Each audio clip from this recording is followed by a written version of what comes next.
Pada tim SRG, Golak Red Giant, banggakan Selangor, banggakan Malaysia. Champion juara wakil Malaysia fight for F6 in Malaysia. Keunggulan ianya tidak hadir dengan mudah. Ia tidak menunggu sesiapa dan ia tidak memilih sesiapa. Keunggulan adalah potensi hebat yang tersembunyi dalam diri. Seperti benih yang menunggu masa untuk bercambah, sedia untuk mekar hingga berkembang indah.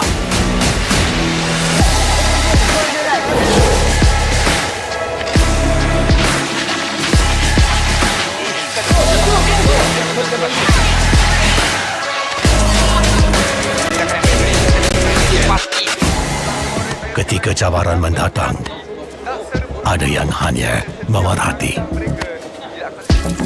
Kekuatan sebenar lahir dari dalam diri.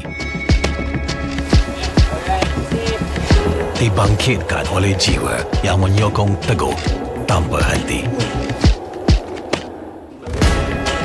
Kadangkala, saat kita rasa jauh dari apa yang kita impikan, ia muncul dari arah yang tak dijangka. Saat itu, kita sedar potensi yang sebenar ada di sekeliling. Ini semua bukanlah satu kebetulan, tapi kita yakin ini semuanya aturan takdir. Setiap langkah bukan hanya untuk diri sendiri, tapi juga untuk mereka yang berdiri dan berjuang bersama agar kita melangkah lebih jauh, menjadi lebih hebat.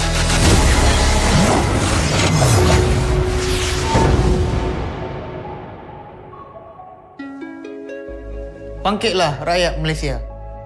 Kita bersatu menyokong sepenuh jiwa. Demi jalur gemilang kebanggaan negara. Tiba masanya untuk menjadi greater than ever.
Pada tim SRG, Gulak Red Giant, banggakan Selangor, banggakan Malaysia. Champion juara wakil Malaysia di time for M6 in Malaysia. Keunggulan. Ianya tidak hadir dengan mudah. Ia tidak menunggu sesiapa. Dan ia tidak memilih sesiapa. Keunggulan adalah potensi hebat yang tersembunyi dalam diri. Seperti benih yang menunggu masa untuk bercambah, sedia untuk mekar hingga berkembang indah.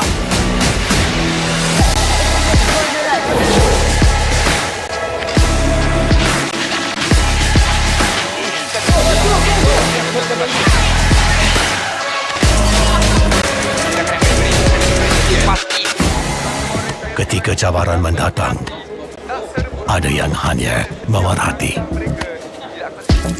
Kekuatan sebenar lahir dari dalam diri. Dibangkitkan oleh jiwa yang menyokong teguh tanpa henti.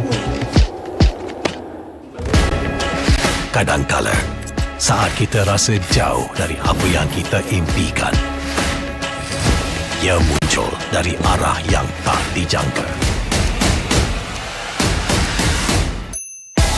Saat itu, kita sedar potensi yang sebenar ada di sekeliling. Ini semua bukanlah satu kebetulan, tapi kita yakin ini semuanya aturan takdir. Setiap langkah bukan hanya untuk diri sendiri, tapi juga untuk mereka yang berdiri dan berjuang bersama agar kita melangkah lebih jauh, menjadi lebih hebat.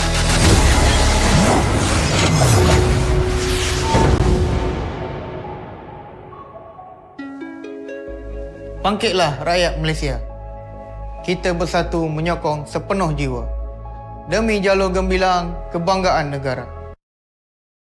Alright, ladies and gentlemen, as you can see, we are here at the Asian Esports Games 2024, and we've got quite a game that is ready for you guys, and we, myself, Abstract, as well as Hans, the two of us, we're going to be your caster for today. The both of us are super excited to see what exactly is going to go on here, especially since the very first match that we are going to be looking out for today is going to be the quarterfinals already between Indonesia and Vietnam.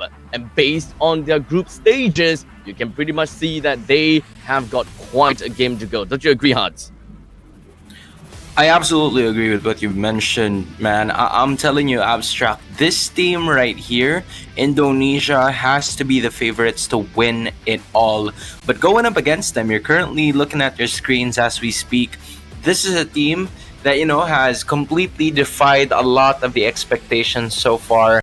They were grouped up with a lot of, very well-known regions, and they still managed to come through. It is Vietnam, who's looking for somewhat of an upset, because compared to what has happened yesterday, whereas we saw a lot of best of ones, this gives them at least a little bit more time to adjust, given that it's a best of 3 and it's also the quarterfinals already. Indeed. So definitely we can expect that there will be one hell of a competition as we are coming into the playoffs. Do note that it will be a double elimination bracket. So things are definitely gonna look great for them, at least when it comes down to Indonesia versus Vietnam. It's kind of like an either-or situation, because when it comes down to Indonesia, they will pit against quite a bit of people, inclusive of Philippines, by the way, down at Group D, which we will all agree that it is a group of death. Well, in the meantime, for Group A, Vietnam was the one that is inside of that, and they managed to go through with a 3-1 score, while China takes 4-0. Definitely, I would say, Group A is a group of surprises.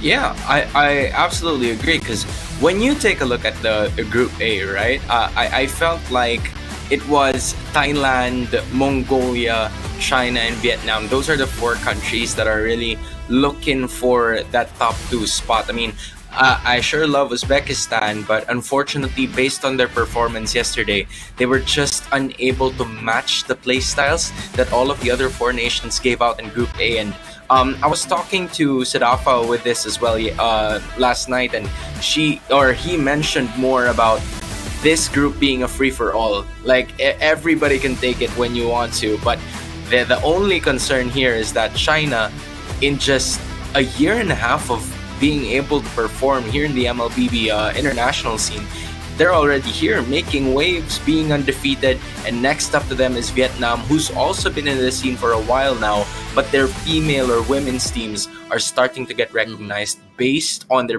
past performances yesterday. Indeed. So, without further ado, I believe that we do have a little bit more of tidbits of information for you guys, as I believe that we do have a standing that we're gonna have to tell you guys a little bit more about, right? So, without further ado, let's take a look at what we have got here, right? Because China versus Philippines is gonna be the first one that we will see at the top of the quarterfinals bracket, followed by Myanmar versus Cambodia, Saudi Arabia versus Malaysia, and Indonesia versus Vietnam, which will be the one that is streamed live right here for everyone. Now, Hans, is there any one of these brackets that you are personally looking forward to? I'm honestly looking forward to, of course, being a Filipino. I want to see the Philippines make it through to the next round.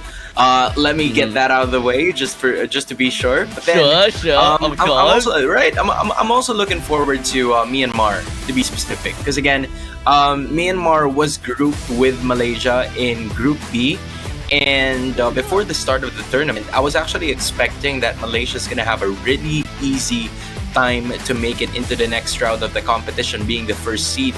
But then all of a sudden, Myanmar just went undefeated and landed Malaysia probably the worst loss that they've had in their tournament, because they've only lost once, right? But as of the moment, Myanmar really performed very well, and I feel like it's gonna be a question as to how they would be able to perform, or the question is, will they be able to perform like that with all of the other known countries, because they've already met Malaysia from before.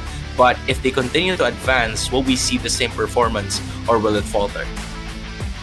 Wow, Malaysia have commonly been seen and of course put on the map since last year, I suppose.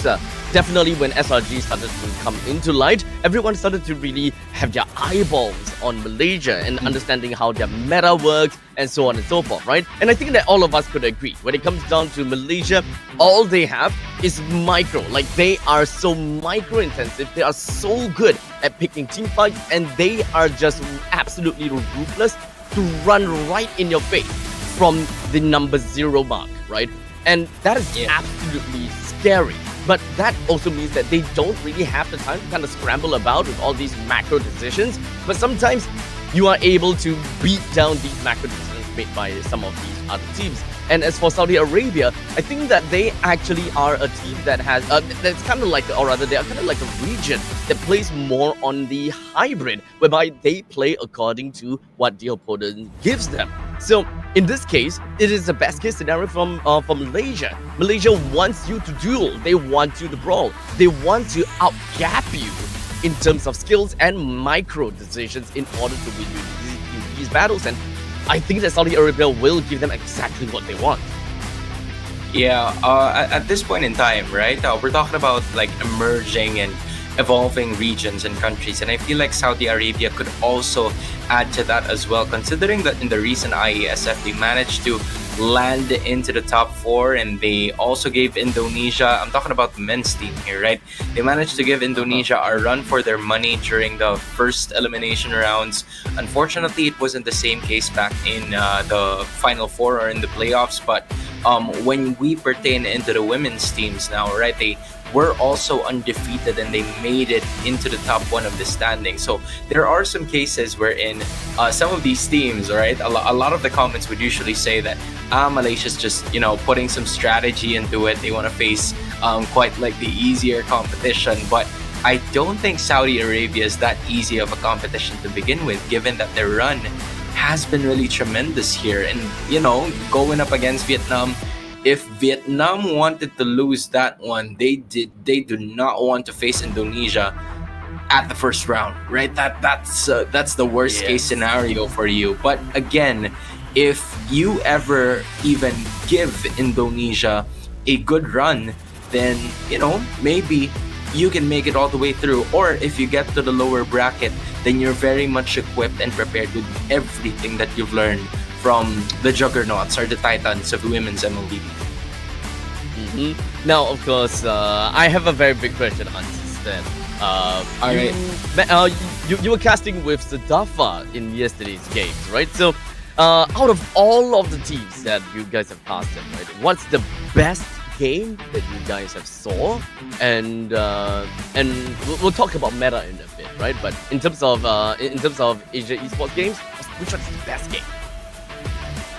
I think in terms of games, I would say that the mechanic wise, I feel like it's really the Indonesia versus the Philippines. Like in the first 10 minutes, it was as expected for them to go neck and neck. It was Indonesia getting the first 3, or should I say it was the Philippines getting like the first 2-3 kills, but then Indonesia, how ironic that they're the ones working on the macro, where the Philippines was known for that. So they really are adapting to the style that Indonesia was looking forward to. They were playing on opposite sides of the spectrum with how other regions know the Philippines and Indonesia are accustomed to playing. So I really felt like it was something that was out of the ordinary, but at the same time, I liked that there was a point where a Kadita was even picked as well. So the Kadita doesn't usually get picked anymore,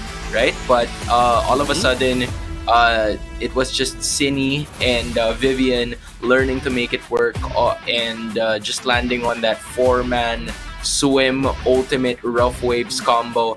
Fortunately, the other 3 had a purifier, right? But Right. one was caught off guard. She didn't have the petrify, and then the rest was history from there. So yeah, that's the best game for me. I see. So that's actually a perfect segue over to the current meta picks. All these kind of unorthodox picks, right?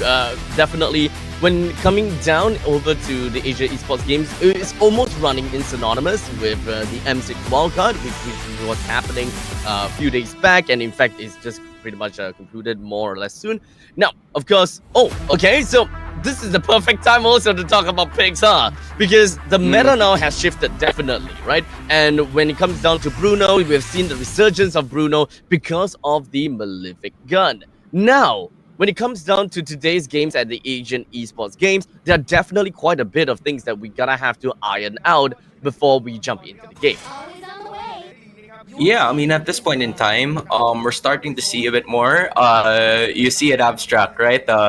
Vietnam already putting respect on that Kadita, and it goes so well with everything that was played out just a few days ago and or just yesterday. But as of the moment, I'm currently looking at what Vietnam's going to be using here, because Vietnam can also use the alpha if they want to, so which is also resulted to banning out that Suyo. And the Bruno that you've mentioned a while ago, I feel like it is something that's going to be contested by both of the teams if it doesn't get picked up. But I'm also looking at the Hylos here, which has been a prime first pick for a lot of teams here at AEG. Now, looking at all of these bans, with Kadita, Suyo, Hayabusa, Chip, as well as Matilda, there is definitely one important hero that have yet to be banned, and that is going to be the Jusin. The Jusin can still very possibly be that third pick coming in from the red side, and that means that it's pretty much been open for quite a bit. Yves being open, Jusin being open, some of these core mages are still up for grabs. Of course, we're not forgetting the Loi, but of course, there's quite a little bit of differences as to how we want to play around. In the end of the day, when it comes down to this meta, there is a lot of emphasis onto lane priorities. As such, heroes such as Hilda is always going to be one of the top tier picks. And with Blue being the first pick, well, I wonder what's going to be the first. Yeah, I feel like it's either the Hilda or the Hylos. Both of these teams would want to set things up pretty quick in terms of their engage, and that is indeed going to be the choice here. Hylos for Vietnam, which leaves Indonesia with a Hilda for their disposal as well. Just like what you said a while ago, the Eve might be a prime choice here, but they're probably gonna think a little bit on it even more, just because the Hylos is already on the other side. So just imagine if the Hylos and the Eve are together in one lineup, that would have been extremely problematic. So I think that's the reason why Vietnam was willing to let go of the Hilda, even though it was a premier pick in a lot of the games that we've had. So the idea that they want here, I'm talking about Indonesia, is to just go for Vivian's check push with the Cho, and together with the Alpha that's going to be utilized here by Vival. Something that, you know, we haven't seen from her the entire day yesterday, because she was using a lot of those assassins. So this is going to be a first. So at least when it comes down to picking up a high loss from the blue side, it is pretty much understandable that when it comes down to the Indonesia side, picking up an Alpha should be able to shred down this high loss with much ease. Now, with the high loss currently being picked out, there are of course mages as well as the junglers that we can of course take a look at, but it does seem as though they actually want to go for... Okay, so I was hoping to actually see the Jawhead, very niche pick for very specific reasons, but they're not going to be resorting to that just yet. Perhaps a little bit more time to think, because that is going to be a great answer to that Cho, especially if the Cho is going to be in your face all the time. But so far, with the Faramis pick as well as the Lunox pick, that means that the Jawhead would appear. Yeah, the Jawhead would appear. Faramis over to the... Wait, hold on a second. That's quite a little bit of flexibility here. The Lunox could still go to the gold lane. The gold lane or mid, Faramis could be mid lane or roam. So that is actually a very interesting B2B3 pick. Yeah, although from what I'm seeing right now, I feel like that gold lane is gonna stick with Lunox already, and mid lane goes with Faramis, which is the reason why I don't think it's a good set of picks right from the get-go coming in from Vietnam, because this gives Indonesia more flexibility with the options that they would want to have in this specific draft. So picking up the Lu Yin not only enables them to find a way to flank Vietnam's lineup, but to also face them head on, because Indonesia is going to be expecting Vietnam to group up together when the Netherrealm has been popped off here by the Faramis, together with the late game scaling that the Lunox is going to be possessing. So Vietnam is going to need to take a bit more time here, and it kind of is like a nightmare to match up against those three heroes from Indonesia when all you need is time. Just look at the show, right? Vivian gonna be dashing in and out of your purple and orange buffs, and you don't even have a respective jungler yet. So that's also a good ban for the Nolan, because that could be the only potential thing, and the Hayabusa that could scale very well against the Alpha in the early portions of the game. So I'm wondering what's going to be the pickup here for the jungle position coming in from Vietnam. Yeah, I think that for the assassin position is mostly pretty open and wide, considering the fact that we haven't really quite seen who the marksman is just yet. So that means that the R4 blind pick very likely wouldn't want to go for anything such as the marksman, just so that the side of Vietnam could prepare against that marksman. So this is where the ball is on the court of Indonesia. They have a very good set of drafts already. Going for the Bane ban pretty much eliminates any form of counter engage that Bane could potentially be able to put out over to this composition. So far, we don't really have anyone that is able to really melt down people in an instant and make full use of the Way of the Dragon. So there are definitely still some kind of spots to fill. When it comes down to the Roma, we can expect to see a Cho EXP lane. At this point in time, unfortunately, with the Hilda gone, Hilda would have been a perfect addition to the draft, considering the fact that Cho really needs that kind of burst. So with the EXP lane currently, with the Khalid as well as the Hilda taken away, a big part of me believes that the Cho might actually be flexed over to the EXP if they kind of want to play around that route. Going up against a high loss in the EXP could also definitely be the choice. But Indonesia wants to lock on onto the gold lane. Not the 1-1, not the Bruno, but the Irithel.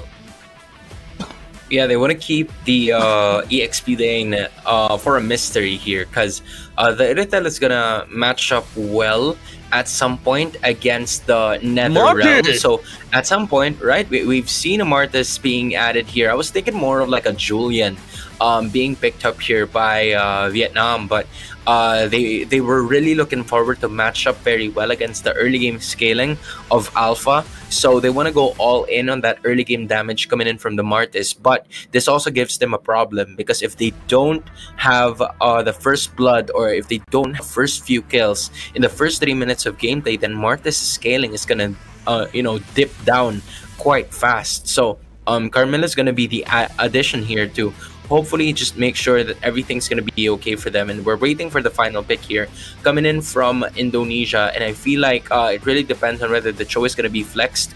But if this is going to be the pickup coming in from Indonesia, which is the Terizla, it is still quite flexible now. But Vivian is going to be the choice to go with that Cho, and she's going to have a really easy time in finding out the information and division that's needed, because you're only gonna need to worry about the Martis, but you're also gonna have to be careful, because when the decimation is already activated, as soon as it's level 4, then you're gonna have trouble. You can't give most of those kills moving forward into this game.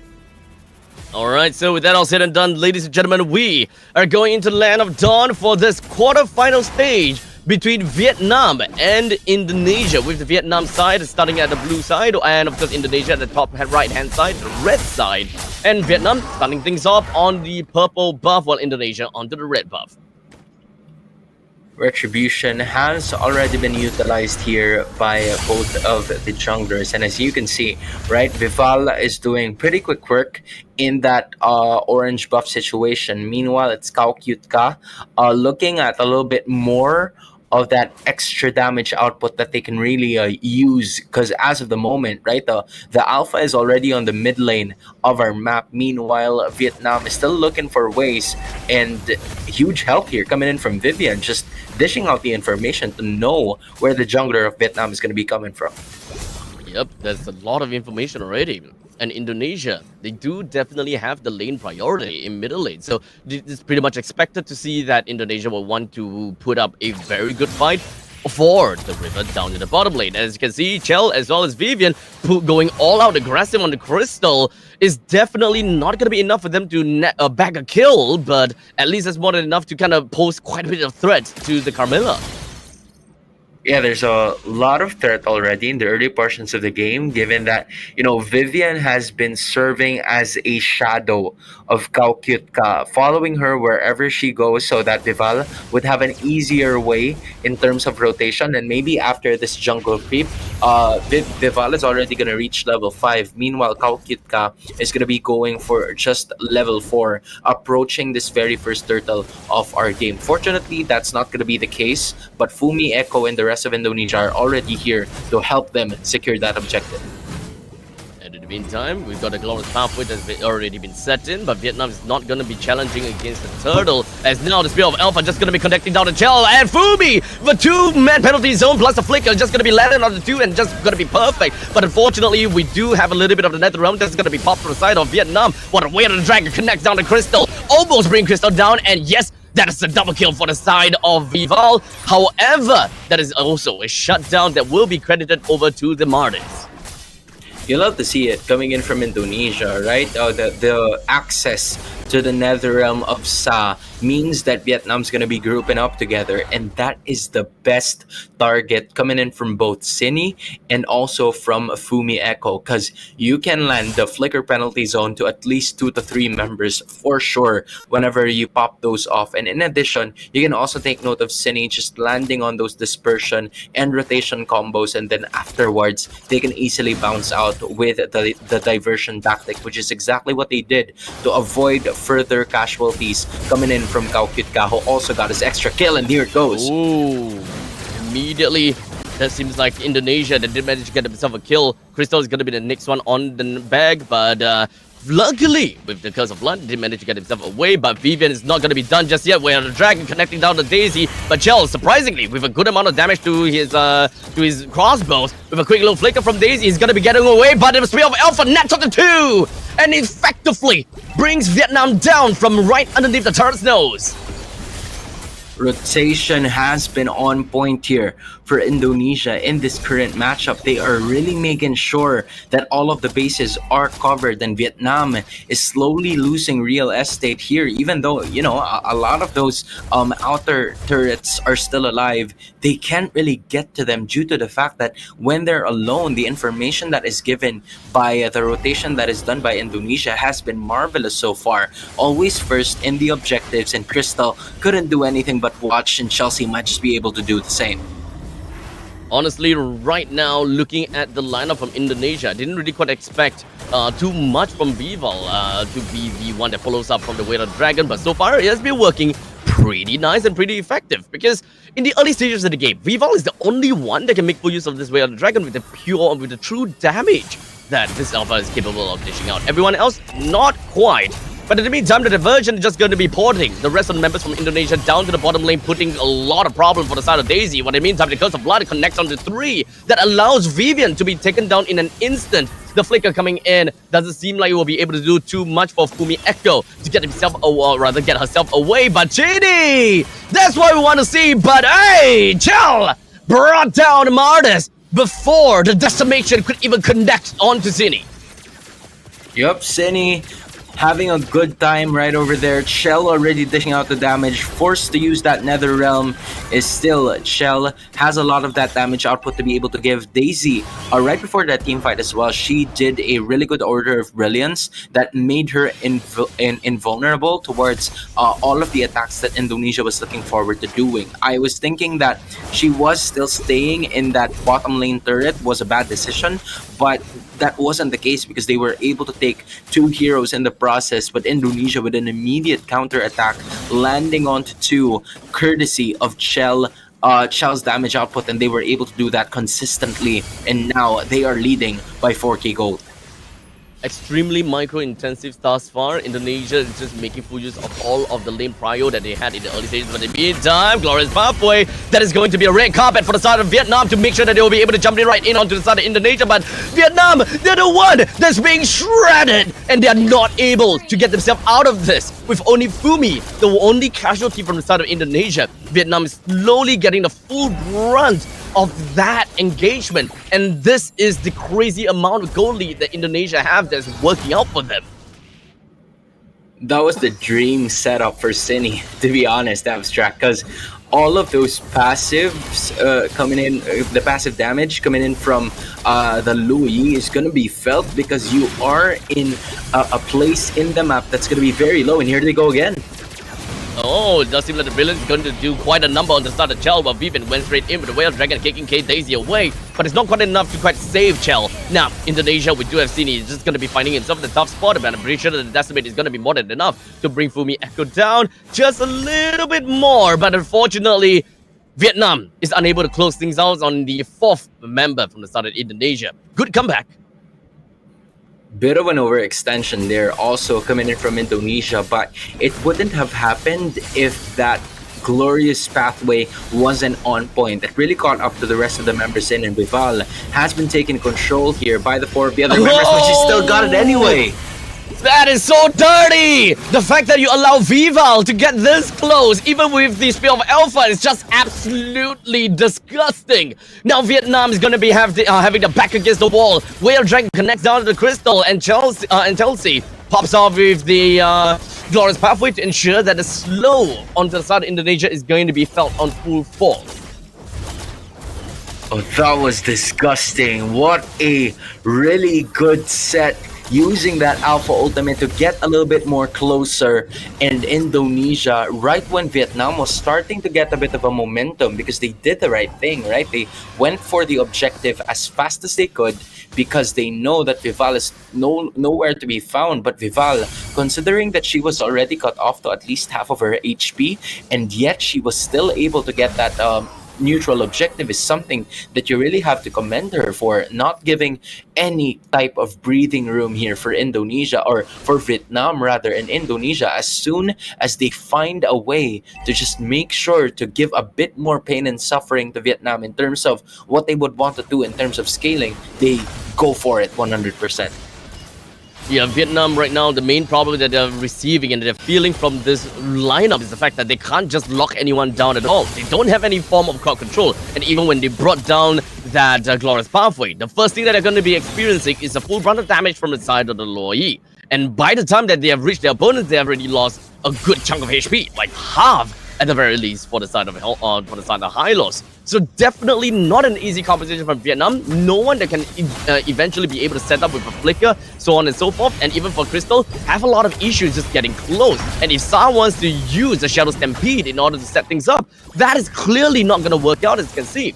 Vietnam, they are literally teetering on the breaking point, and Indonesia taking down the inhibitor turret in the middle lane and the bottom lane is just going to bring out that gap even further. And Indonesia, they just want to go for the final closeout, as Chell just going to be focusing down onto the core, while the rest of the members from the side of Indonesia ensures that they are going to be diving down onto Vietnam to bring them down as soon as possible. The core is down in half HP, but Indonesia, they practice a little bit of discipline and make sure that they will be moving themselves backwards a little bit more. But Vietnam takes the bait as it continues to move on forward, and they chase down onto Indonesia, hoping that they will be able to bring down these lower amount of HP people. Sa did manage to come in with great amount of dividends, but all alone, there's no way that he will be able to stop this push from Indonesia.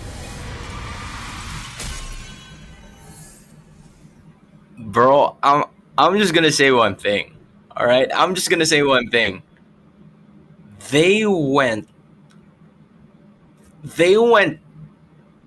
right at the base for 2 whole minutes. For 2 whole minutes, bro. They didn't leave. They didn't go anywhere. The base was, the inhibitor was already brought down 7 minutes in. That's number one. They were staying at the enemy base for 2 minutes. You're like, Vivian was probably like, guys, you want to get the Lord? And then the others were like, nah, I want to stay here. And that's exactly what happened, right? As of the moment, yeah. Indonesia's just on another level. I was talking about them with you before the start of the game, and it seems like I'm not glazing. All right, it's just there. That's the reason why they're the strongest team. They're the favorites to win it all. Honestly, pretty darn scary, but this is just the first game of this match. This is the best of 3 format, so we will be looking at Vietnam coming back again, and hopefully that they will be able to give us a way better draft from what we have seen right here. Let's talk a little bit about the draft, because when it comes down to the in-game situation, it's rather clear that Indonesia knew exactly what they gotta do, and the very fact that they won the early game, which was actually the win condition of Vietnam. There is absolutely nothing going for Vietnam anymore. And Indonesia, they hog on to the lead. They played with the lead, and they know how to play according to the lead that they have. What do we want to see from the side of Vietnam when it comes down to the draft? What exactly is the problem when it comes down to this draft?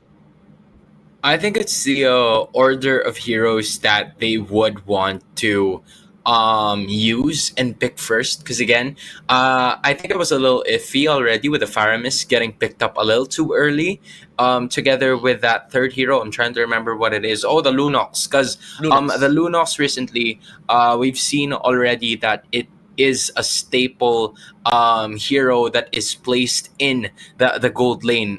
As much as there's a lot of flexibility that could surround it, this is the reason why you can't really do something about it already, because the Lunox is a bad matchup to this woman right here, Chell, the MVP, that game number 1, using that Irithel, because number 1, she has the advantage in terms of movement.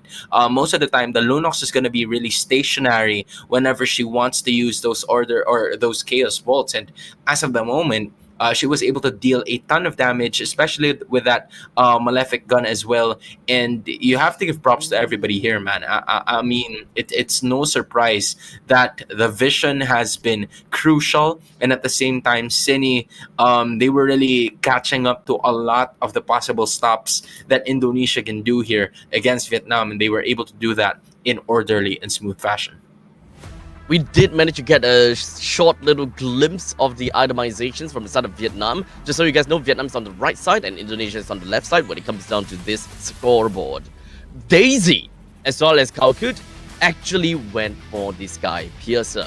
And unfortunately, because of the fact that they didn't manage to grab hold of the early game, the Sky Piercer eventually came to nothingness as they can't get any kills, they can't do any form of funneling.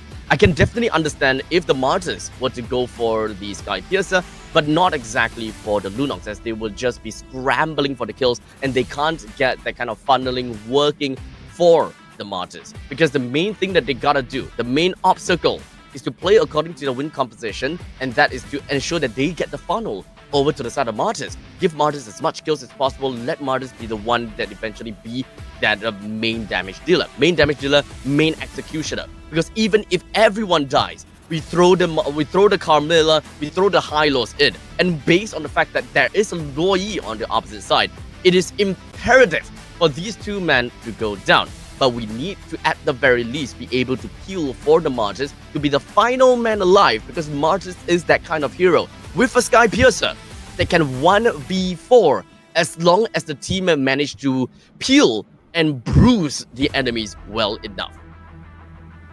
Yeah, I feel like they were able to do that in like the first few minutes when there was an overextension coming in from Indonesia, whereas the Martyrs somewhat got like a double or a triple kill as far as I can remember. But this is where the breaks of the game, in your experience, if you're Indonesia, will start to come in, because they did the right thing, right? I just wanted to point it out. Vietnam did the right thing. After getting that main objective, after getting the triple kill, you somewhat already have a snowball for the Martyrs, because that shutdown gold, those are extra kills coming in, and you have all the time to yourself for you to be able to secure the turtle or a major objective, to even shorten the gap or even prolong the gap if you're already leading by at least a couple of hundred in terms of gold. But it was Vival putting a stop to that immediately by getting a retribution take on that turtle. So I feel like if you're Kaukyutka, she was able to do something about it right away. But I'm gonna put a bit more pressure on the Rome now, just so they could at least have a bit of an idea on where the other members of the opposing side are.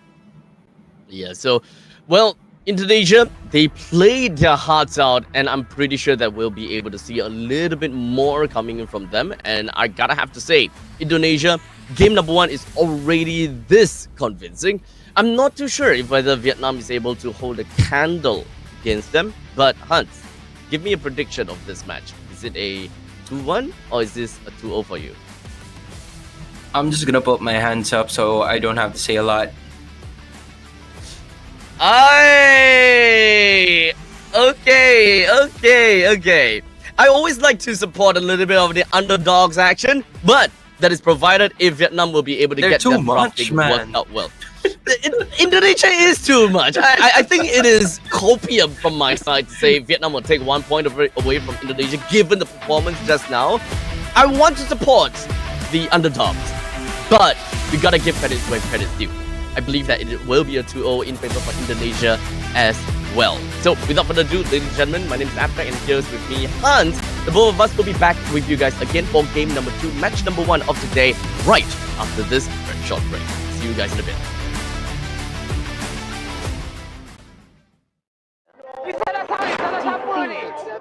Pada tim SRG, Gulak Red Giant, banggakan Selangor, banggakan Malaysia. Champion juara wakil Malaysia time for M6 in Malaysia. Keunggulan. Ianya tidak hadir dengan mudah. Ia tidak menunggu sesiapa. Dan ia tidak memilih sesiapa. Keunggulan adalah potensi hebat yang tersembunyi dalam diri. Seperti benih yang menunggu masa untuk bercambah, sedia untuk mekar hingga berkembang indah.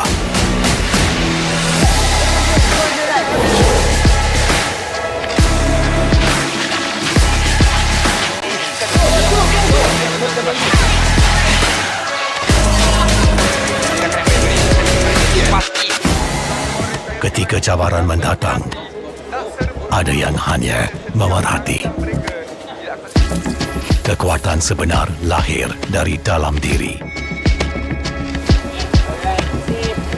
Dibangkitkan oleh jiwa yang menyokong teguh tanpa henti. Kadangkala, saat kita rasa jauh dari apa yang kita impikan, ia muncul dari arah yang tak dijangka. Saat itu, kita sedar potensi yang sebenar ada di sekeliling. Ini semua bukanlah satu kebetulan, tapi kita yakin ini semuanya aturan takdir. Setiap langkah bukan hanya untuk diri sendiri, tapi juga untuk mereka yang berdiri dan berjuang bersama agar kita melangkah lebih jauh, menjadi lebih hebat.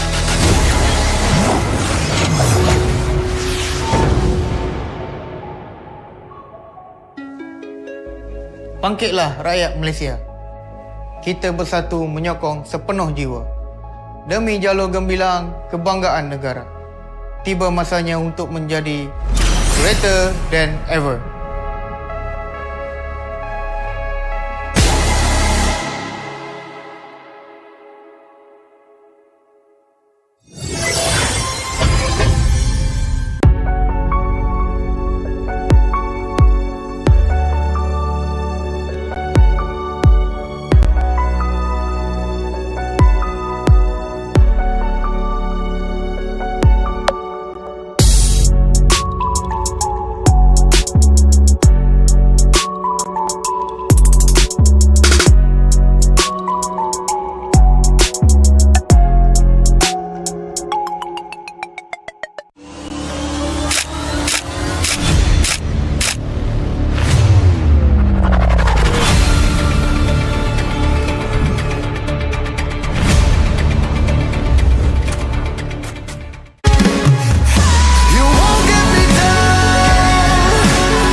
Pada tim SRG, Golak Red Giant, banggakan Selangor, banggakan Malaysia. Champion juara wakil Malaysia fight for N6 in Malaysia. Keunggulan Ianya tidak hadir dengan mudah. Ia tidak menunggu sesiapa. Dan ia tidak memilih sesiapa. Keunggulan adalah potensi hebat yang tersembunyi dalam diri. Seperti benih yang menunggu masa untuk bercambah, sedia untuk mekar hingga berkembang indah.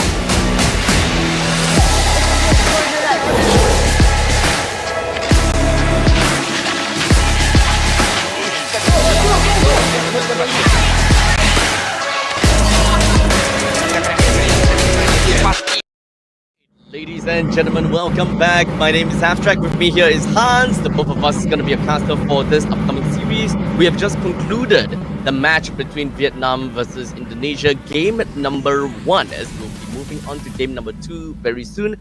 And due to a dominating performance, I believe that is a unanimous decision that Hans and I believe that it would be a 2-0.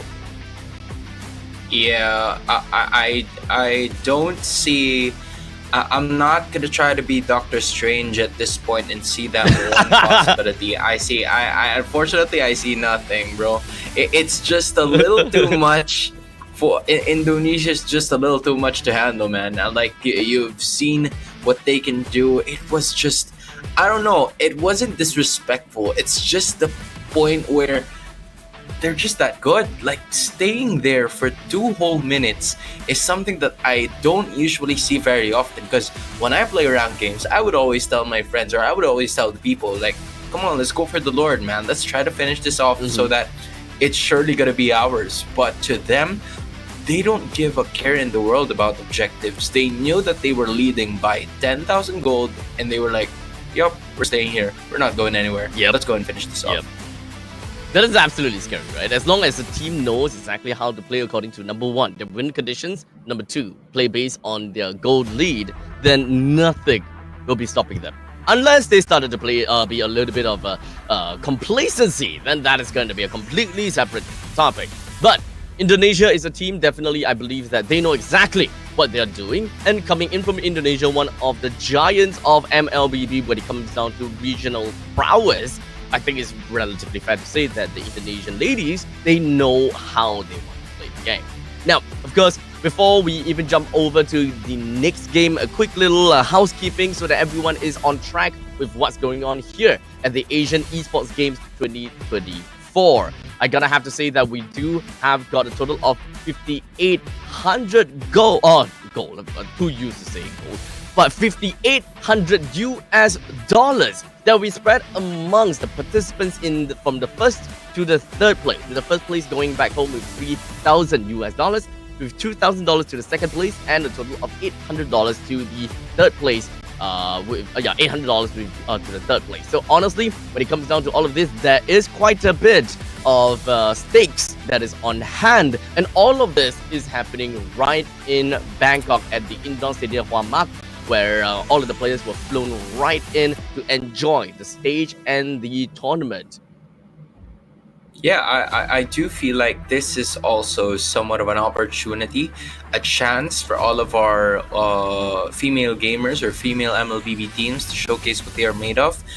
Given that, as far as I remember, SEA Games is also going to happen next year in the same place, right? So this could be some sort of like a testing ground or a proving ground on whether or not we're going to be seeing the next Southeast Asian Games that will be having another edition of women's MLBB, because I'm sure the men's MLBB is going to be there. I sure hope so, right? I'm looking forward to it. Yep. And at the same time, this is going to be a really good chance, a really good shot at it, so that they can do something and they could also prepare for yet a bigger event, a bigger tournament. You'd love to see, esports players getting more of those gold medals, and yeah, that's exactly what I'm looking forward to do here.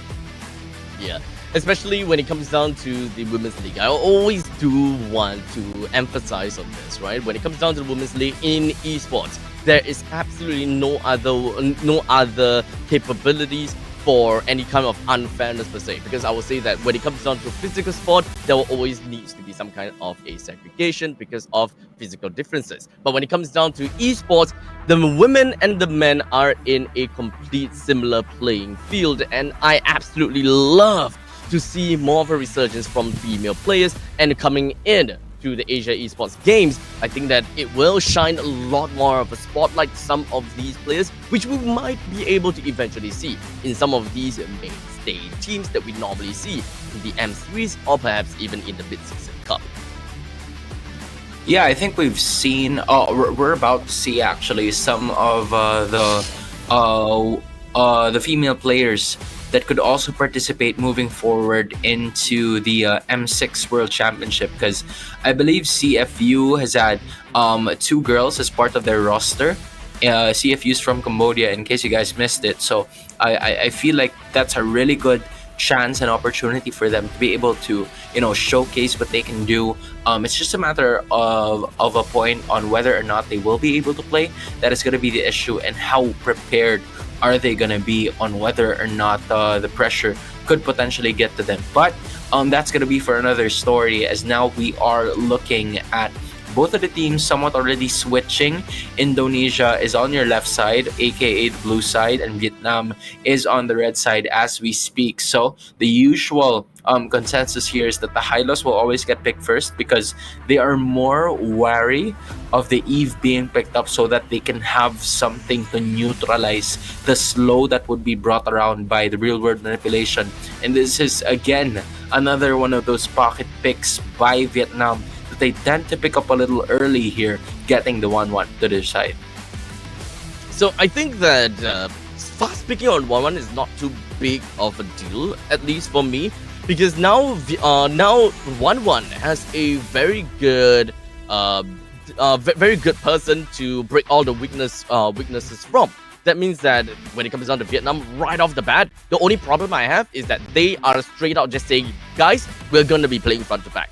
The first thing that we're going to deal with is going to be the Hylos. And then from that point on, 1-1 flies in the sky, and we go ham from that. So, understandably, that means that when it comes down to Indonesia, they need to counteract against that. They need to ensure that, number one, the Hylos won't be that easy of a prey. Number two, they gotta have to play in a composition that goes against what Vietnam wants. And as a result, they've decided to pick up a Jawhead as well as a Harif to their name. Of course, we don't see Harif all that often, especially since the Jawhead and the Harif together, because that means that you have already got the EXP lane as well as the Rover that has been picked out already. This pretty much puts the Summon Force in a very difficult spot, because I'm not exactly sure if Chell will be able to stay alive in that Summon Force for an extended period of time with no AoE crowd control that eventually will be able to stop it with the likes of Hilda, for example. I think the idea here coming in from Indonesia is that they want to get a better laning matchup for Cine in like the early portions of the game. The advantage of Harith compared to the 1-1 is it's not going to be easily tainted with the crossbow of Tang once she is going to be able to complete those marks, because the Harith is also a very agile hero on its own, so it's going to be a little bit more difficult than usual to put the target on the Harith. And the Jawhead is also going to be picked up here. They are going to be a little bit more ready with the Hilda's engagement and aggression, so that when it goes into the Indonesian side, then they will immediately just use the ejector and the unstoppable force combo to put a stop to the aggression that the Hilda's going to be trying to force here from Vietnam. Now, this is a staple pick coming in from Vietnam as well, the X-Borg that they have been using yesterday to win a lot of games. I know that we don't usually see a lot of X-Borg in international competitive play, but it has been a trend so far in the AEG 2024, simply because of the fact that it gives you a second life. It gives you a second chance, most especially with the Firaga armor, and when you add it, when you add the immortality to its arsenal as well. So I feel like that's something that they're gonna try to look forward to sustain, increase the before it even happens. On this point in time, I absolutely love what Vietnam has drafted so far, actually. The only thing that is not working out for them is the hyper aggression of the Hilda that's constantly that wants to go ham onto the jawhead. That is pretty much all. I think that's the only thing that they're gonna have to play around and ensure that, yeah, look, you can't overextend as a Hilda anymore. But the main thing is they have a lot of answers to the current win condition since the Harif has already been picked out, right? We have a very good catalyst for the 1-1 to go into the sky with the Tempest of Blades because of the Hylos on the opposite side. We have the answer when it comes down to the X-Borg to deny areas coming in from the Harif whenever he drops the Zaman Force. And just if Vietnam were to lock on to this Aurora, that makes things even more difficult for the side of Harif to stay in his Zaman Force now. And now Indonesia, they went all in for that Dyrov immediate pick. Ooh, I'm not too sure about this Dyrov though. He's great in the early stages of the game, but aside from that, he's not exactly able to funnel any form of snowball for the rest of the team. I need some convincing to know how this draft is gonna work out for Indonesia, to be honest. All right, the idea for the Dyroth here is that it could go very well against the Hilda. You've already mentioned it a while ago.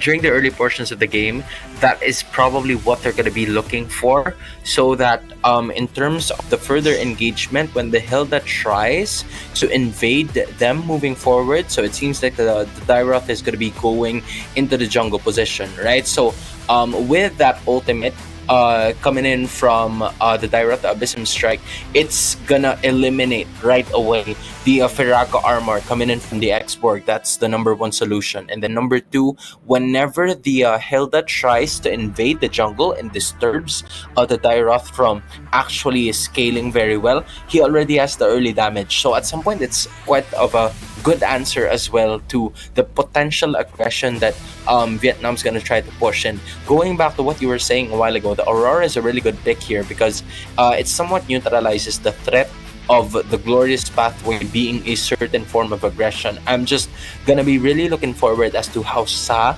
is gonna put herself in a very good position so that when things go a little bit more south, right, they are gonna be able to do something about it. So yes, Dyroth is a very unconventional pick, but given the heroes that were assigned to him, maybe this could be a potential answer that, you know, not a lot of heroes or players know about, but it depends on how Vival is going to be using it in this specific game.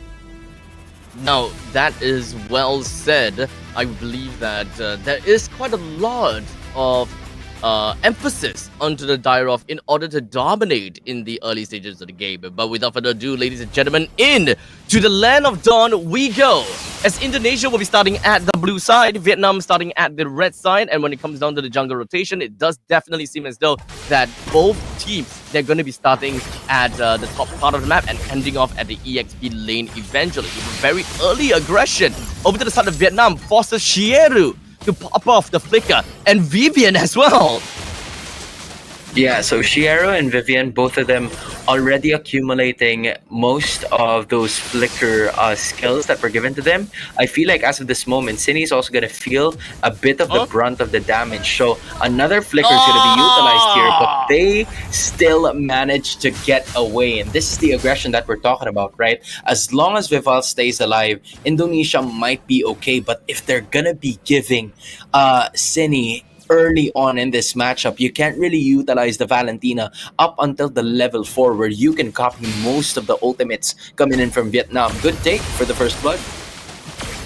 I think I'm really gonna bite my words here. That Vietnam might get too old by Indonesia because the draft from Vietnam, I just absolutely love it. But of course, that is very inclusive of how they're going to be piloting their draft and how they're going to be playing into all of these team fights. Because Indonesia, we know and we saw how they make their micro decisions. Vietnam has got a very simple thing. Number one, deny the Zaman Force. They have got a lot of ultimates that can eventually be able to deny it, but when it comes down to lane control, that is going to be a completely separate issue. at least when it comes down to the EXP lane, it's relatively fair to say that Vietnam has got very strong lane priority with the Hilda in the bottom lane, and when it comes down to the middle lane, we've got the Edith plus that Aurora. But that also means that the Jawhead Assault Edith will always be in problem. But when it comes down to catch, Vivian will always be the one that will be able to catch a lot better. So this kind of sets up the middle lane in a tougher spot, because this way, I'm pretty sure that Shieru is not that willing to just go all in and try to wave clear together with Saadi, more in the middle lane. Yeah, that's exactly what we were talking about a while ago, right? Vietnam's plan is to try to go for a bit more of that aggressive play, and that is not gonna work if Vivian is always gonna be the one to receive most of the aggression. Because before you even try to play aggressive, Indonesia is already ready for it with the ejector play being coming moving forward. So Cine tries to go for that extra bush check. Not a lot of happenings here just yet, unless The Zaman Force not gonna be popped out just yet, but the rest of the map is coming from the side of Vietnam. They're just running right into the face of Vivian, almost bringing him down. Yes, he will go down in the end when it comes down to the fire spray. But now we even have got the Glorious Pathway as well as the Frigid Glacier just gonna be popped. Vietnam did manage to get himself a pretty decent exit out of that battle. But Chelsea, not only that, he's they were coming back also again. able to, yeah, at some Fumi point Echo. trying to go for the extra engage man. as well. But Fumi Echo, at some point, she can no longer stay alive as of that moment. So Indonesia, with that being said, it's just an immediate takedown as well. I feel like in terms of the draft, Vietnam's draft is a little easier to execute because of Sa. Sa has been the catalyst so far in this game, just because of how well she's able to position herself. But as soon as I say that, immediately using the flicker right away and just putting it right away. My bad, man. Yep. Just gotta get himself away, but now Vival finds herself at a tough spot. As such, will be taken down almost immediately. While the Pride of Ice from the side of Sa is just gonna be popped and deleted by the side of Cine. And the rest of the members from Indonesia, they definitely wanted to get a kill down on Chelsea as well as Shieru. Without a doubt, Indonesia should be able to get this one kill in the bag. When you look at it from a specific standpoint, right? Indonesia and Vietnam does have a lot of team fight mechanics and has a lot of skills that they could throw into one another to hopefully bring either one or two heroes down. But the longer the team fight persists, it somewhat goes to the side of Indonesia, just because of the fact that Vival is going to be there and those basic attacks are going to start to hurt compared to, Sa, that has a lot of poking capabilities, has a lot of at least counter engage measures that Vietnam could potentially use, but most of them are being built up on the burst potential. So as soon as those set of skills are gone, and it's gonna be at least 10 seconds before you use it again, it's going to be a 10-second window for Indonesia to finally unleash most of the things that they have been trying to put on, which is the reason why Indonesia has been all thoroughly aggressive in this very first few minutes, because this is their window of opportunity. Chelsea walked right into the brush. It's a prank, said Indonesia, as 4 members just decided to jump themselves down to the bottom lane brush and melted Chelsea down almost immediately. Now, let's talk a little bit more about itemization, because this Daisy picked up onto the Malefic Gun as the very first item. We'll break into that in a short little bit, as it does seem like Fumi Echo is just going to be opening up the Glorious Pathway down to Shieru with a quick little toss to ensure that Shieru would not be able to run away fast enough, while Vival takes the opportunity to take down the bottom lane. Zaman Force from the side of Chell, hoping that he will be able to get away from Macau up to the top lane as well. But that is just a lot of trades, but I'm not too sure whether that is going to be the end just yet, as Vivian comes in from the proxy, looking for Daisy, flickers, as well as the Unstoppable Force brings Daisy down. And Indonesia, unstoppable. They're constantly finding all of these opportunities to bring Vietnam down. You were thought about trades, right? And at that moment, Indonesia got the better share of that trade, just because they got Daisy.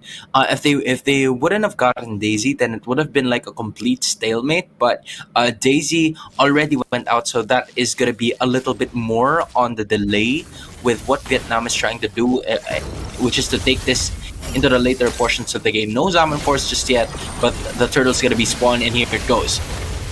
Me Echo gonna be the first person to be taken down, even popped the Glorious Pathway right before his death. Now we talked about Daisy when it comes down to Malefic Gun. How much is that gonna help out for Daisy, and how much damage does Vietnam eventually have now that Daisy did not pick up onto the corrosion size first? As Chell brings down one, while Cow focuses down on the turtle to bring that down almost immediately, while Cow just gonna go straight in for the last Insanity to melt down the Chell ASAP. But with that all said and done, Chelsea is going to be the last person remaining in that main team fight, as Indonesia has done well to zone in over to the main course of the event. Again, they were able to at some point get the turtle for themselves. Vietnam was also able to put a kill down onto Shell, and Shell is having quite of a hard time because of the last Insanity always finding him. So good sense of awareness coming in from Kao Cute Ka, knowing where the gold laner is, knowing where the most vulnerable targets are in the middle of those clashes. That has already happened once in the turtle pit and also on the top side, as to the reason why Daisy also has those 5 assists already. But when you take a look at it, Indonesia is not only making trades in terms of the kills, but they're also capitalizing on the objective takes. 3 turrets have already been brought down by Indonesia to none from Vietnam. So even though most of these trades are happening, it is still somewhat of a 1.4k gold lead, already building a Starlium Scythe and a Feather of Heaven here for Chell, even though she is having quite a struggling game, is because of the fact that they were able to get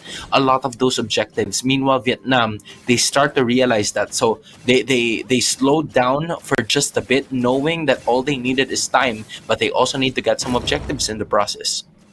They need a lot of time, let's be honest here. Daisy is not anywhere close to getting the trifecta for the itemization just yet. The main thing that she has got for himself is a little bit of a quality of life. Fumi Echo comes in from the back, but it doesn't seem like he will be taken, his weakness points is going to be taken back just yet. Sa immediately flickers himself backward to just make sure that she's going to be A-okay for now. Indonesia lost Sini throughout the entire team fight. Definitely not a great aggressive play from Indonesia, as Vietnam has got so much answers to this aggression because of how much counter-engage Vietnam have got within of their arsenal. You said it yourself, counter-engage. As long as Sa is there, in terms of the team fight, I feel like it's gonna have a bit of a struggle in finding a way to get most of those kills as much as possible. But Indonesia right now is in position to be able to take this. They have a flow of the minions on both the top and the bottom side. So unless Vietnam goes through there, that means it's immediate information, but Indonesia would want to go. Sini quickly flickers himself away right after taking away that last Insanity. And even had to expand the last Insanity just to get away from the Frigid Glacier. That is Sini that would not be able to do anything in this upcoming team fight. If Vietnam wants to take a fight, they should definitely take it now. But unfortunately, that is going to be Chelsea that will be finding himself prey to Bival. And that means that Indonesia, they do have got a 1-man lead. Make that almost a 2-man lead. There we go. 2-man lead. Indonesia will be able to take this Lord with no problems whatsoever, as they slowly back themselves back into the confines of the Lord. They take it down, and they look forward to an imminent push. Worked so well for Vietnam, or should I say for Indonesia as we speak. They were able to at least tone down on a lot of the potential counterattacks that Vietnam was about to throw into them. And you're right from the start, right? Sini was already using that ultimate to be able to escape, which means that she is somewhat already limited in terms of like the damage output. Didn't stop Indonesia to actually, unleashing ham and hell towards Vietnam, because they were able to scatter them around, not really focusing on their rotation, because they wanted to at least focus on their formation. But Indonesia put a stop to that as soon as Chelsea was out of the picture. I really like how Indonesia has been playing pick-off thus far, and their damage is just overwhelming whenever Vivian finds that unstoppable force, or perhaps even the force ejector. So at this point in time, Vietnam, they have no choice but to play possum. They know that the Lord is going to be marching up to the top lane, while Indonesia puts their main rallies in the middle lane and the bottom lane. And now the Lord threatens the top lane with his trusty trident, while the rest of the members from the side of Vietnam wants to bring down this Lord ASAP. And they did manage to successfully bring it down, but unfortunately, the inhibitor turret in the top lane and the bottom lane has already suffered heavy damage. Yeah, it's just around, one or two basic attacks depending on if you already have the minions. And also the next wave is about to appear, right? So they're going to have to try to find a way to defend this. And they're about to do their best, but ultimates have already been used here. They have split themselves crazily, and unfortunately, Vietnam, they're not exactly playing according to their win condition. And that is also that is to make sure that Daisy constantly sticks onto Fumi Echo like a shadow, because that is going to be the main person that you would want to pick up all of that weakness stacks on. But it's easier said than done, because Vivian is doing a tremendous job in drawing that line between Indonesia and Vietnam. Anyone that tries to come across that line, you're going to be thrown backwards. And unfortunately, that one person has always either been Shieru or it has been Chelsea. And once that one person has been taken out, Vietnam would then lose a lot and a huge chunk of health pool in the front lines, unable to enable Daisy to fly up into the air. Yeah, now this is where Indonesia is going to have to be careful, right? Because they got an inhibitor as of the moment. And as you can see, already two heroes or two players coming in from Indonesia have already absorbed at least 10,000 in terms of gold. We are looking at 4 heroes coming in from Vietnam that has already established around 7.7k. And this is going to be a problem for them because they have a lot of room to catch up on. And Indonesia is looking forward to getting this very next lord for themselves. So as of the moment, this is going to be the perfect scenario for them to do so, and it's a specific game that they could take on.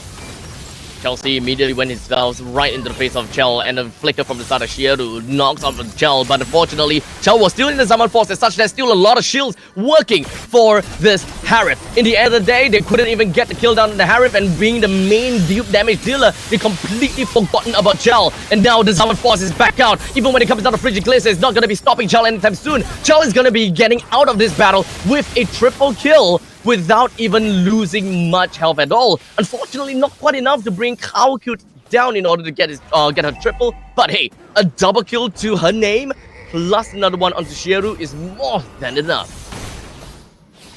At this point in time, right, if you are Vietnam, really gonna have to depend on the wave clear that you possess right over here, because Indonesia is going to make sure that they will put a stop to everything that you will try to do. And at this point in time, Indonesia already having the Lord on the bot side, they're currently working on trying to destroy more inhibitors, but Vietnam already having 5 heroes apiece, so I feel like they could have a really good chance of being able to defend this.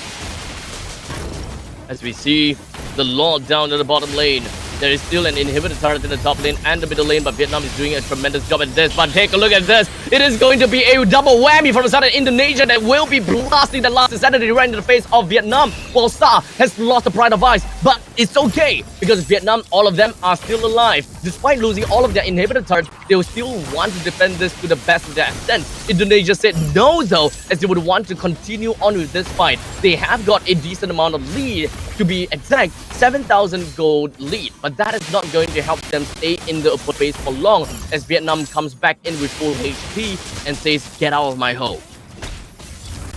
Yeah, a lot of those inhibitors, or both of the remaining inhibitors of Vietnam, have already been taken down. But this is where Indonesia is going to have to be fully patient, because that is what Vietnam's gonna do all throughout the remaining course of this game, because they have the Aurora, they have the Export, and they also have a 1-1. 3 heroes that are really good in damage, but are also tremendous in terms of wave clear. So they're gonna have to force a way for them to come out of their base, because as long as Vietnam is going to be staying at the respective portion of their base, that there's nothing that will happen, and they will struggle in finding a way. So a lot of the damage output is going to be put on towards Chell and Vival.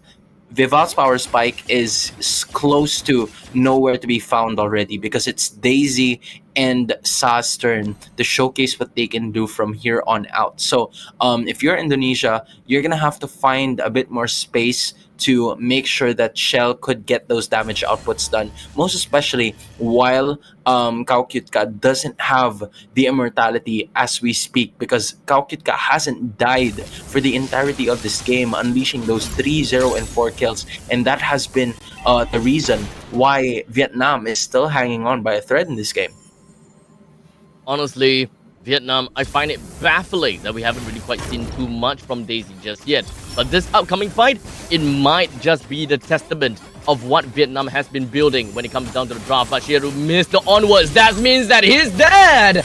As Chell picks up a monster kill. Fumi Echo right in the face of Kao. While they drop down the Zaman Force Aura as well as that glorious pathway. Fumi Echo gets himself away, but he's going to be popping off with the Eternal Crown, the Winter Crown rather, to make sure that he's going to be staying alive a little bit longer. The rest of the members from the side of Vietnam moves themselves on backwards, while Sa expensive flicker gets herself away, while the rest of Indonesia, 5 men all in down on the Cow to make sure that Cow will suffer the first death. Never mind, not even the first death for Cow, but the main thing is we've got the game done and dusted in the hands of Indonesia. Really an amazing performance coming in from Indonesia. They knew exactly what to do, because if you're going to be expecting that you're going to try to face Vietnam full on while they're defending the base, that's a total of 6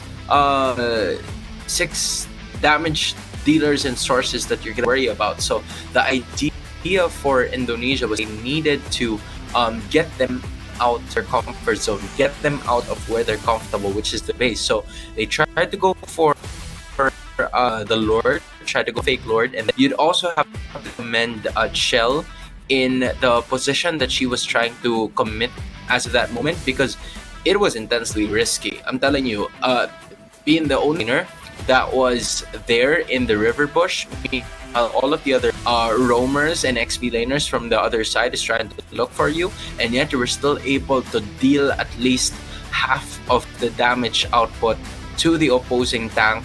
Already finished the game here for me. Take a look at it. It was a very even 19 to 11 score, but Shell, as soon as dying in like the first 5 minutes, she never died even ever since, courtesy of the space that was given to her by Fumi Echo.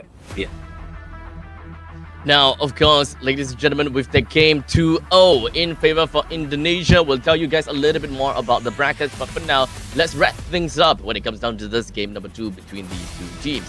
When it comes down to itemizations, I would definitely say there's nothing too out of the ordinary. I would definitely say that Daisy going with the first item, Malefic Gun, is something that is out of the ordinary for me. Losing out a lot of attack speed in the early stages of the game, just for a couple of quality of life. Not exactly my cup of tea, but what do you think about this, Hans? I think at some point in time, she would want to get a bit more of that range, just so she would be able to reach Shell in the early portions of the game. But I agree, it's not the usual build in terms of like the very first that you could have, because you would usually get the Demon Hunter Sword, the Golden Staff, and also the Corrosion Scythe for your disposal. So that is also a Sea Halberd built up in a Rose Gold Meteor for like extra sustainability. That was taken in the like the later portions of the game, but in the early moments of this fight, I wish you would just stick with somewhat of like the traditional build, so that there could be some sort of situations wherein she would build other types of items, and that's going to be completely okay as long as you have those 3 core items to help you unleash the damage. Because I felt like this is where the problems were created already, because Indonesia was dealing too much damage and they needed damage to answer to that, but they weren't able to get it just because of the prioritization of the items that was built up here by Vietnam. I absolutely agree. Unfortunately, when it comes down to Vietnam, their main core win condition has to be the 1-1. And they're just buying time just so that 1-1 will be able to get to that point whereby they will be able to win in those team fights. We need that 1-1 to be online in order to successfully be able to deal with that high loss, or perhaps to even deal with the jawhead. If the 1-1 just isn't a threat, then it is just going to be a easy push over onto the side of the 1-1. So unfortunately, that is probably one of the reasons why it didn't really quite work out that well for Vietnam. And other than that, I would say that Indonesia has been great when it comes down to the game. They knew exactly how they want to play, and of course they tackled Vietnam with a vengeance to ensure that they managed to get all of the pickoffs just so effectively in the early stages. And that means that Indonesia will move on to the upper bracket semi-finals, and they will be facing off against Malaysia that have also managed to 2-0 against their opponents. So what you can expect is the lower bracket best of 3 is going to be Vietnam versus Saudi Arabia at the lower bracket, where the competition starts to get even tighter. Now, ladies and gentlemen, we will be going off for a very short break, and once we are back, we'll be able to give you guys even more of the goodies from the Asian Esports Games 2024. We'll see you, and don't go anywhere. Right back.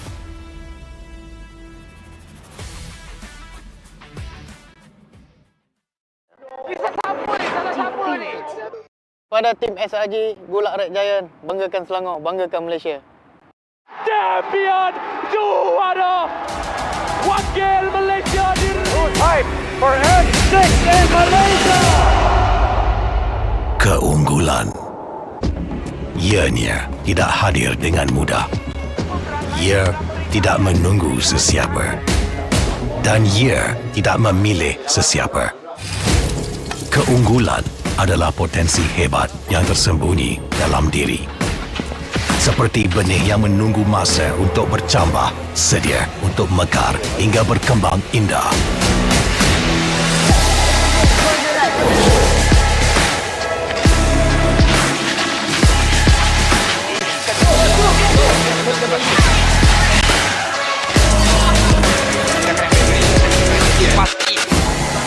Ketika cabaran mendatang, ada yang hanya memerhati. Kekuatan sebenar lahir dari dalam diri. Dibangkitkan oleh jiwa yang menyokong teguh tanpa henti. Kadangkala, saat kita rasa jauh dari apa yang kita impikan, ia muncul dari arah yang tak dijangka. Saat itu, kita sedar potensi yang sebenar ada di sekeliling. Ini semua bukanlah satu kebetulan, tapi kita yakin ini semuanya aturan takdir. Setiap langkah bukan hanya untuk diri sendiri, tapi juga untuk mereka yang berdiri dan berjuang bersama agar kita melangkah lebih jauh, menjadi lebih hebat.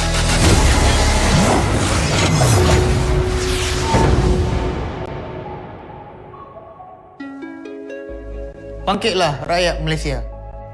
Kita bersatu menyokong sepenuh jiwa. Demi jalur gemilang kebanggaan negara. Tiba masanya untuk menjadi greater than ever.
Pada tim SRG, Gulak Red Giant, banggakan Selangor, banggakan Malaysia. Champion juara wakil Malaysia Hype for N6 in Malaysia. Keunggulan. Ianya tidak hadir dengan mudah. Ia tidak menunggu sesiapa. Dan ia tidak memilih sesiapa. Keunggulan adalah potensi hebat yang tersembunyi dalam diri. Seperti benih yang menunggu masa untuk bercambah, sedia untuk mekar hingga berkembang indah.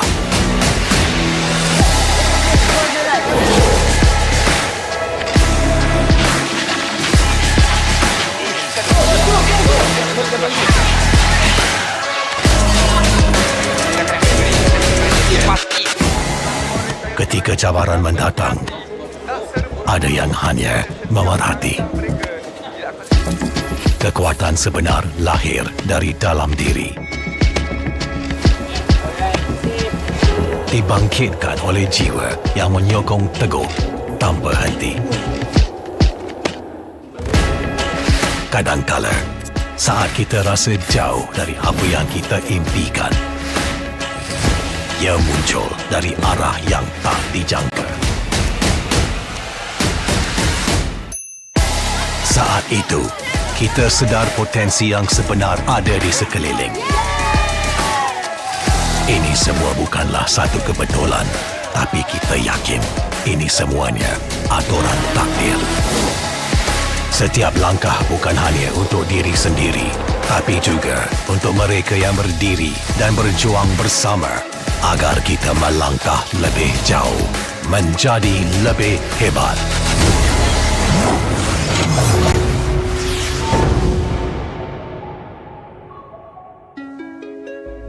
Bangkitlah rakyat Malaysia.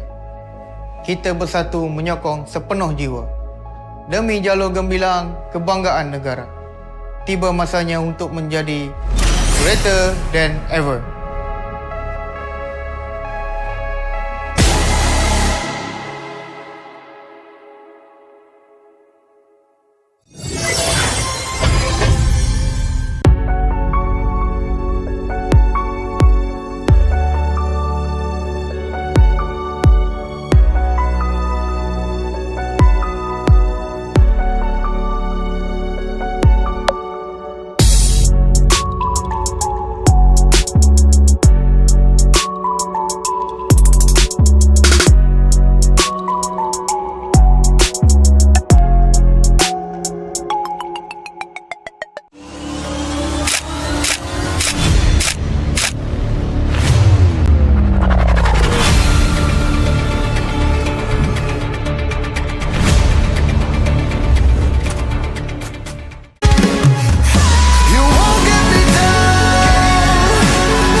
Pada tim SRG, Golak Red Giant, banggakan Selangor, banggakan Malaysia.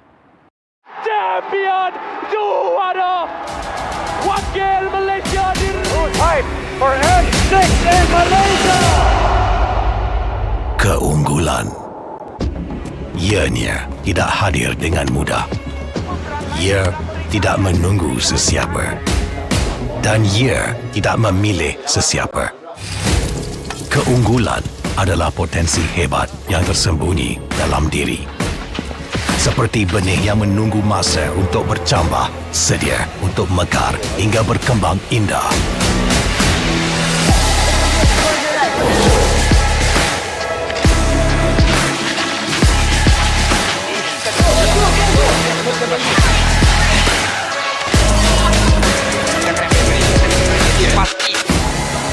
Ketika cabaran mendatang, ada yang hanya memerhati. Kekuatan sebenar lahir dari dalam diri. Dibangkitkan oleh jiwa yang menyokong teguh tanpa henti. Kadangkala, saat kita rasa jauh dari apa yang kita impikan, ia muncul dari arah yang tak dijangka. Saat itu, kita sedar potensi yang sebenar ada di sekeliling. Ini semua bukanlah satu kebetulan, tapi kita yakin ini semuanya aturan takdir. Setiap langkah bukan hanya untuk diri sendiri, tapi juga untuk mereka yang berdiri dan berjuang bersama agar kita melangkah lebih jauh, menjadi lebih hebat.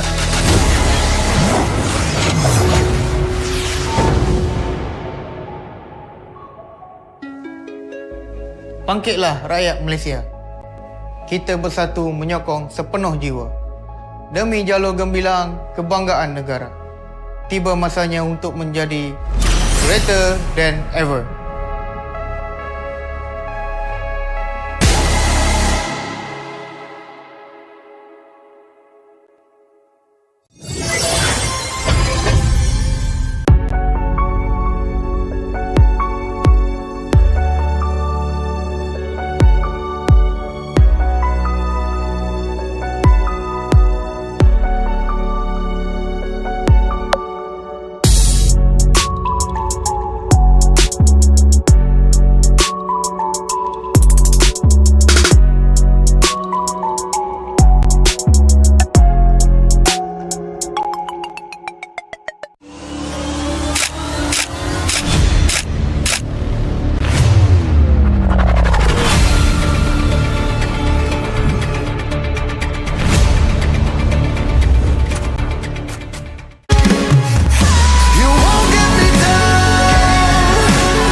Pada tim SRG, Golak Red Giant, banggakan Selangor, banggakan Malaysia.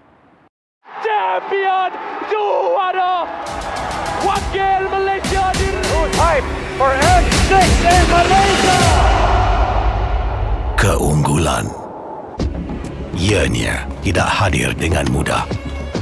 Ia tidak menunggu sesiapa. Dan ia tidak memilih sesiapa. Keunggulan adalah potensi hebat yang tersembunyi dalam diri. Seperti benih yang menunggu masa untuk bercambah, sedia untuk mekar hingga berkembang indah.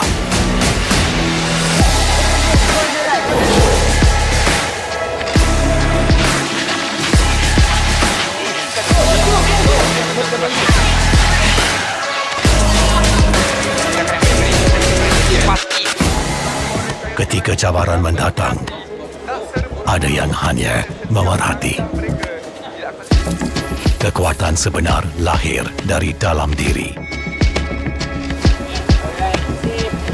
Dibangkitkan oleh jiwa yang menyokong teguh tanpa henti. Kadangkala, saat kita rasa jauh dari apa yang kita impikan, ia muncul dari arah yang tak dijangka. Saat itu, kita sedar potensi yang sebenar ada di sekeliling. Ini semua bukanlah satu kebetulan, tapi kita yakin ini semuanya aturan takdir. Setiap langkah bukan hanya untuk diri sendiri, tapi juga untuk mereka yang berdiri dan berjuang bersama agar kita melangkah lebih jauh, menjadi lebih hebat.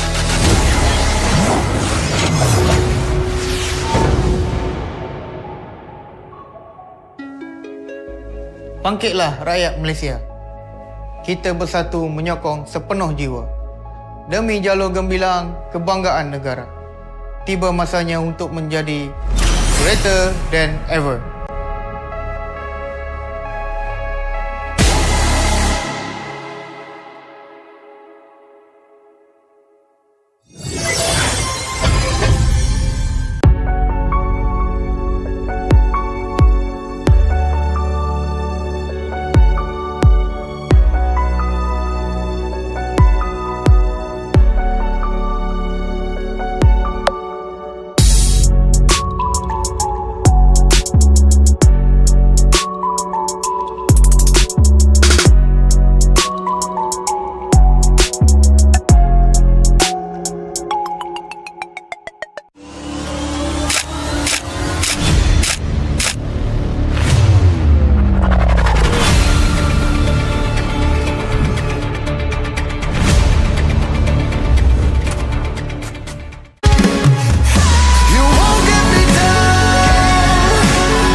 Pada tim SRG, Gulak Red Giant, banggakan Selangor, banggakan Malaysia. Champion juara wakil Malaysia fight for M6 in Malaysia. Keunggulan ianya tidak hadir dengan mudah. Ia tidak menunggu sesiapa. Dan ia tidak memilih sesiapa. Keunggulan adalah potensi hebat yang tersembunyi dalam diri. Seperti benih yang menunggu masa untuk bercambah, sedia untuk mekar hingga berkembang indah.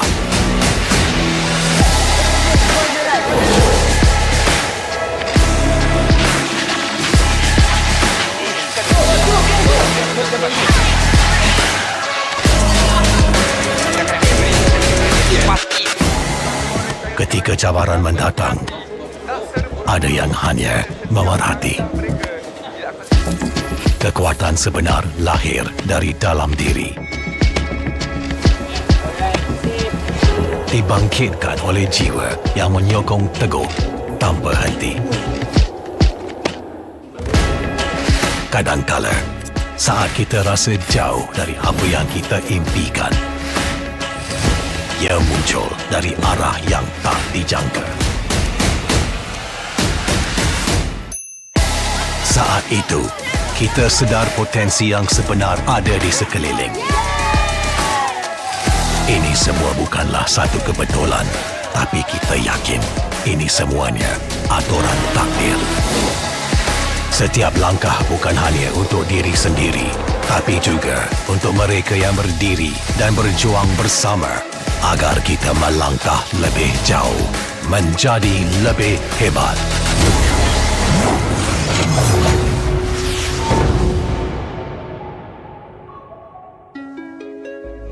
Bangkitlah rakyat Malaysia. Kita bersatu menyokong sepenuh jiwa. Demi jalur gemilang kebanggaan negara. Tiba masanya untuk menjadi greater than ever.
pada tim SRG Golak Red Giant. Banggakan Selangor, banggakan Malaysia.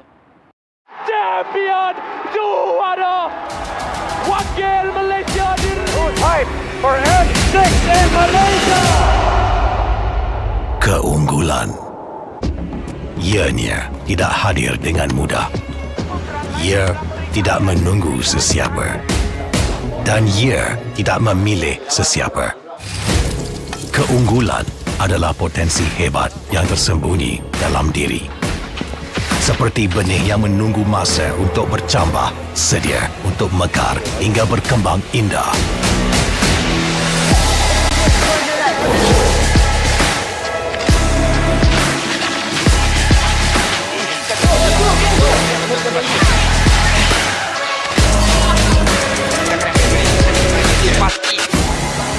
Ketika cabaran mendatang, ada yang hanya memerhati. Kekuatan sebenar lahir dari dalam diri. Dibangkitkan oleh jiwa yang menyokong teguh tanpa henti. Kadangkala, saat kita rasa jauh dari apa yang kita impikan, ia muncul dari arah yang tak dijangka. Saat itu, kita sedar potensi yang sebenar ada di sekeliling.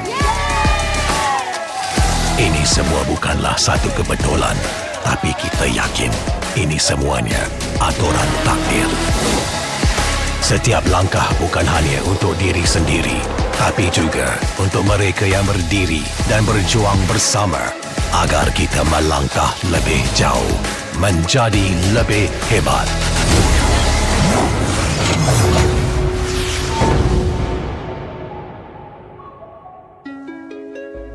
Bangkitlah rakyat Malaysia. Kita bersatu menyokong sepenuh jiwa. Demi jalur gemilang kebanggaan negara. Tiba masanya untuk menjadi greater than ever.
Pada tim SRG, Gulak Red Giant, banggakan Selangor, banggakan Malaysia. Champion juara wakil Malaysia Time for N6 in Malaysia. Keunggulan ianya tidak hadir dengan mudah. Ia tidak menunggu sesiapa dan ia tidak memilih sesiapa. Keunggulan adalah potensi hebat yang tersembunyi dalam diri. Seperti benih yang menunggu masa untuk bercambah, sedia untuk mekar hingga berkembang indah.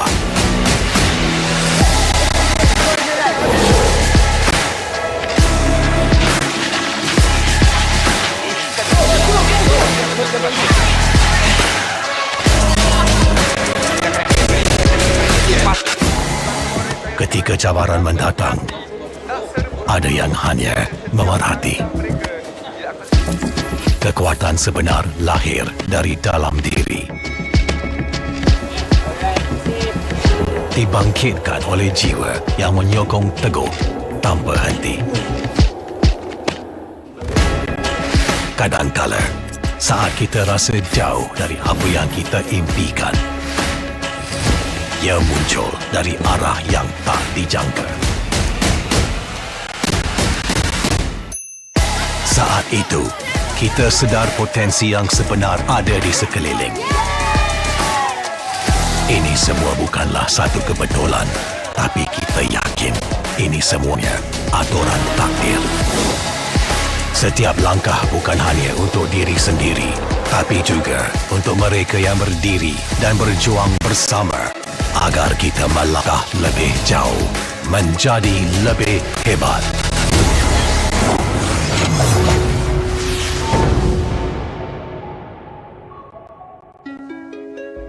Bangkitlah rakyat Malaysia.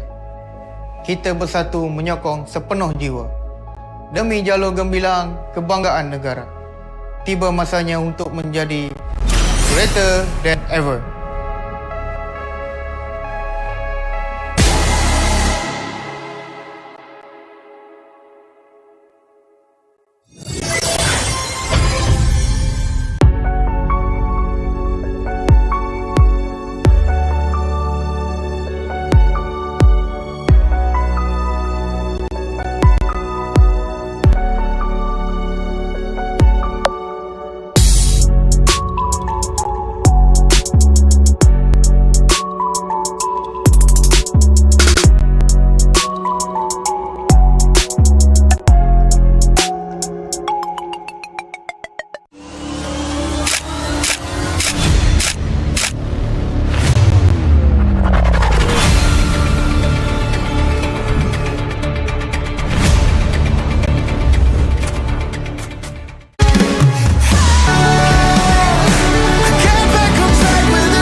Ni salah siapa ni? Pada tim SRG, Gulak Red Giant, banggakan Selangor, banggakan Malaysia. Champion juara wakil Malaysia diri. Time for N6 in Malaysia. Keunggulan. Ianya tidak hadir dengan mudah. Ia tidak menunggu sesiapa. Dan ia tidak memilih sesiapa. Keunggulan adalah potensi hebat yang tersembunyi dalam diri. Seperti benih yang menunggu masa untuk bercambah, sedia untuk mekar hingga berkembang indah.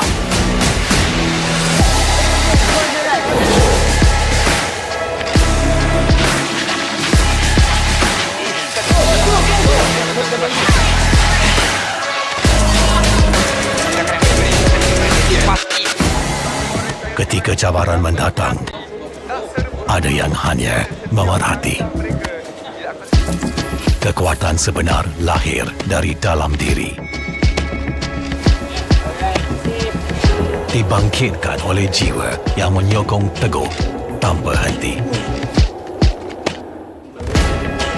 Kadangkala, saat kita rasa jauh dari apa yang kita impikan, ia muncul dari arah yang tak dijangka.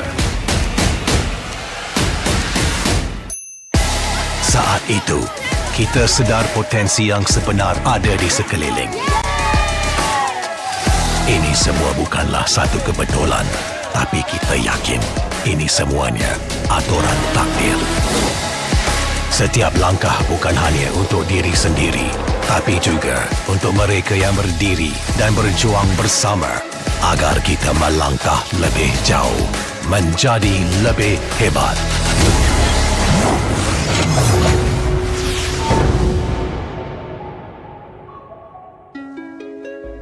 Bangkitlah rakyat Malaysia. Kita bersatu menyokong sepenuh jiwa.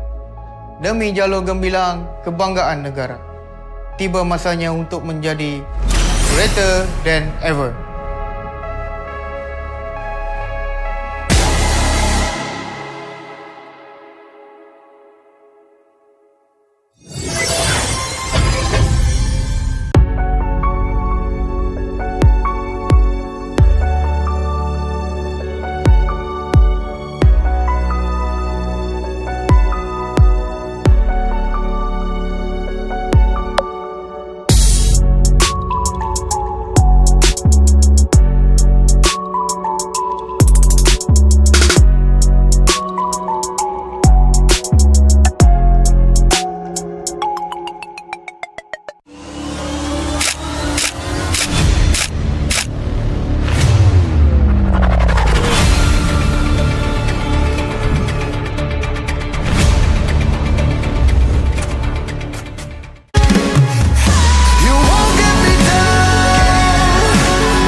Ni salah siapa ni? Salah siapa ni?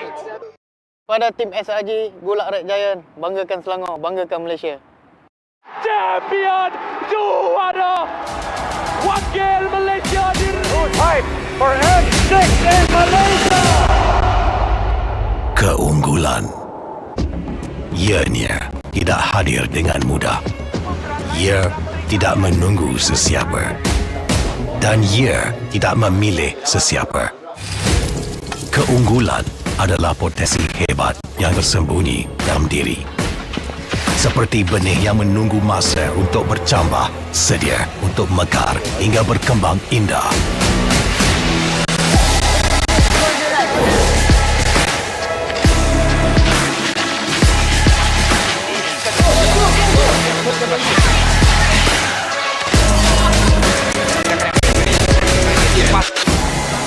Ketika cabaran mendatang, ada yang hanya memerhati. Kekuatan sebenar lahir dari dalam diri. Dibangkitkan oleh jiwa yang menyokong teguh tanpa henti. Kadangkala, saat kita rasa jauh dari apa yang kita impikan, ia muncul dari arah yang tak dijangka. Saat itu, kita sedar potensi yang sebenar ada di sekeliling. Ini semua bukanlah satu kebetulan, tapi kita yakin ini semuanya aturan takdir. Setiap langkah bukan hanya untuk diri sendiri, tapi juga untuk mereka yang berdiri dan berjuang bersama agar kita melangkah lebih jauh, menjadi lebih hebat.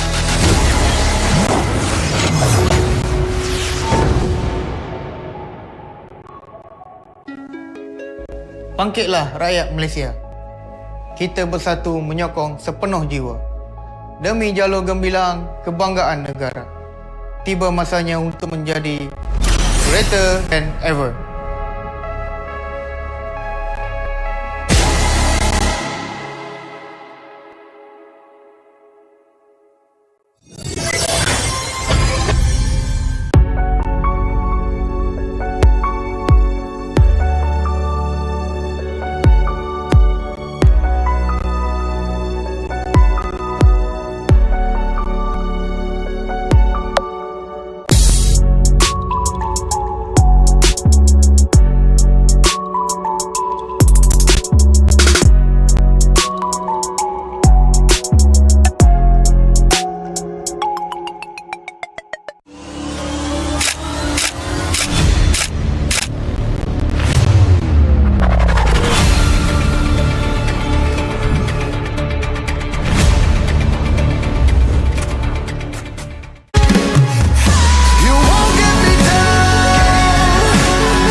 Ni salah siapa ni? Salah siapa ni?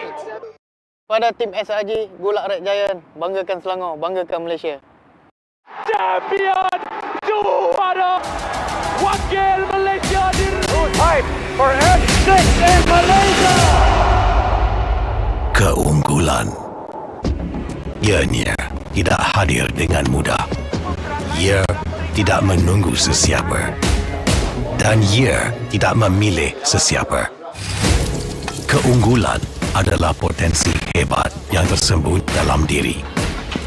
Seperti benih yang menunggu masa untuk bercambah, sedia untuk mekar hingga berkembang.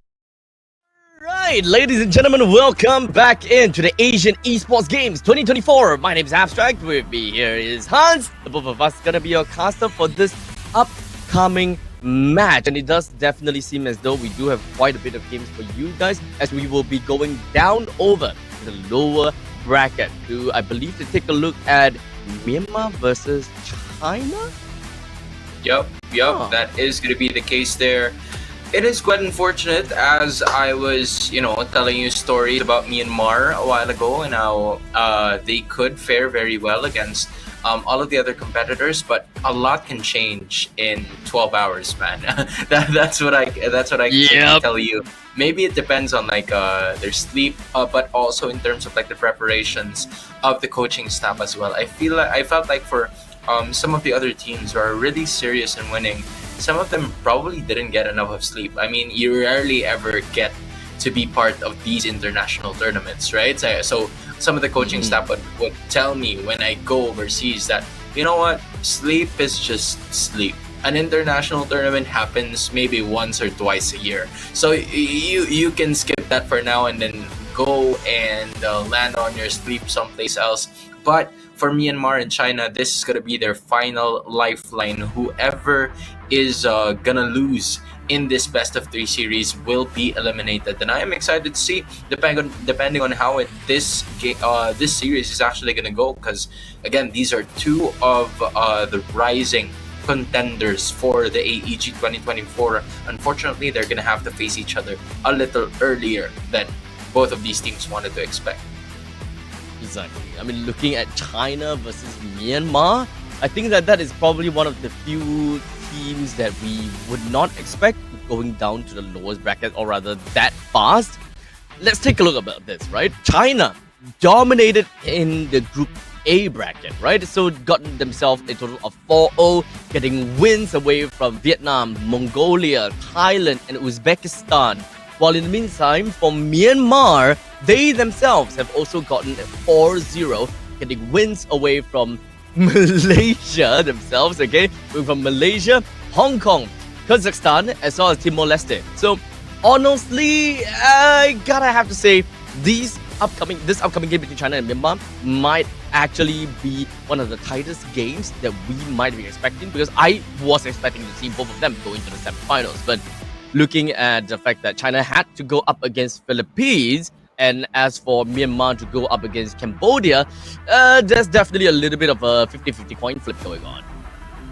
Yeah, honestly, in terms of the matchup, of course, we're going to be expecting to see a little bit more of the competition here coming in from both Myanmar and China. Unfortunately, they went up against really premier competitors back then, right? So it was honestly a thought to a point wherein the question is how they would be able to at least find their way to make sure that they could advance to the next stage of the competition. But unfortunately, they will be advancing in a sense that they will have to fight for their tournament life from here on out. They're going to be joined by Saudi Arabia and Vietnam. So all of these 8 countries are actually, very well known in terms of the MLBB scene. But as you can see, those 4 countries that have made it into the winners semifinals, Philippines, Cambodia, Malaysia, and Indonesia, have been the most prominent ones. And I am sure that the ones who are currently at the bottom wouldn't want to not only stay there, but to also continue and move forward against further competition. So from this point onwards, China versus Myanmar, Hans, what do you think about this? China on Myanmar? I always like to put people on their spot. China, Yeah, Myanmar, man. 2-0, 2-1. I don't know. I honestly feel like this could go 3 games. I'm not entirely sure on which team I'm gonna be rooting for, but since I've already told you stories about Myanmar, maybe I'll root for Myanmar 2-1 because I haven't prepped you up against China from a while ago. But in terms of what they can deliver to the table, they've also got their rotations fixed, and I am sure that this is a team that could definitely make some waves as we try to get a little bit more of the understanding with how they're going to be executing most of their gameplay. But now we're going to be going into the draft. You got to see a little bit of it, but as of the moment, just gonna try to make some certain configurations just to be sure, and then afterwards we're gonna make sure that everything is fresh and proper for you guys to take a look at everything that's happening. So without further ado, ladies and gentlemen, I believe that we are about to go into the game. And once we've got the game, we've got that all, fine and of course dusted in.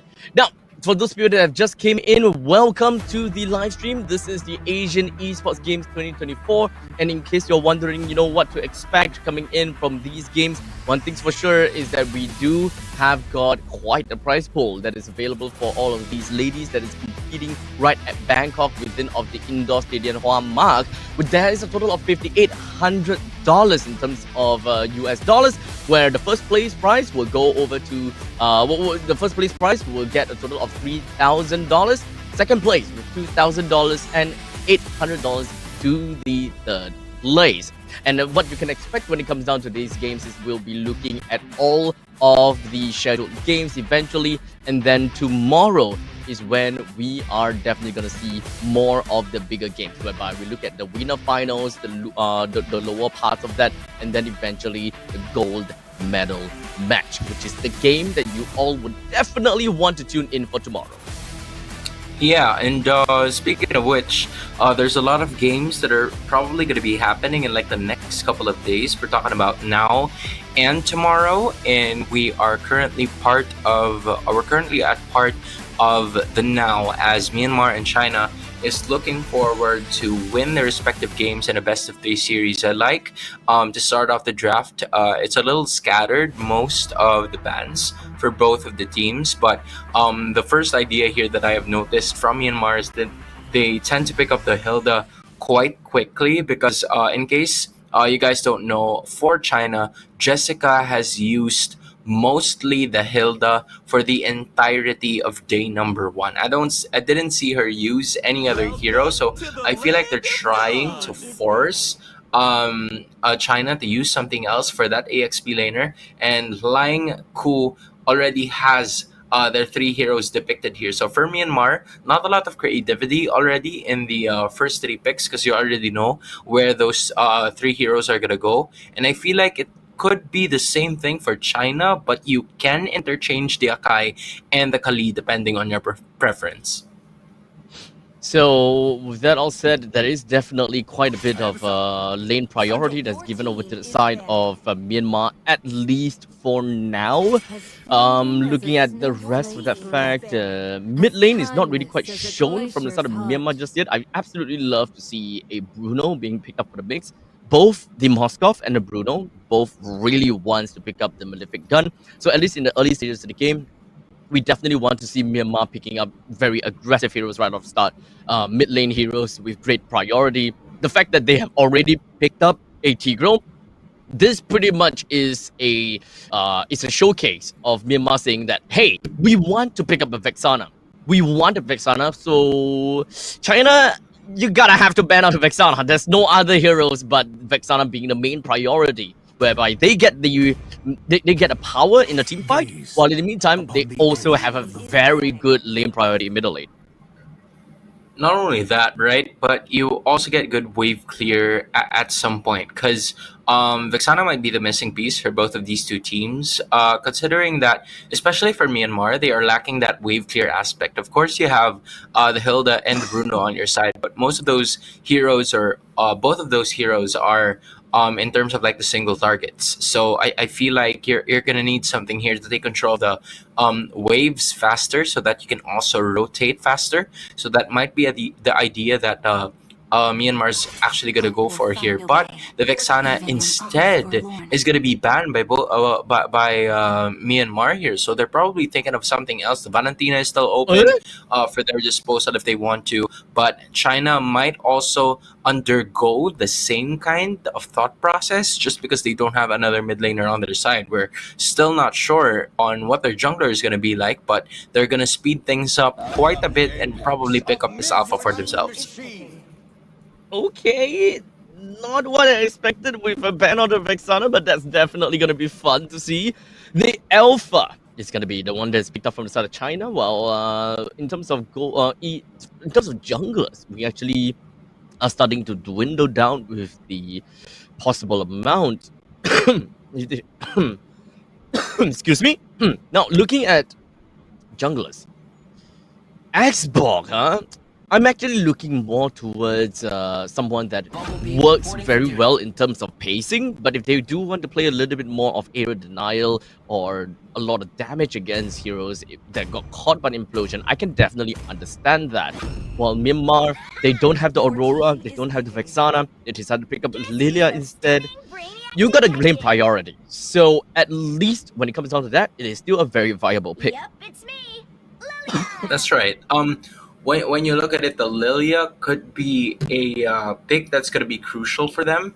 But at some point in time, I'm really looking at the possibility of the Lilia not being able to do as much, except for giving pressure towards that Moscow. Because, again, it may be a good hero to peel most of the tanky frontliners coming in from China. You have the Khalid, and you also have the Akai as well. But the Exporg is definitely going to help. So I feel like for Myanmar here, their approach is looking for a slow burn type of composition. Not really a lot of burst damage, to be specific, right? You don't really have to take note of much of that. But when we're talking about slowly pitting the damage, you get the feel like it starts to hurt a lot more when you pinch it the longer time, right? The longer you pinch it, the longer it hurts. I feel like that's what Myanmar is going for, except for compared to China's composition here, that they have a lot of burst. They also have crowd control abilities, so that it could work to their advantage if they want to.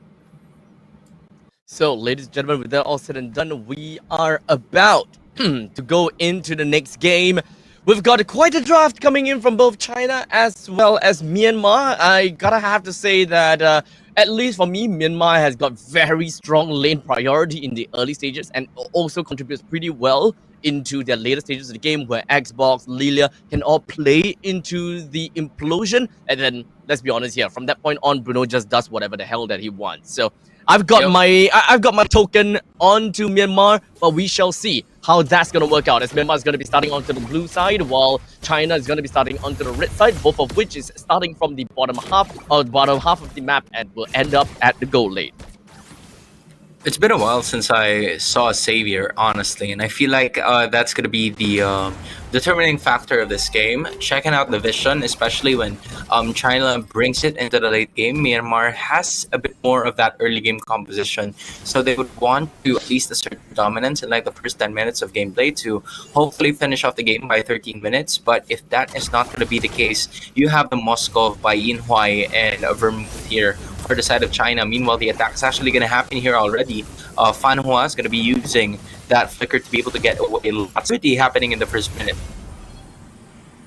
And right off the bat, it does definitely seem as though that Myanmar, what they want is to be fast on their fingers, fast on their gameplay, as long as they are able to just run around the riverline and ensure that they get themselves a good amount of control and eventually bleed themselves into the opponent's jungle. That is eventually going to be the best case scenario. Winning against Jessica in lane is definitely what the Hilda wants to do. Gold lane is something that I will say that there is definitely going to be a bit of stalemate going on. It's more of a skill matchup at this point in time. Yep, I feel like everything's gonna start to happen in like the first beginning of that the turtle take. But as I say that, of course, Fan Hua out of position already, so that means Myanmar is going to be having an easy time here. This is definitely the scaling that they're expecting, and with those kinds of mispositions coming in from China, they're definitely going to punish it as quick as they could. Yep, the turtle currently resetted by the hands of Myanmar. We're having the priority over the turtle as well. China can't seem to really break through the barriers of Myanmar just yet, as Fan Hua definitely have a lot of problems trying to break in, especially since she doesn't have got the heavy spin. Just wait, hold on a second for the side of okay, never mind. Yes, we got to fight. Yep. I got it. It is actually cool now, taking the brunt of the damage here for the rest of the members of China, but even so, they got one kill whatsoever. Turtle going onto the side of Myanmar, but Jessica is not yet done. Looking her sights towards KK, just a little bit on that dawning light, but she is still able to escape as of that moment. The Hilda and the Khalid are both on the chase, but that is going to be the end of that team fight. A turtle for a price of a life coming in from Myanmar. Ooh, definitely a very fair trade for both sides at the very least. I thought that Myanmar might be able to dominate in the team fight a little bit more, but China, they definitely made things a little bit tougher for Myanmar to take control of the river line. I didn't really quite think that China can just casually just walk right in, especially with Jessica's on the Raging Sandstorm. But all in all, China, they just need to hold it out a little bit longer. They do have very strong early game presence as well when it comes down to the Desert Tornadoes damage as well, chokes. As of the moment, Choke is here, is being caught in the crossfire, but there goes the last insanity. Catches on to Fan Hua, uses the flicker to be able to get away, but those hammers coming in from the Hilda is going to be coming in handy. Lying gets it through. Raging Sandstorm right from the back is going to be able to at least deal a ton of damage to get the counter attack for China. Two heroes are down, that's Lying and Q, and now the rest of the members of Myanmar are going to be trying to back away. Same goes for China.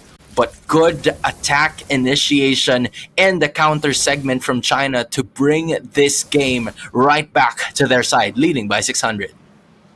What the hell was that amount of damage? That is just absolutely illegal. Like, especially for the side of Jessica coming from the back with a Raging Sandstorm, that sandwich was so perfectly executed. They just knew where to, position themselves. And I feel like I haven't seen Jessica in a while, except for the time where she already started to use that Raging Sandstorm. Just, waiting for the right opportunity, hiding under the bushes. And I feel like Myanmar was so preoccupied with trying to force a clash towards China, to the point where China, when they got the position that they wanted, it was Jessica's turn to actually deal the damage. And now they're currently in the turtle trying to force it in. Stuns coming in from Vermouth a little early on that dawning light, but another fight is going to be ensued here by both of the teams. And there is going to be another Raging Sandstorm that will land to two heroes, but Jessica is going to be trying to stay alive, although two are already down for the side of China. Jessica's not going to be healing it instead, but Ku pays it for her life. But even so, that's Chokes and Fan Hua. No retribution coming in from China, so Myanmar might just well be able to get this next hurdle of this game. And there we go. Myanmar indeed get themselves a turtle with a little bit of a 700 goal lead. Not too bad, not too bad. The early game aggression from the side of Myanmar definitely is not exactly as rewarded as as they wanted, especially since when it comes down to Jessica leading against the Hilda in the EXP and not punished at all. I think that is going to be one of the biggest mistakes from the side of Myanmar, to just allow Jessica to roam free. The Hilda just deals so much crazy amount of damage over to the side of Khalid that this shouldn't even be happening. You shouldn't allow Jessica to run around the map that much. And look at this, right? The burn already starting to get felt by Jessica, and that's exactly what happens when there is just enough damage per second coming in from Gay, already at 401. This is the best start that you would want to have if you're an X-Borg, although a trade is going to happen for both of the gold laners, and Lying here trying to get close to Yin Huai, but that is not going to be the case here as the push lands in towards that Moskov. Still a lead for the side of Myanmar at 1k gold, but as of the moment, this is still a stalemate. However, when you take a look at that turret, somewhat Myanmar already has that advantage just because of an extra turret being taken down. With the T1 turret in the top lane and the bottom lane taken down, Myanmar will find themselves with a 1,000 gold lead. Not exactly the amount that they wanted, but to be fair, both teams, they do have very similar levels of power spike, but Myanmar, they will definitely be able to hold down the ground better. As of the moment, there's going to be another attack, and unfortunately, Sikoshi goes down, and Lunalin joins her. So now it's time for China to actually fight back here. That's going to be another one of those passive first kills coming in, and now it is Ku going down as well. 3 for the price of none, and what an incredible turnaround coming in from China. A seesaw battle we're seeing here, Abstract. It's surely going to go to the turtle, or the turtle's going to go surely to China as of the moment, as Lying trying to get the brunt of the damage, but is able to stay alive and keep the middle turret active. Yep, with now the Lord coming back only in about a minute or 2 minutes or so, China has been really dominating in these concepts of the fights. They have a lot of lockdowns, they have a lot of crowd control, and they just generally have very strong pokes as well coming in from Yinhuai as well as for Vermouth. So you can't exactly play the long game with China, especially if you're just right in front of their faces. So far, we haven't really quite managed to see Ku just going in for big implosion just yet, since that is going to be one of the main catalysts. Just not the best target there for Ku.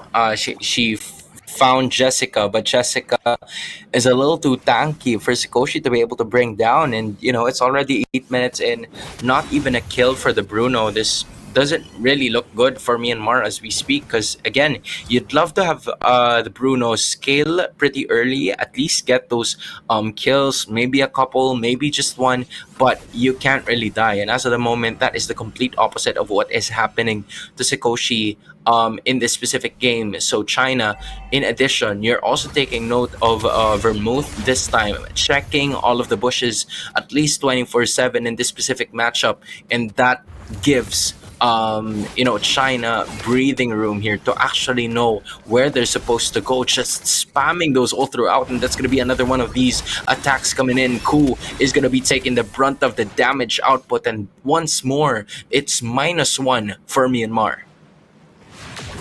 And now China is knocking right onto the doors of Myanmar with the 2 turrets in the top lane down, 1 T1 in the bottom, but now it's still going to be left with a T1 in the middle lane, which arguably is one of the most important turrets if China do want to take control of the map from this point onwards and hopefully be able to move on with even more aggression. It does seem like China is just going to be working on the Lord first though. Fanhua looking at the possible heavy spin here, but that's not going to be the case. It's Lying on the backside. She's able to get it. Now it's Myanmar's turn. Landing 2-0. Even so, Chokes manages to get an extra turret takedown, and she's also going to be able to at least get Lying down. And now it's a Raging Sandstorm once more. Yinhuai using that Spear of Destruction, although he's not ready for the damage output brought about by Myanmar. K pops off the Immortality. Chokes here being pushed right back just so she wouldn't be able to land on that damage in for the price of 1. It's Myanmar getting 4 kills, but China getting a life and also getting the Lord on their side. Slowly but surely, Myanmar will want to continue to hold on for as long as possible. Do they have a good comp for the late game? That is mostly going to be the main question, huh? Because when it comes down to the Bruno is always a hero that we can observe very strong power spike in the early stages. But of course, once you leave him alone, even in the late stages, he is still definitely someone that is very difficult to deal with. But of course, with the Twilight Armor being a very easy answer against the Bruno, just so that you will be able to receive lesser critical damage, that is always going to be the easiest way out for one of the few main frontliners, especially for Fanhua as well as Jessica. Yeah, this is still going to be difficult for Myanmar.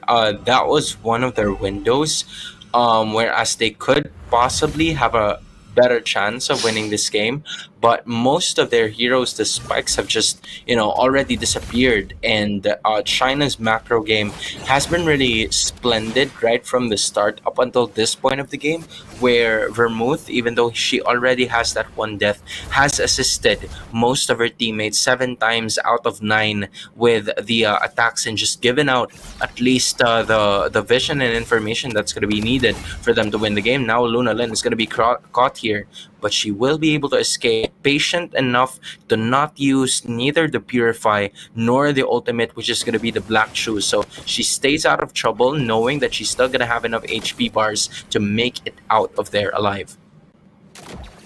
Yes, at this point in time, completely neck and neck. We're going down the wire for game number 1. Exactly what we were expecting when it comes down to these two giants going up against one another, and both of the T1s are still not taken down just yet. To my amazement, both teams, they defended very well, but I'm sure that it would not be for long though, as eventually the Lord that is coming up in the top side of the map will be one of the main threats that forces one of these turrets to go down. Yeah, it's a little, Myanmar is currently at a stagnant pace of their gameplay. They kind of like are trying to figure out still what they're supposed to do next, just because of the fact that there are little to, none of the things that they can do except for just waiting for the Lord, or maybe even get a pickoff right over here, because that apparently isn't the case for them. But Yin White chooses to go inside, but that gives her immediate access to the Lord as fast as possible. But Luna Lin is going to be cut to at least 25% of her HP bars. Conceal's already going to be utilized here, but there goes another one of those Myanmar players, and she's going down. Here comes another one of those heavy spins as well. Immediate flicker just to be able to get out of a certain situation. Last Insanity is going to be utilized as well. Jessica here just throwing most of those scimitars right into the face of the enemy, and there it goes, icing on the cake, landing dawning light for the price of none. China are starting to feel it, and they immediately go to the bot lane.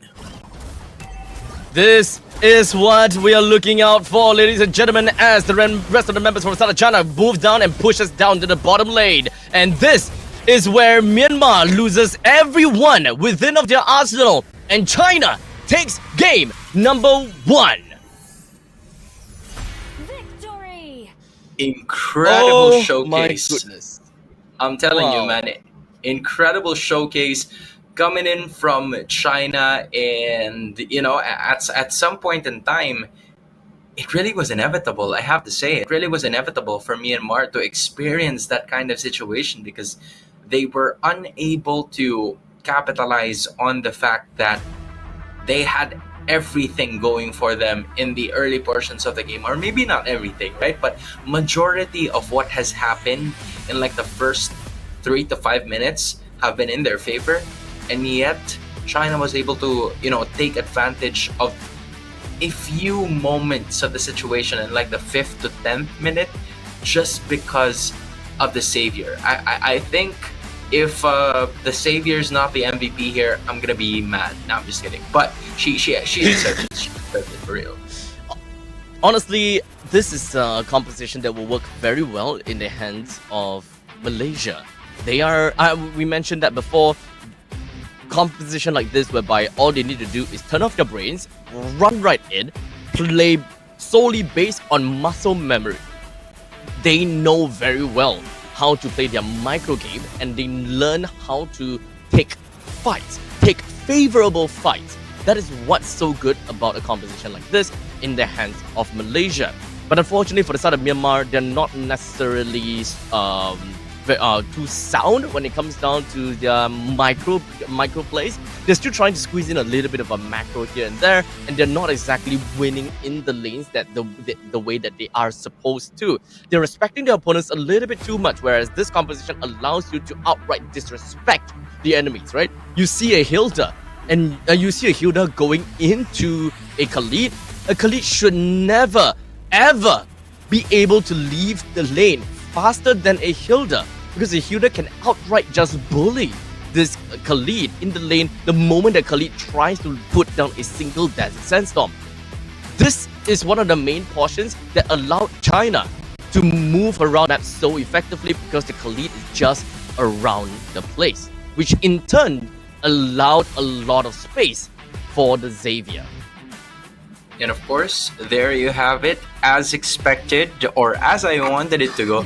Don't worry, guys, I'm not the boss of it, all right? They're the ones choosing it for us, all right? But as of the moment, that was the MVP. You saw Vermouth there, the Savior 3-1 and 11. And I just like to, showcase the level of understanding that she had with checking the vision, giving out some space for the rest of the Chinese players to just wreak havoc in the 5th to 10th minute of the game, because I felt like that is where the transition started to take advantage for China, because for the first 5 minutes they were a little hesitant on what they should do, even though they're already starting the clashes in terms of the turtles and the neutral objectives, because they know that the power spike of Myanmar is right there. So if they make a sudden move, then it could go south for them, and they won't be able to do what they did in that very first few minutes of the matchup. Here you're looking at the highlights, right? And as of that moment, we started to see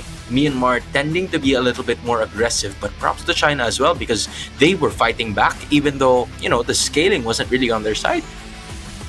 Yeah, I mean, you can definitely see the amount of control that China had in these fights. They know the opponent is going to be aggressive. As such, they pick up the archive for themselves in order to really disengage the fights and really be wreaking havoc and just creating overall chaos right into their fight. As you can see, Fanhua has been pivotal in controlling all of these fights, just so that their team will be able to prioritize on that one player constantly, and if not all the time.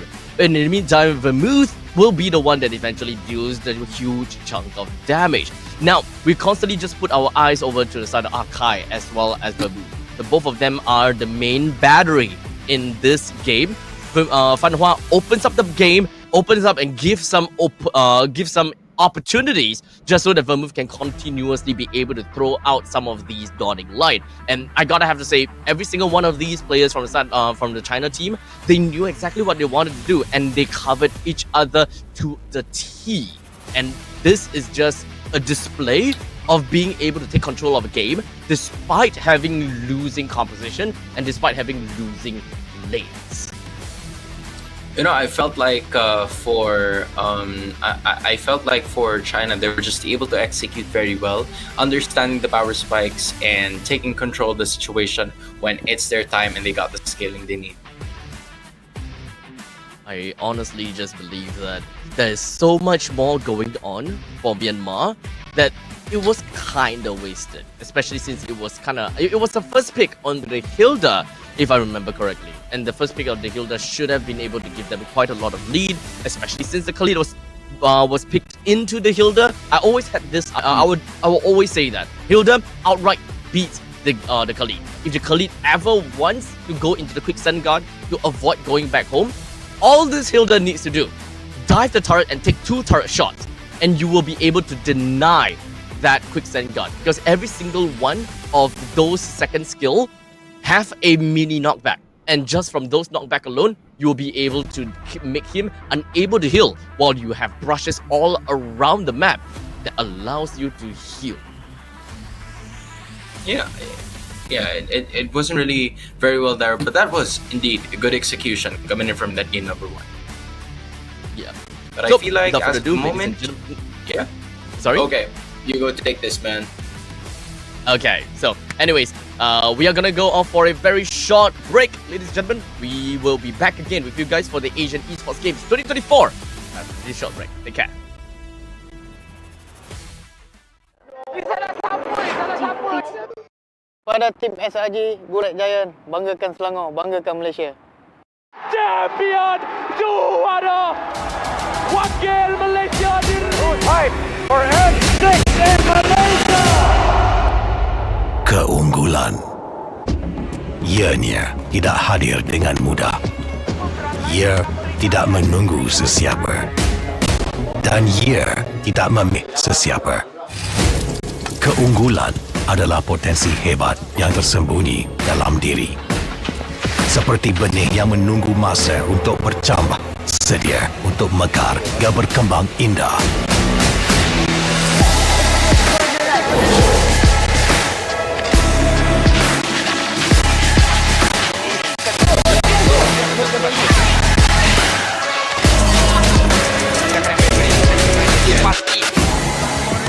kecabaran mendatang, ada yang hanya memerhati. Kekuatan sebenar lahir dari dalam diri, dibangkitkan oleh jiwa yang menyokong teguh tanpa henti. Kadangkala, saat kita rasa jauh dari apa yang kita impikan, ia muncul dari arah yang tak dijangka. Saat itu, kita sedar potensi yang sebenar ada di sekeliling. Ini semua bukanlah satu kebetulan, tapi kita yakin ini semuanya aturan takdir. Setiap langkah bukan hanya untuk diri sendiri, tapi juga untuk mereka yang berdiri dan berjuang bersama agar kita melangkah lebih jauh, menjadi lebih hebat.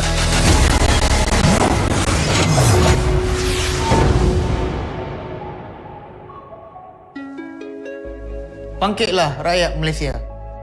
Kita bersatu menyokong sepenuh jiwa. Demi jalur gemilang kebanggaan negara. Tiba masanya untuk menjadi greater than ever.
Pada tim SG Gulak Red Giant, banggakan Selangor, banggakan Malaysia.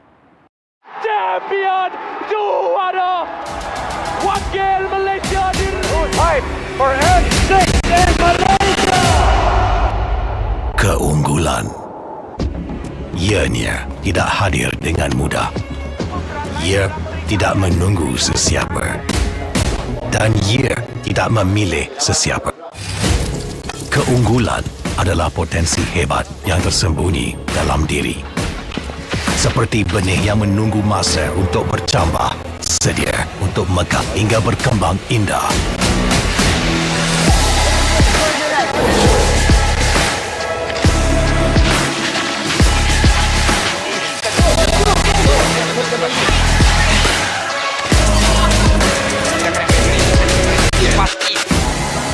Ketika cabaran mendatang, ada yang hanya memati. Kekuatan sebenar lahir dari dalam diri. Dibangkitkan oleh jiwa yang menyokong teguh tanpa henti. Kadangkala, saat kita rasa jauh dari apa yang kita impikan, ia muncul dari arah yang tak dijangka. Saat itu, kita sedar potensi yang sebenar ada di sekeliling. Ini semua bukanlah satu kebetulan, tapi kita yakin ini semuanya aturan takdir. Setiap langkah bukan hanya untuk diri sendiri, tapi juga untuk mereka yang berdiri dan berjuang bersama agar kita melangkah lebih jauh, menjadi lebih hebat.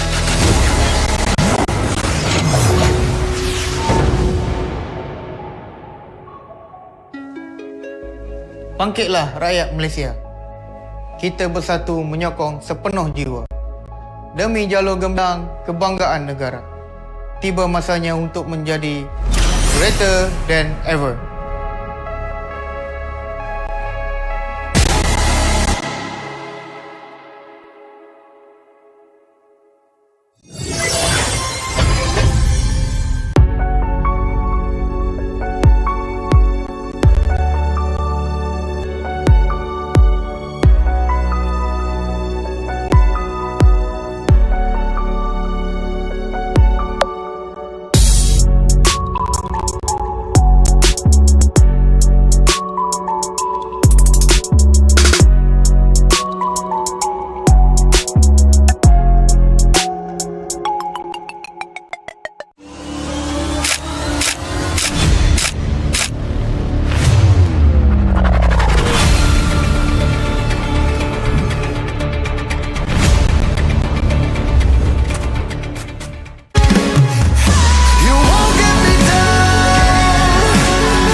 ladies and gentlemen, welcome back. My name is Abstract. With me here is Hans. We are back in here for the Asian Esports Games 2024. We have just finished and witnessed the very first game between China versus Myanmar, and to some of our surprise, it has went over to China for game number 1. And looking at how China has played thus far, we are all absolutely daunted with how they have been going up against Myanmar. But, you know, without further ado and enough of the yapping, we've got the draft already prepared for us, and we've got quite a lineup that is prepared too. I think there could be some changes with how both China is planning to execute this as well, considering that there has been a lot of different scenarios that we are going to be looking forward to, just in case, so you guys won't really miss it. But in terms of like the first few picks that I saw, the Gatot Kacha was already there, but at the same time, I did feel like the Moscow has been open here this time around for both of the teams, because from what I've witnessed a while ago, if I remember correctly, China just had a really good time in terms of that mid-game spike, and that would not have been possible if not because of the initiations that was brought about by the Savior. So now they're bringing another mid lane hero into the mix, which is going to be the Zask. I haven't seen that hero in a long while, but it's been a trend in like the previous patches that we've had. So maybe they're looking forward to even getting more aggression, and it is also a really good answer towards the Hayabusa, because the little alien, or should I say the big alien, when you get the ultimate gun, is going to be tanking that brunt of the damage coming in from the Ubi Shadow Kill. Yeah, exactly. So I can only imagine that is what would work out for them. But surprised to see that with B1 being the Khalid and R1, R2 being the Gatokacha as well as the Moskov, is not something that I believe would have been what are the few main priorities. Normally, when we are looking at a Gatokacha has always been a very good answer to a Yve, which we actually haven't seen in a very long time, right? Especially in today's Asian Esports games thus far. Despite Yve being one of the few top priority being picks right there, but regardless, you're not going to be seeing that, at least from the side of China. And I don't think that Myanmar would want to pick a Yve into the Gatokacha as well. That's probably the last thing that you want to do. There are still definitely a lot of other heroes that's currently still available. With the fact that the Aurora as well as the Vexana has been taken out, Loi definitely can still be a relatively good pick, but it's kind of tough considering that if China decides to blind pick into the Julian, there's not much information that they would need, or rather there's not much information that they have that can really work for that Loi pick.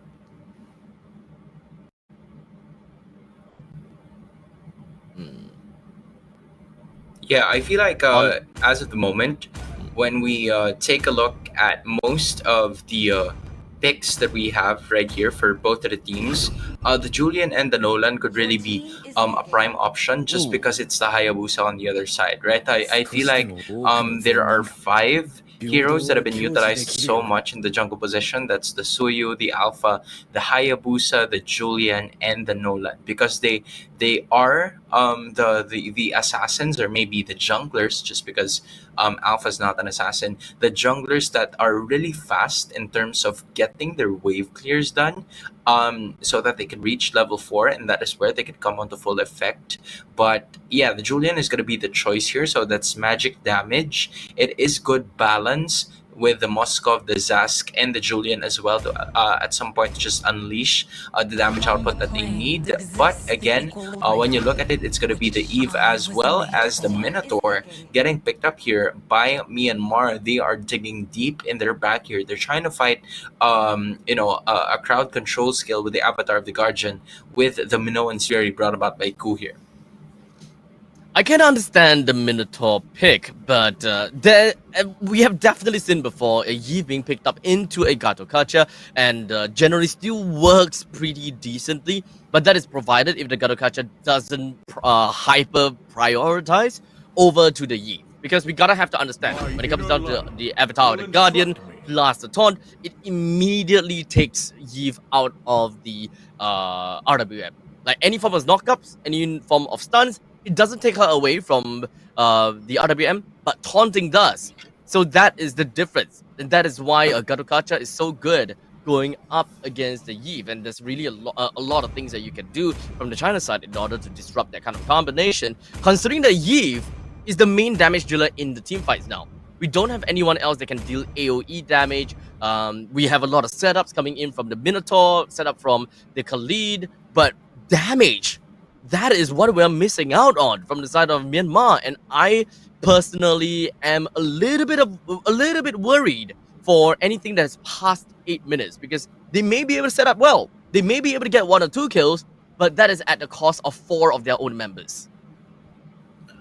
I don't know about you, Abstract, but I think this is going to be a fast game. I hope I didn't jinx it, but I do feel like this is going to be a fast game just because of how well most of the China's heroes complement each other. You have a Tigreal that could really activate you from like having that level 1 to level the first skill and the second skill already.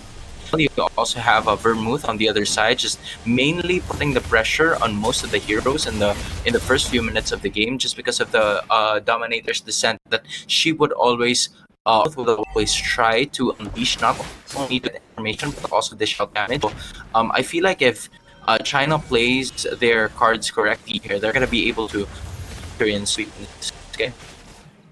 So they have the information that the jungler from the side of Myanmar started in the purple buff and eventually will hit themselves down to the bottom side. So China will take this opportunity to try to steal away and take away the River Crab by the EXP lane, while just ensuring that the Moskov would not be the prime target of the Hayabusa as much as possible. But Fan Hua have decided to put herself down in the bottom lane just so that you will be able to kind of help Yin Huai out, but to change things up, to change the script, as China wanted to respond to the Hayabusa instead of avoiding.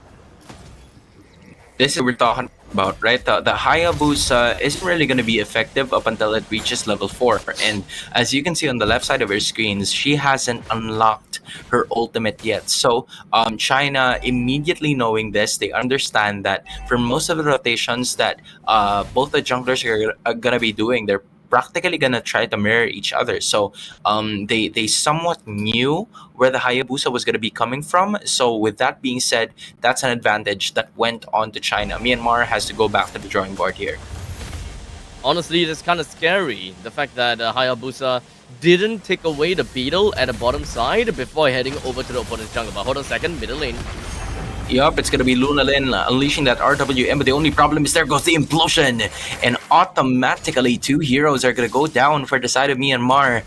China just looking stellar here in terms of the performance, immediately going to that purple buff to even delay K, in which she was already delayed from the first place because she now has part of her record.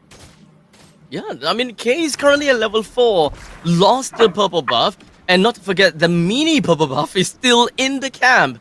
That means that Myanmar will have got their purple buff spawned only very a while later. And it does seem like the Khalid might not have caught wind of it just yet. So come on, Lane, kill it.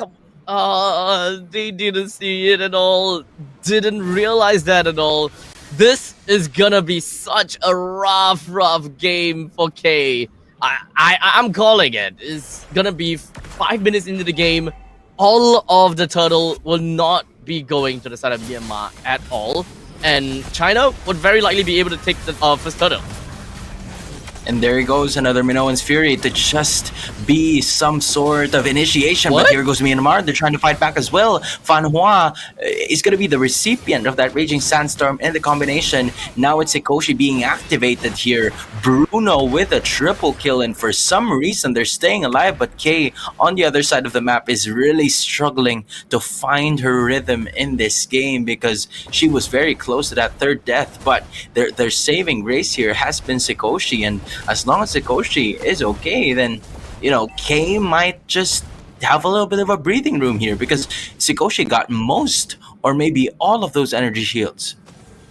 Yeah, I mean, Myanmar now taking those fights is definitely great because they know that as long as the Garukacha is kind of stuck at the top lane, there's really not much that China have got when it comes down to the answer for the RWM. So China now understood, they literally just understood that, yo, we need our Garukacha. We need to unlock this Garukacha out of his lane, and then we can start to take on the fight. We cannot allow these free kills going over to the side of the Bruno ever again. As such, you can see the chokes immediately went to the top lane. There it goes again. The Raging Sandstorm landing by Lai, and there goes the AOG as well. Minoan Sphere is going to be added to the mix as well.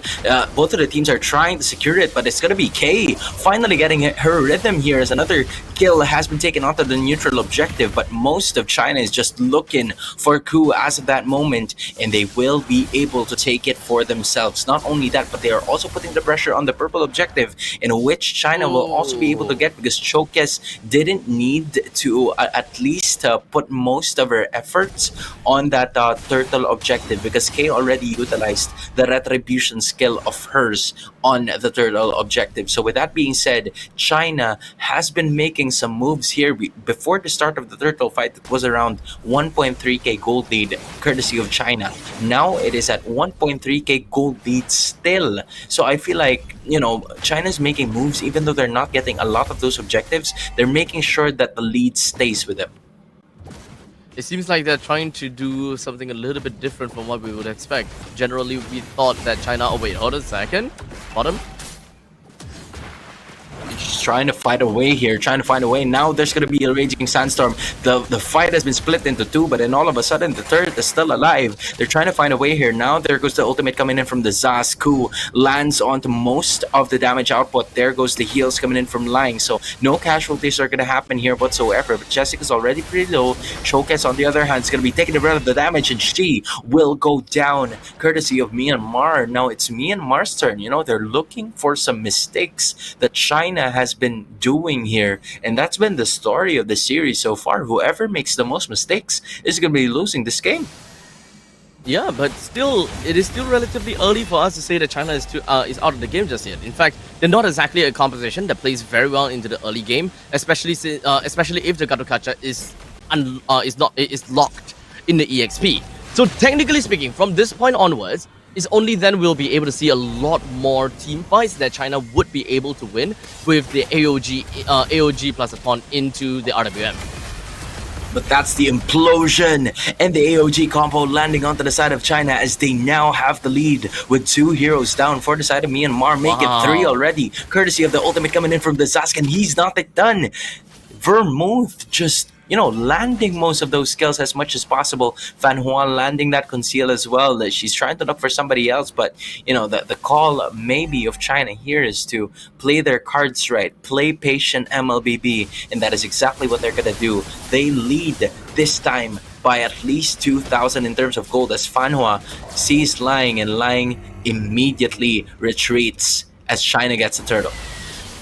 Honestly, I gotta have to say that was amazing backup from the side of Vermouth, just ensuring that she will be able to deal with the Yve while the RWM is popped, because Jessica was just nowhere to be seen. Jessica already used the AOG a little bit too far away to even initiate the taunt onto that Yve, so might as well just send the Dominator's Descent right into the face of Yve, and Yve couldn't even hold on to it any longer.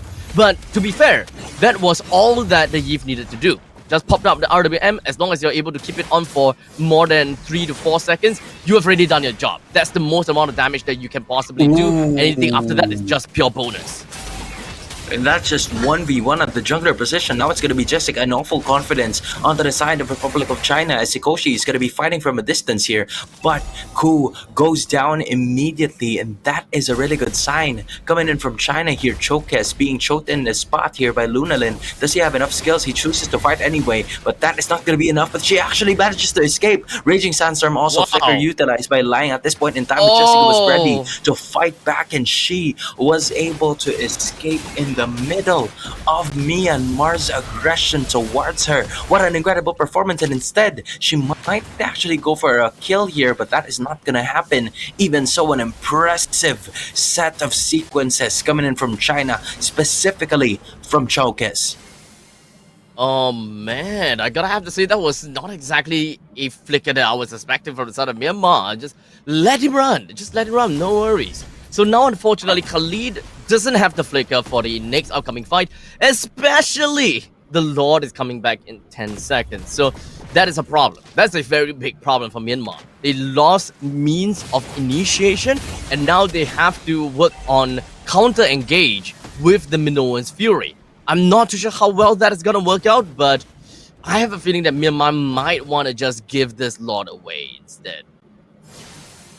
Yeah, they're trying to prioritize on attacking Yin Huai. Yin Huai probably feels it already, which is the reason why she dashed back, but also using the Purify as well to be able to stay alive. Jessica's gonna join the party, trying to protect that inner surge from actually happening. There goes the Minoan's Fury as well. The Moskov is gonna go down. Chokes is starting to join the party. Sikoshi is gonna be cornered here, and they will go down as well. 3 heroes down for Myanmar. What seemed to be an early aggressive tactic coming in from the blue side didn't really go their favor, because they not only did they get the Lord, the thought about China here, but they also got 3 kills in the process. So now it's back to another form of reset for Myanmar, as China has extended their lead to 6,000 gold.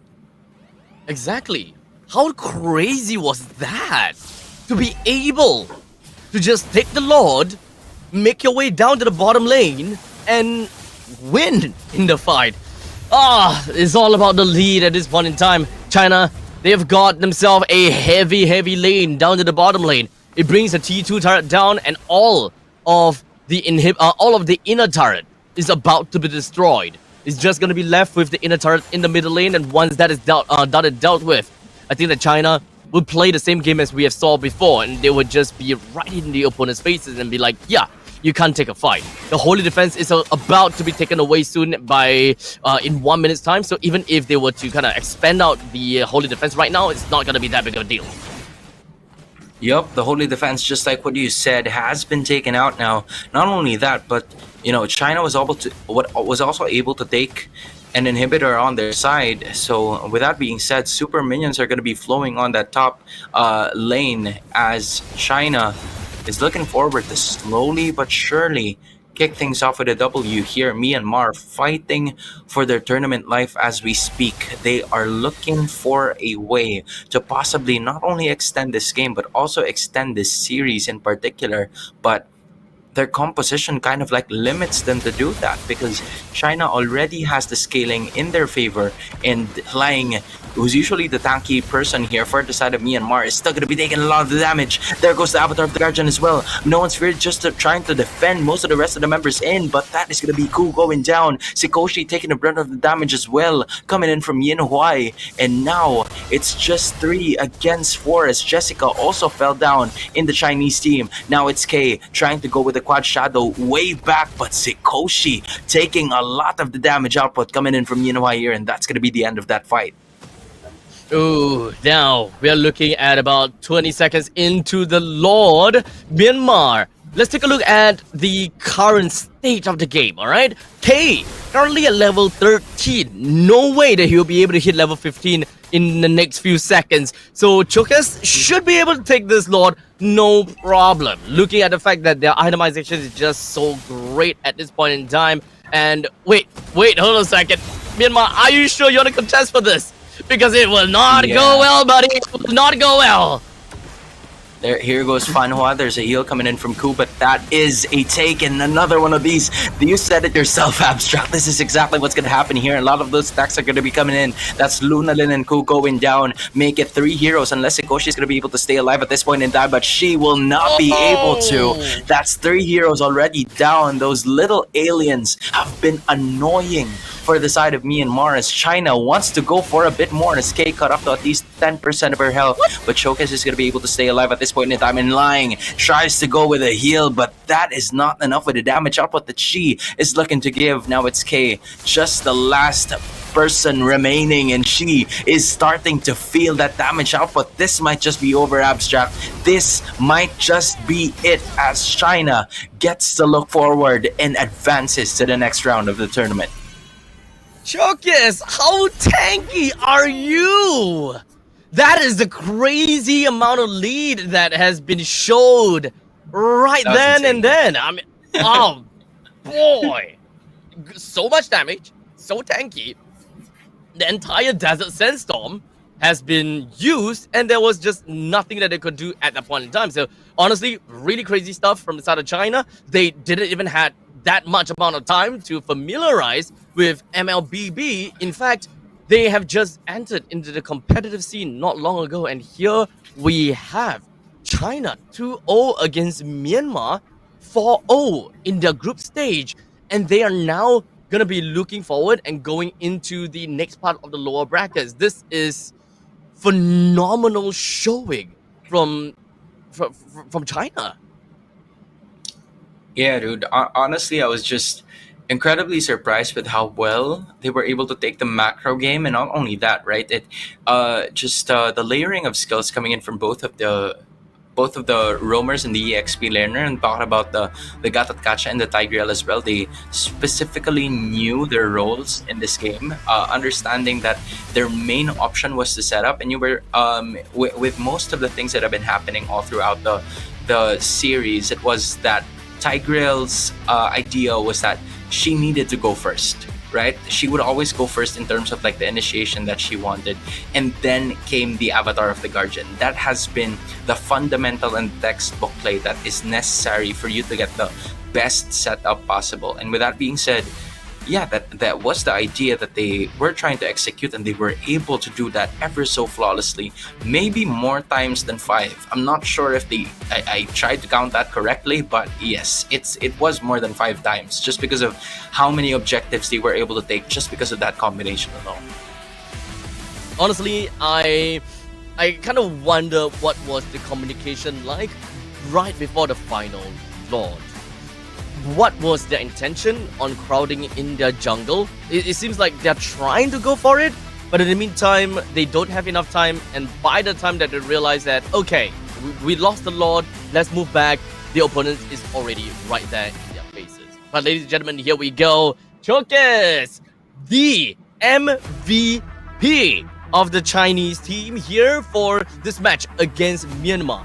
Very, very well deserved. We have seen exactly what this Julian has made out of, and she piloted the Julian to the absolute T. Yeah, it was just a difficult game in general for Myanmar, man. I mean, aside from that triple kill that Sikoshi got in, I think the 8th or the 9th minute of the game, that gave them quite a silver lining to, prolong this fight even longer. It wasn't the case for the rest of the matchup, because China was able to at least capitalize on the early game aggression that the composition of their lineup has, right? You have the Moskov, even though there were some times that she continuously gets pressured by 4 of the members of Myanmar. Jessica and Fanhua was able to at least put a stop to it as well by trying to always be in close proximity with the Moskov when they want to. So whenever there are some sort of attack threats coming in from Myanmar, they will always try to find a way to be part of that team fight so that they would win and turn things around immediately. Exactly. Now, you guys pretty much saw the lineup, or rather the score line of the Yves. Unfortunately, it didn't look all that great. 0-4-5, if I remember correctly. Solely because she is the main target. She's the main guy that needs to go down. Although I gotta have to say, there's a lot of these situations where Luna Lin, you take a look throughout this entire fight, right? Luna Lin could stay for the entire RWM because there was no Gatot Kacha at all. Why? The Gatot Kacha was stuck in the lane. And ever since Chokes went to the top lane to unlock the Gatot Kacha has been in the game all the way through. Even though the AOG plus a taunt combination hasn't been landing onto Luna Lin 100% of the time, such as this instance, at the very least, we have Vermouth that came to cover up for the lack of crowd control onto the Yves. They just needed an answer to the Yves. It can be Gatot Kacha, it can be anyone that deals significant amount of damage. As long as you take Luna Lin away from the RWM, then the Myanmar team would have absolutely no damage whatsoever to be able to continue the team fight. Yeah, it was just a cool set of that was displayed by China here, just because of the fact that they somewhat lead this game when we're talking about AoE damage, right? That has been the problem of the composition of Myanmar back in the first few minutes of the game. Yes, they have the advantage in terms of like the early game scaling, in which we saw the Bruno, just like what I said a while ago, get that triple kill to hopefully close the gap within them and the goal lead that China had. But in terms of the team fight, it's always going to go to China's side, just because of the fact that whenever the Eve uses that real world manipulation, it somewhat gives them like quite a struggle to find a way to at least unleash the damage output. Because when the Eve unleashes the ultimate as well, there's no frontliners anymore, and that is what the idea of the Avatar of Guardian and Implosion does at some point in time. Because when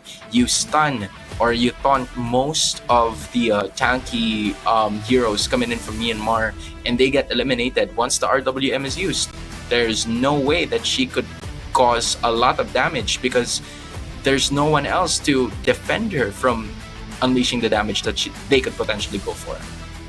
Exactly. You need a very strong brick wall in front of the Eve, and we gotta have to agree, right? RWM is a great utility skill. However, ever since the change into Glowing Wand, Eve has changed just from a pos 4 mage into a pos 3 mage just because of this single item.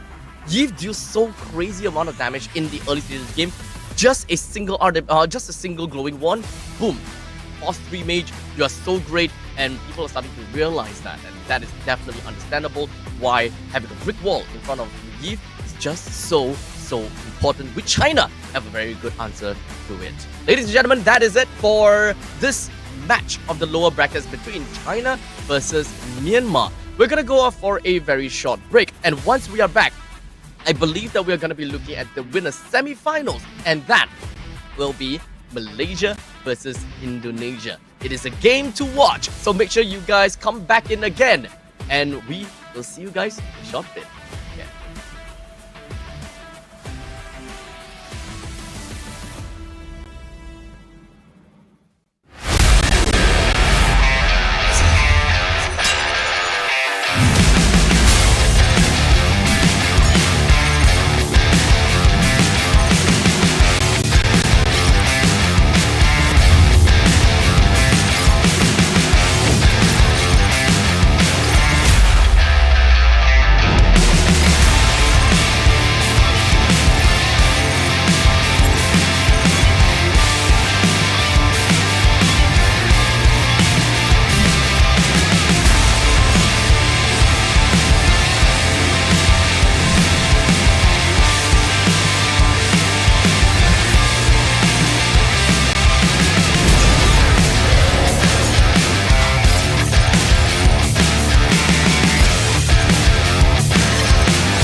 Pada tim SRG, Gulak Red Giant, banggakan Selangor, bangga Malaysia. Champion juara Wakil Malaysia. Fight for N6 in Malaysia. Ianya tidak hadir dengan mudah. Ia tidak menunggu sesiapa. Dan ia tidak memilih sesiapa. Keunggulan adalah potensi hebat yang tersembunyi dalam diri. Seperti benih yang menunggu masa untuk bercambah, sedia untuk mekar hingga berkembang indah.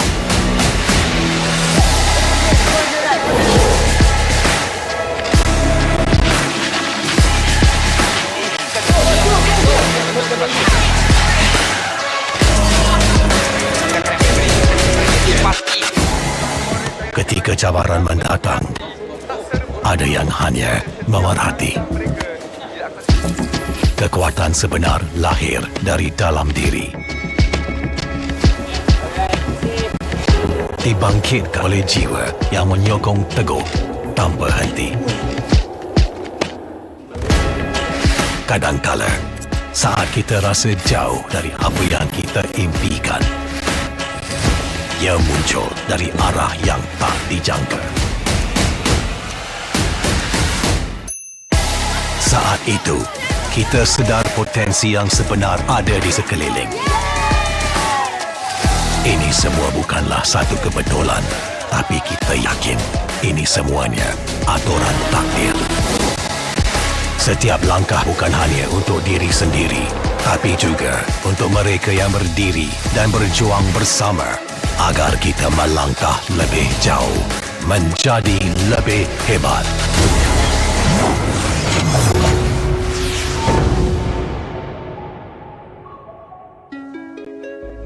Bangkitlah rakyat Malaysia. Kita bersatu menyokong sepenuh jiwa. Demi jalur gemilang kebanggaan negara. Tiba masanya untuk menjadi greater than ever.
Pada tim SRG, Gulak Red Giant, banggakan Selangor, banggakan Malaysia. Champion juara wakil Malaysia time for F6 in Malaysia. Keunggulan. Ianya tidak hadir dengan mudah. Ia tidak menunggu sesiapa. Dan ia tidak memilih sesiapa. Keunggulan adalah potensi hebat yang tersembunyi dalam diri. Seperti benih yang menunggu masa untuk bercambah, sedia untuk mekar hingga berkembang indah.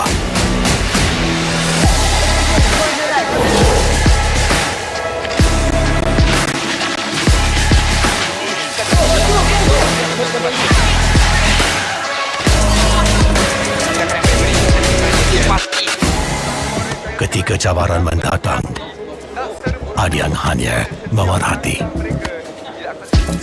Kekuatan sebenar lahir dari dalam diri. Dibangkitkan oleh jiwa yang menyokong teguh tanpa henti. Kadangkala, saat kita rasa jauh dari apa yang kita impikan, ia muncul dari arah yang tak dijangka. Saat itu, kita sedar potensi yang sebenar ada di sekeliling. Ini semua bukanlah satu kebetulan, tapi kita yakin ini semuanya aturan takdir. Setiap langkah bukan hanya untuk diri sendiri, tapi juga untuk mereka yang berdiri dan berjuang bersama agar kita melangkah lebih jauh, menjadi lebih hebat.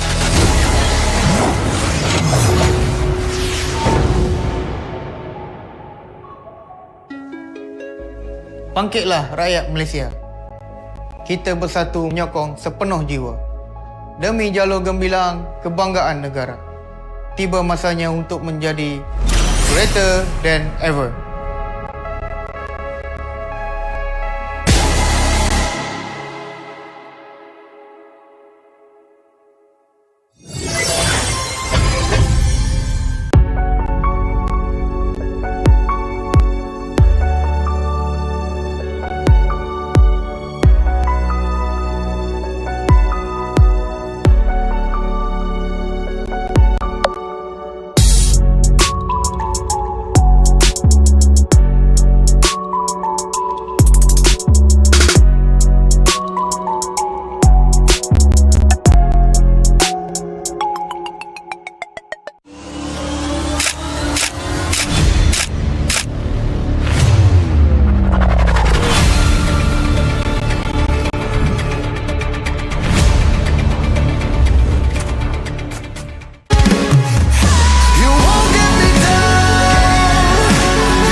Pada tim SRG, Golak Red Giant, banggakan Selangor, banggakan Malaysia. Champion juara wakil Malaysia time for M6 in Malaysia. Keunggulan. Ianya tidak hadir dengan mudah. Ia tidak menunggu sesiapa. Dan ia tidak memilih sesiapa. Keunggulan adalah potensi hebat yang tersembunyi dalam diri. Seperti benih yang menunggu masa untuk bercambah, sedia untuk mekar hingga berkembang indah.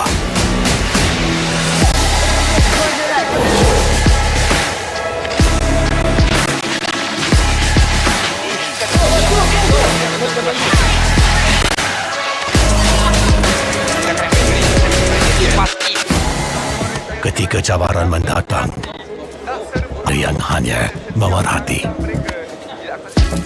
Kekuatan sebenar lahir dari dalam diri. Dibangkitkan oleh jiwa yang menyokong teguh tanpa henti. Kadangkala, saat kita rasa jauh dari apa yang kita impikan, ia muncul dari arah yang tak dijangka. Saat itu, kita sedar potensi yang sebenar ada di sekeliling. Ini semua bukanlah satu kebetulan, tapi kita yakin ini semuanya aturan takdir. Setiap langkah bukan hanya untuk diri sendiri, tapi juga untuk mereka yang berdiri dan berjuang bersama agar kita melangkah lebih jauh, menjadi lebih hebat.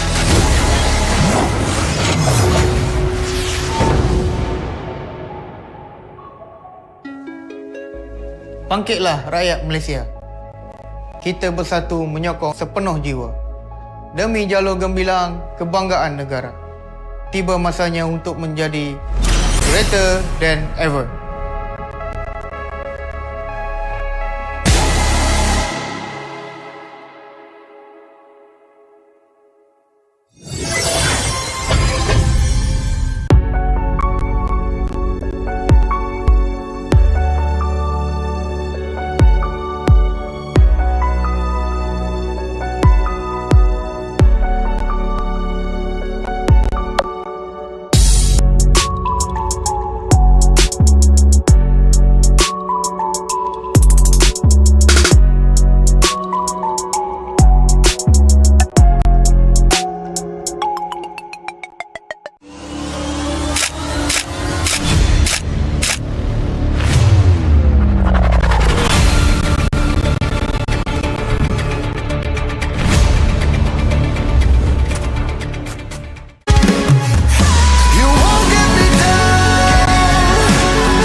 Pada tim SRG, Gulak Red Giant, banggakan Selangor, banggakan Malaysia. Champion juara wakil Malaysia Time for M6 in Malaysia. Keunggulan. Ianya tidak hadir dengan mudah. Ia tidak menunggu sesiapa. Dan ia tidak memilih sesiapa. Keunggulan adalah potensi hebat yang tersembunyi dalam diri. Seperti benih yang menunggu masa untuk bercambah, sedia untuk mekar hingga berkembang indah.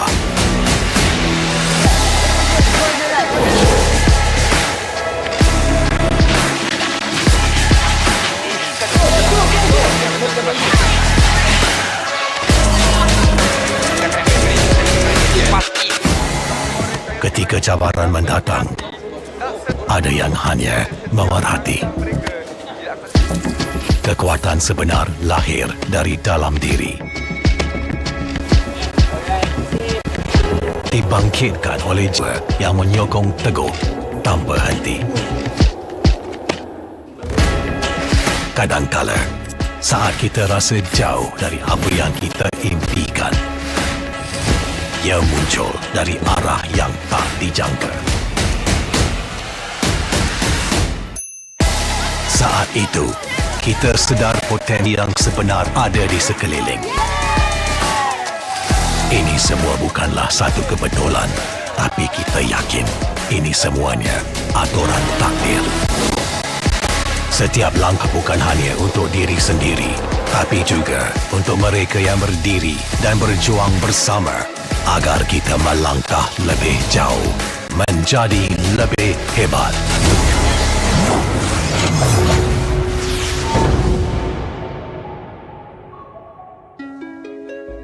Bangkitlah rakyat Malaysia.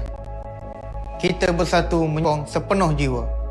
Demi jalur gemilang kebanggaan negara. Tiba masanya untuk menjadi greater than ever.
Alright, ladies and gentlemen, welcome back to the Asian Esports Games 2024. My name is Abstract, with me here is Hans. The both of us gonna be your caster for this upcoming match, and it does seem like we have quite a game. As you can see, the draft is already ready between Cambodia versus Philippines. What's your thought about this, Hans? Nah, bro, it seemed too quick. Like I'm quite surprised with the fact that for most of the time that we have right here now, I think the Philippines would have like a personal goal of actually beating Cambodia, because Cambodia was the team, or Cambodia was the country that defeated the Philippines back then in the IASF qualifier, which is probably the reason why, in case you guys are wondering, right? The Philippines weren't able to qualify in terms of the women's MLBB division just because of the fact that Cambodia eliminated them right away.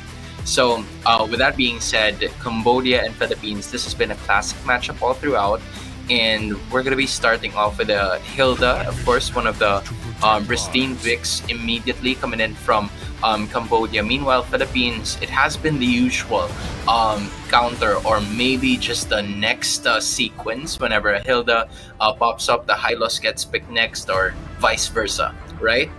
Although this is where things get to change with the third pick now, and I feel like the Hayabusa will really appear here, considering that the Suyu and the Alpha have already been banned for both of the sides.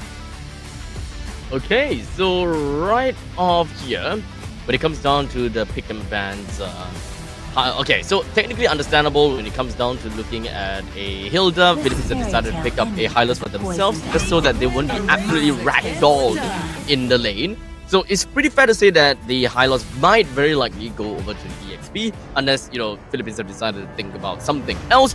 But in this very case, we are looking at a Vexana in middle lane, that's priority, and a very early goal laner. Cambodia wants to play the early game.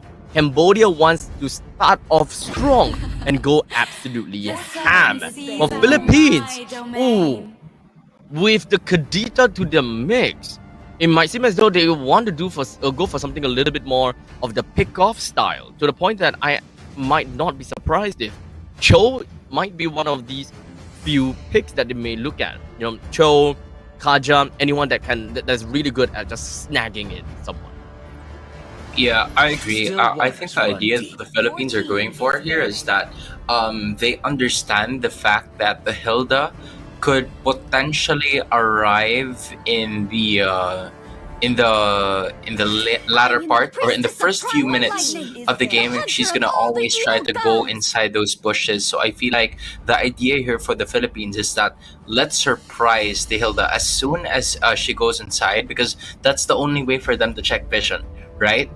With the three ways of, or three heroes that they have currently in this draft that they have allocated for them, Cambodia, at least they have some sort of like a bush clear, or like a bush check, if I would say, with the Vexana and the Hilda as well. But if the Kadita of the Philippines would be able to find like a sneaky position for her to unleash the Petrify and the Rough Waves combo, then that could work well for them. Because again, they've already given away the Bruno to Cambodia's side, which is a really good hero to be specific, but it also has its risks and advantages, right? So if they can't get the early game scaling, then Bruno's gonna have a lot of trouble, and that is where the Philippines should need to capitalize on. Honestly, Khalid is still a very good R4 pick at this point in time, especially since it's not being banned out at all. This is a perfect start, at least for Philippines, if they do want to play that kind of bushwhack that you talked about. In fact, it was a very good point that Hilda wants to play in the brushes, while in the meantime, Kadita wants to play in the brushes as well. So this is all looking to be great. While the marksmen on this point, I think Philippines, they are generally a team that, or rather, Philippines is generally a region that like to play super late game, right? And unless something has changed. But with this current meta, everyone seems to be always on that high octane pacing, which I am not generally surprised about. With their Gatokacha coming in from the roam position of the side of Team Cambodia, they are looking for counter. They're looking for counter engage. They're trying to look for more follow-ups from what they have at this point in time, because they don't really necessarily have someone that can really open up the map all that well. So the Gatakacha at least have got that portion, as long as he has, I suppose, Purify. Most of the time we'll be looking at Revitalize, right? But if you really want to get yourself away from the Petrify, Breath of the Ocean, Rough Wave combination from Kadita as a Gatokacha, then I think that that's generally fine, unless as a Hilda you also want to Purify, just so that you can respect Kadita. Now I'm thinking of what the final pick of the Philippines was, because we saw them a while ago before it transitioned to us, the hovering of either it was the Moskov or maybe Moskov something else that I'm not really fit. But it looked like the Moskov, or it sounded like the Moskov based on what we're hearing, right? But again, as of the moment, this is going to be the game number 1 of the winners semifinals. Both of these teams played undefeated in the recent quarterfinals. They are looking to make it quickly into the top 4 as we speak, so that they could have a certain advantage to be able to watch the rest of the competition in. And this is a really good shot for them to just move forward and get along with what they want to do. All right, ladies and gentlemen, here we go. Game number 1 between Cambodia versus Philippines. And right off the bat, we already have something really crazy down in the bottom lane. As you can see, that UEE did manage to suffer a little bit of damage from the side of Khalid. Not like it's going to be that big of a deal. But the Fanny is going to be starting off at the purple buff, while the Hayabusa starting in their own respective purple buff. So both of the junglers is actually going to be landing on opposite sides of the lane.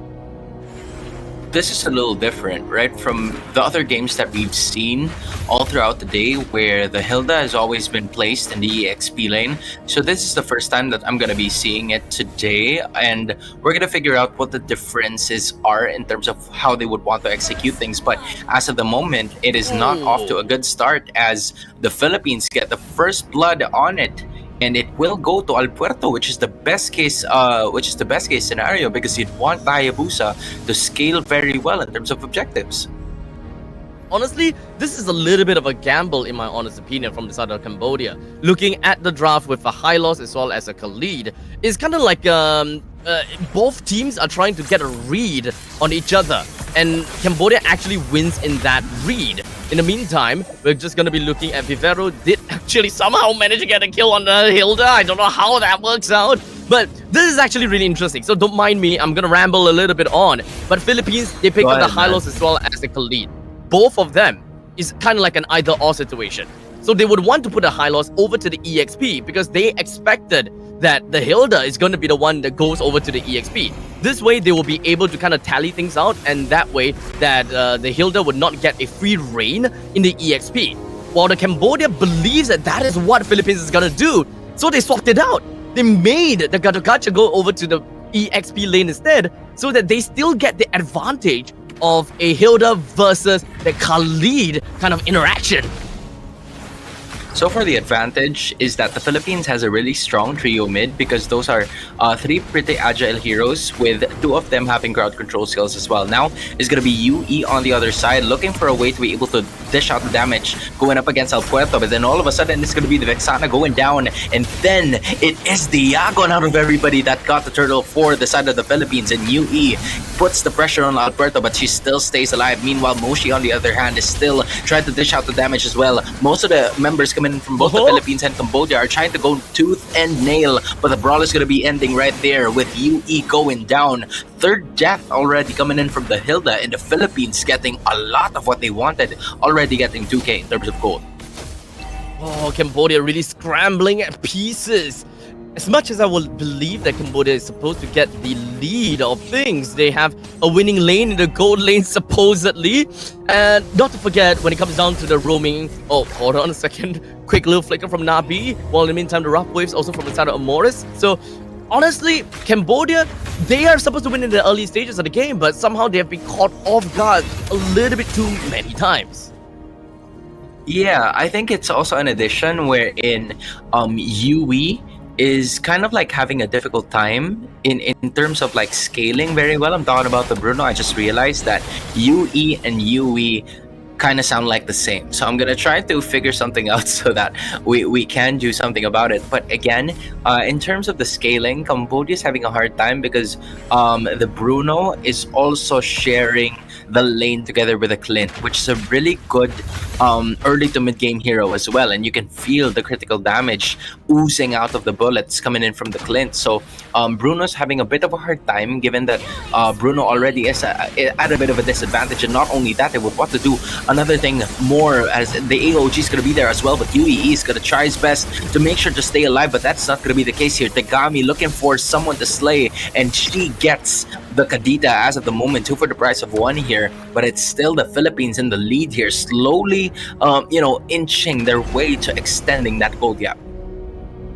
We're looking at a 3,000 gold lead in favor for Philippines. And to make matters worse, Alberto knew that SA Hayabusa has got a lot of lead ahead.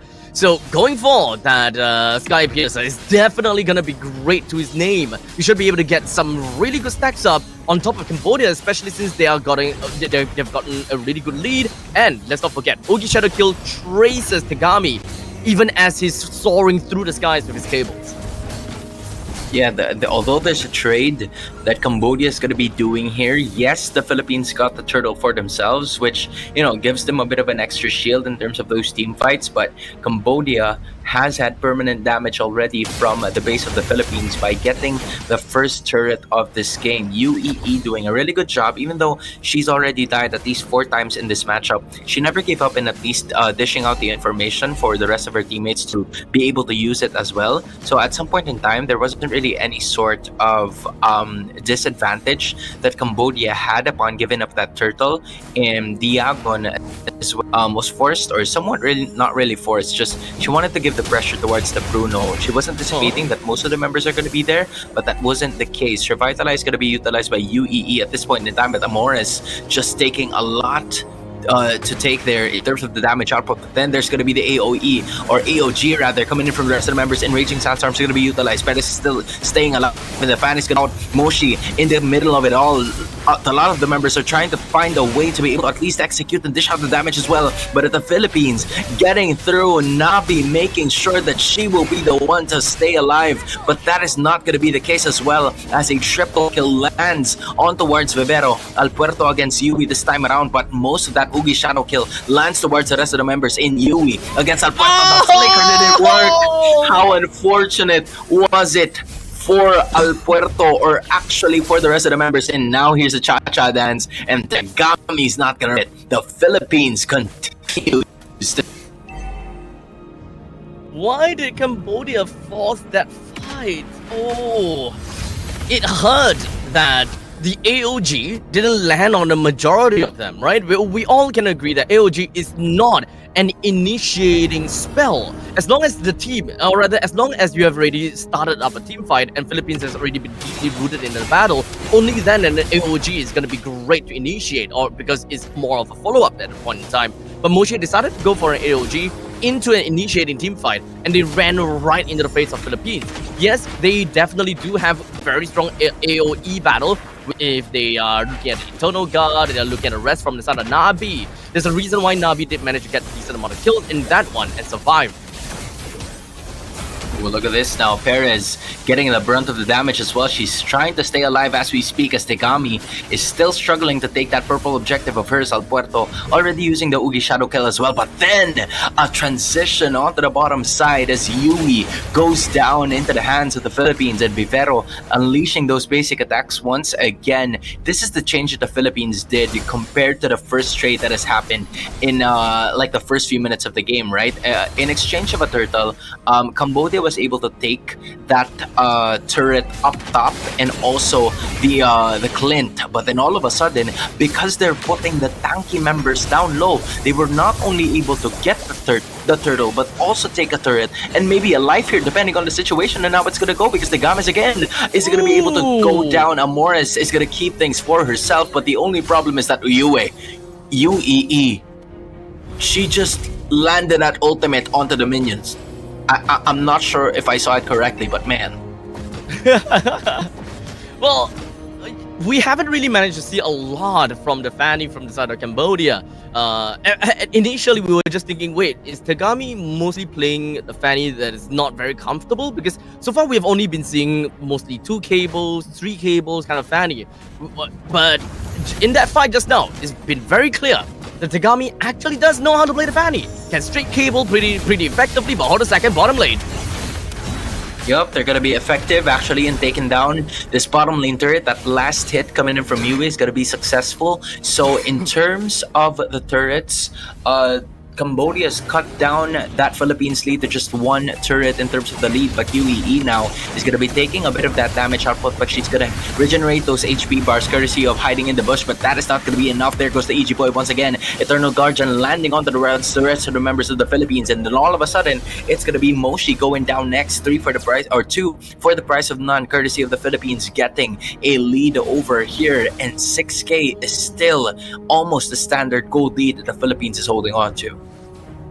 This is really interesting. Like, one thing that I was looking at Philippines and I'm thinking, wait, they are playing in all of these team fights, and I respect that they have damage. I respect that they are tanky as well, but they shouldn't be getting out of these team fights with so much HP to work with. And it just made me double back to take a look at the battle spells. Indeed, it's true. It is true. They have to revitalize on Vivero as well as Diagon. Oh, they were looking for Yui the entire time, but then all of a sudden Yui escaped, but at the price of 3. 3 Cambodians go down as of that moment, and at this time, the Philippines are just making sure to continue their aggression.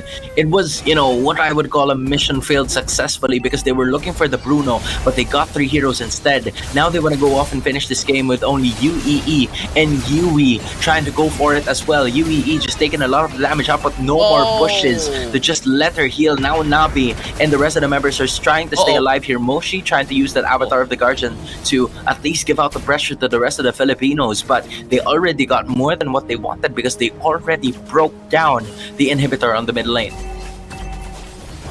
Oh my goodness, I cannot believe what I saw. How is that possible? But then Diagon all of a sudden is going to try to go at it as well. And that might be it. Abstract, this is your turn, man. I'm sure that there's no fight after this. Honestly, at this point in time, it's just so tough for us to be able to do anything at this point in time for the side of the Philippines. They are just essentially gone for the count right now, so they really is having a lot of difficulty to play around this. Yeah, they're gonna have to relax though, because that is not how things are supposed to go if you're Cambodia. And then there comes the glorious pathway as well. The perfect run coming in from the Philippines because the red carpet was already brought down, and Moshi just follows Yui in as of that moment, and it's gonna be an unstoppable for Paris at this point in time. 4 heroes are down. It's only gonna be Nabi trying to defend, and with that KDA, it is close to nothing that Cambodia is gonna do. But just an incredible performance coming in from the Philippines as they got another win to start things off. Game number 1 goes to the Philippines. Oh boy, Philippines took this game by the storm, and all I can say is Philippines, they went all out and they knew exactly what they needed to do. It is absolutely dominating, and it's absolutely scary to see what they have gotten for us. They were strong in their lanes. They didn't even need the flicker onto the Khalid, but somehow it all worked out flawlessly. Yeah, I think it really was a matter of trying to know like the draft counters. So usually, right, when you have the first or the second pick, you would immediately go for the Bruno right away, just because it is a hero that is very good. But the Philippines got the job done quite quickly. Okay, ladies and gentlemen, we are going to go off for a very short break. And once we are back, we will give you guys the second game between these 2 giants. I'm going to have to say, super excited, but you guys got to have to hold your horses. We'll be right back with you.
Kepada tim SRG, Bulak Red Giant, banggakan Selangor, banggakan Malaysia.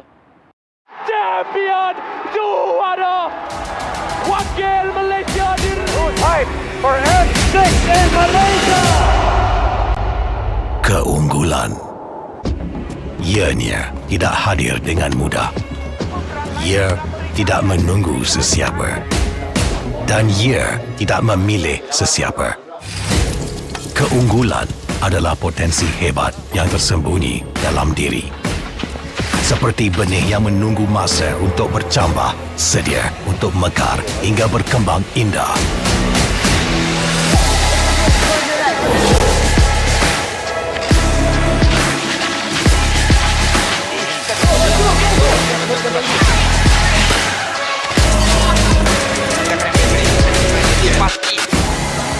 Ketika cabaran mendatang, ada yang hanya memerhati. Kekuatan sebenar lahir dari dalam diri. Dibangkitkan oleh jiwa yang menyokong teguh tanpa henti. Kadangkala, saat kita rasa jauh dari apa yang kita impikan, ia muncul dari arah yang tak dijangka. Saat itu, kita sedar potensi yang sebenar ada di sekeliling. Ini semua bukanlah satu kebetulan, tapi kita yakin ini semuanya aturan takdir. Setiap langkah bukan hanya untuk diri sendiri, tapi juga untuk mereka yang berdiri dan berjuang bersama agar kita melangkah lebih jauh, menjadi lebih hebat.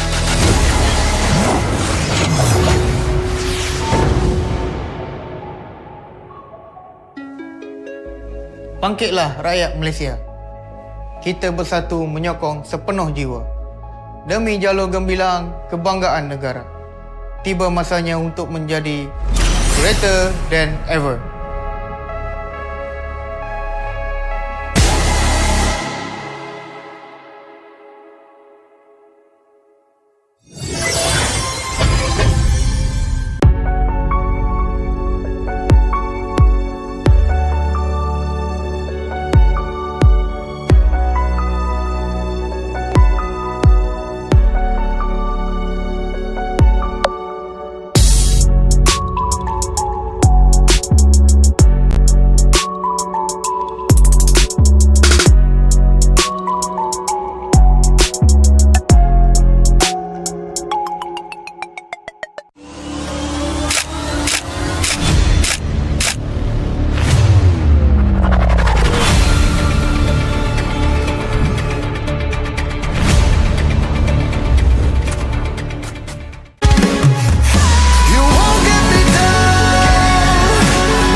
Pada tim SRG, Golak Red Giant, banggakan Selangor, banggakan Malaysia. Champion juara wakil Malaysia Hype for N6 in Malaysia. Keunggulan ianya tidak hadir dengan mudah. Ia tidak menunggu sesiapa. Dan ia tidak memilih sesiapa. Keunggulan adalah potensi hebat yang tersembunyi dalam diri. Seperti benih yang menunggu masa untuk bercambah, sedia untuk mekar hingga berkembang indah.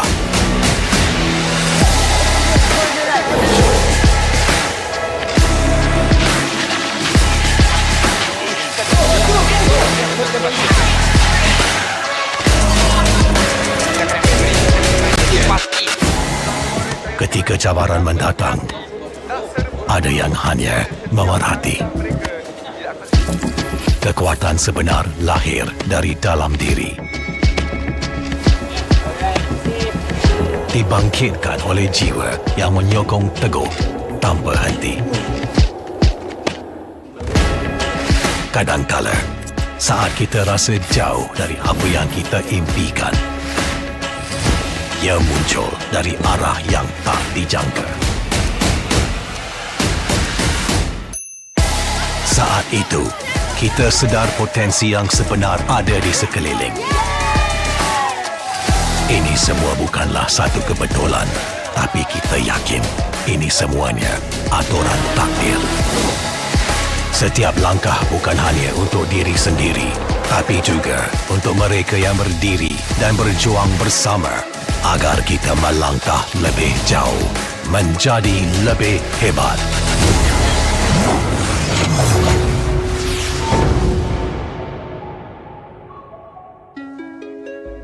Bangkitlah rakyat Malaysia.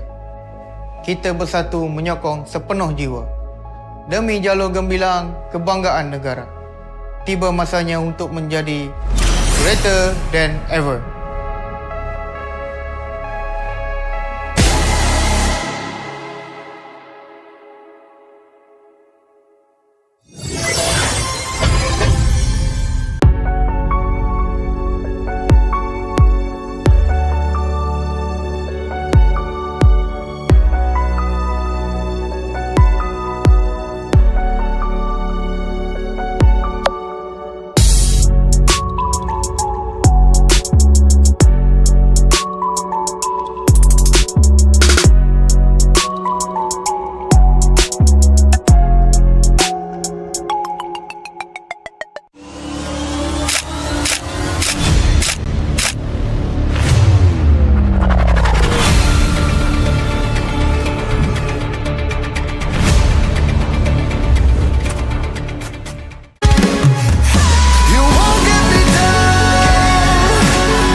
pada tim SRG Golak Red Giant. Banggakan Selangor, banggakan Malaysia.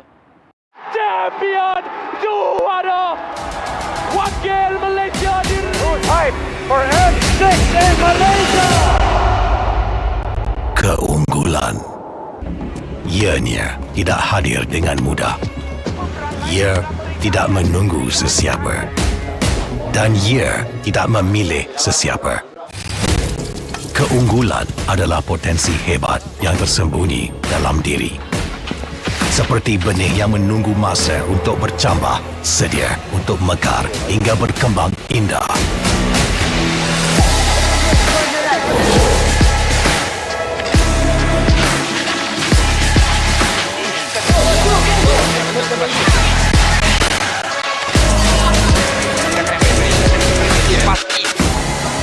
Ketika cabaran mendatang, ada yang hanya memerhati. Kekuatan sebenar lahir dari dalam diri. Dibangkitkan oleh jiwa yang menyokong teguh tanpa henti.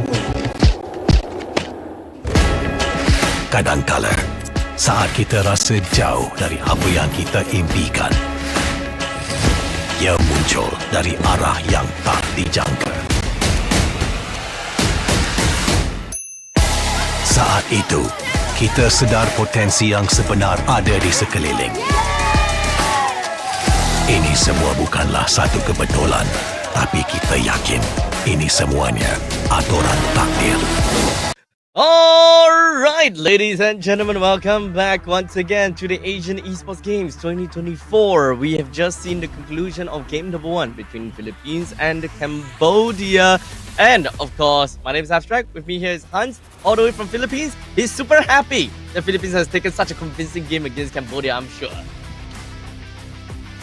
Come on, man. Don't do me like that, man. And I know for sure I'm happy, but like I want to make it as chill as possible so that I don't want to jinx it. But yeah, that's the.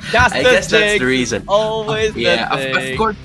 Right, of course I want to make sure that to show my support. That's why I'm smiling. But at the same time, I really do feel like Cambodia is a legit threat based on what they displayed in that game number 1. So I feel like we can't be, or I'm not gonna include you. All right, you're gonna have to be neutral. Okay. You're gonna have to be neutral in this. All right, but yeah, I feel like the idea for the Philippines is for them to just find good counters towards the approach of Cambodia in terms of the heroes, because I feel like we've seen a lot of consistent picks already getting picked up by a lot of the teams here in AEG, and the Clint was an outlier to that, right? So I felt like there weren't a lot of teams that would pick up the Clint even when there is a Bruno on the other side. But now it's Cambodia's turn to adjust. They have the 2 prime picks available to them. Let's see if they're gonna pick up Hilda again. I'm gonna do you a solid and just say Philippines 100% will win this game, no problem, at a drop of a hat. Okay. We shall see how far that goes. I'm hoping and praying that that's not a jinx, but thank you, man. Hey, so far we haven't seen a 3-game series just yet, and to see if Philippines were to go all 3 games, boy, oh boy, that is gonna be a game that we have on our hands. But ladies and gentlemen, let's just hold that thought a little bit as we take a look at the rest of the draft. We do have a Hayabusa, Angela, as well as Moskov banned out from the side of Philippines, while from Cambodia with the Jusin, Matilda, as well as Suyo banned out. They picked up respectively from Philippines a Hylos, while Cambodia has picked out the Gatokacha as well as an Aurora. Very team fight-centric composition from Cambodia at this point in time. Not really solidified just yet, but it's definitely inching towards that. While, of course, the Gatokacha pick will always want to be a great denial against a Yi from the opposite side, since they already have got a Hylos. Yeah, I honestly feel like if that's going to be the case, they would tend to pick up the Nolan as well, which is, a pretty ideal pick as well, just so they could pop off the passive of the Aurora as fast as possible for it to not react quickly. But then the Kadita is going to be the immediate pickup coming in from the Philippines once more. So we are quite sure that the Kadita is already going to go into the mid lane. But now that I said it, I feel like there is still some flexibility with what the Philippines is going to do. Because yesterday, when they faced off against Indonesia, that was the only loss that they've gotten in this competition so far. So I really do feel like this Kadita could go into either the mid lane or in the roam position, depending on who is going to be using it. Meanwhile, I also share the same opinion with the Hylos, because it could go to the XP or roam. So the Nolan is the only certainty here from the Philippines. And I feel like with Cambodia picking up here, Lancelot for sure. Wow, Lancelot being a part of the mix, and Aurora in the same way is definitely going to go to the mid lane. I'm just wondering about where the Gatot Catch's role is going to lie here. Yeah, you are absolutely right on that. Well, there's still a lot of ambiguity coming in from both teams. I think that the main thing that we want to look out for is the core composition, right? What are they looking out for? At least when it comes down to Nolan, great amount of mobility. So far, mobility seems like the name of the game for the side of Philippines. They want to have a little bit of a pick-off coming in over to the side of looking at the Hild from the side of the Kadita. That also means that Philippines might very likely want to pick up a Hilda for themselves, because just by having a Kadita on their side, it kind of discourages Cambodia from wanting to pick up that Hilda. So if Cambodia would do want to ban out the Hilda, that would probably be the best case scenario, since if they can't pick it, Philippines shouldn't get the chance to pick it too. Yeah, I mean, as of the moment, right? From what we're seeing, there are a lot of bans that have already happened. That's the Tigreal and the Khalid. So we're not going to be seeing a bit more of the aggressive state coming in from both of the teams, except for the fact that they have the initiator still, once again, with the Gacha and the Hylos available. So now that it is being said, I feel like you're going to have to put or feast your eyes towards the EXP lane, and I feel like the Hylos and the Gatot Kasha that we see are going to be the ones stuck in Rome, because based on the bans here of both of the teams, the Khalid and the Tigreal seem to be the flexible options, but unfortunately those are already removed. So unless you still have some options here, if you are both of the teams, and maybe that's something that you could definitely go for. Matilda is no longer available. I was just about to say that it could be an option, but of course, first phase finally out, and I feel like a Terizla could be an option here for Cambodia or for Philippines, depending on which route they go as of this moment. Very team fight oriented from the side of Cambodia. Still, I would like to still believe on that, but the Hilda, that is always the question. Do they want to play into the Hilda? Harif. So, indeed, they still want to play based on aerial denial. So, we are still lacking that one hero that does very well in this kind of aerial denial kind of thing to play for AoE. Minotaur is currently still available, but we don't really see Minotaur all that much. It is still a very viable pick, don't get me wrong though. But it really depends on what the marksman is from the side of Philippines as well, as a Lolita might very well still be a very viable pick for Cambodia too. Especially since Cambodia, they already have an Aurora, does very well in the lanes as well as to clear out waves. So even if they pick up a Lolita, they won't lose that much to the Kadita in mid. I honestly think that in terms of this one, this is where most of the options for the niche picks are going to be coming from. Because again, usually, right, if you are the Hylos, you don't ever want to match up against a CC, because that is a somewhat of a bad matchup towards you, because CC is fast in terms of damage per second, and the tankier that you are, the faster that CC could definitely bring you down. So this CC will be used by Don onto the EXP lane. Meanwhile, the Hylos is going to be going in the wrong position. But now for Cambodia, we were talking about how certain it already is that the Gatot Kacha will go to the roam position, because again, the Tigreal and the Khalid were already taken out. And as I said, the Terizla could be a very valuable option here in terms of team fight, and that's exactly what they're gonna do. So both of the teams, looking at their compositions, you can expect that there's going to be a lot of team fights happening, but it's just a matter of fact on who it is that could make the potential engagements moving forward.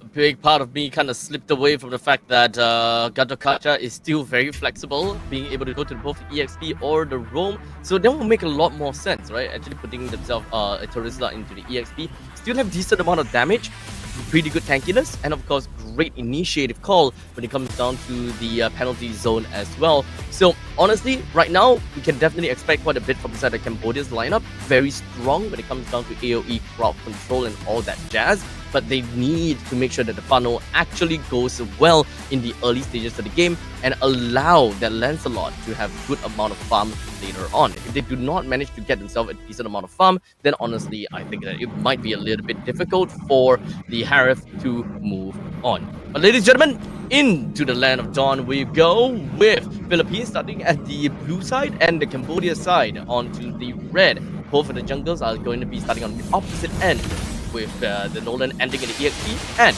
the Lancelot ending in the gold. I feel like there's going to be some sort of difference moving forward into this game depending on how the side lanes are going to be worked at, right? Because again, if you are CC, you're going to have somewhat of a faster wave clear here than Terizla in like the early portions of the game. But as soon as it reaches up until the mid to the later moments, I feel like the Terizla is really going to have a crucial point as to how she would be able to allocate those resources in this game. So Amores and the rest of the members of the Philippines are going to have to find a way to at least take advantage of like the early game scaling coming in from both the CC and the Nolan, so that they could give some space to Perez using the Melissa here, because that is going to be their main source of damage in the later portions of this matchup. So right off the bat, it does seem like Cambodia have got quite a bit of lane priority. Excuse me. We've got a bit of lane priority considering the fact that it is an Aurora in the middle lane after all. And of course, with a Gatot Kacha, you kind of clear the waves very fast as well. So kind of gives and makes a lot of sense for Cambodia wanting to get themselves into the river as much as possible, kind of push El Puerto away. But if whether they're able to do that, that is going to be the main question. Because in the early stages of the game, do they have enough damage to be able to stop Philippines? You just need to ensure that Amores is able to land that rough waves on the right person, especially since it is a Lancelot, a little bit slippery, very hard to catch. Yeah, as of this moment, the first turtle fight has already appeared, and it's going to be UEE taking a bit of a brunt of the damage there, but there are some fractures already utilized by El Puerto as of the moment, as they will try to focus on getting the purple objective first, which gives some space for Cambodia to actually allocate most of their resources heading forward into taking this very first turtle of the game. Close as they are, I don't know if the Philippines are going to be contesting, but that's exactly what they're going to do. Taking out the Lancelot for the first blood, but meanwhile, it's going to be Nabi safely securing that one. UEE misses all of the Philippines in that Avatar of the Guardian and Vivero, and the rest of the members are going to try to put the pressure on that Gatot Kacha. Still not dying as of the moment, but Diagon finally takes her down. Amores Vivero still stays alive. 2 kills for the Philippines, but Cambodia gets the first turtle of this game. Yeah, Cambodia starting off great. Looks like Amores wasn't able to find the right person to go for the kill. But hey, at least there's 1 kill, 1 assist. So 2-0. Philippines did manage to kind of like tally that out a little bit. So I wouldn't say that it's too big of a problem per se. Both teams are still pretty much neck and neck. And they are all just gonna stay back. Just kind of play it for play for a long period. Unfortunately, because of the pride of eyes, Nabi is not going to go down that easily. Yeah, at this point in time, it's just around 300 gold separating both of these two teams. There's really not a lot of activity so far, except for when the objectives are gonna start to appear. So that is where most of the attacks are gonna come from. And if you're the Philippines, you can't really play passive here. You have the Kadita, you have Amores. You can do a surprise attack towards one of the members of Cambodia, but Cambodia is also doing a really good job in taking care of themselves, checking the bush before they go in by unleashing some of those skills from UEE and Nabi, so that they won't be surprised with the strategy that the Philippines would pull off here. So both of the teams doing some minuscule things that could really result into a greater impact once they make it into really full effect.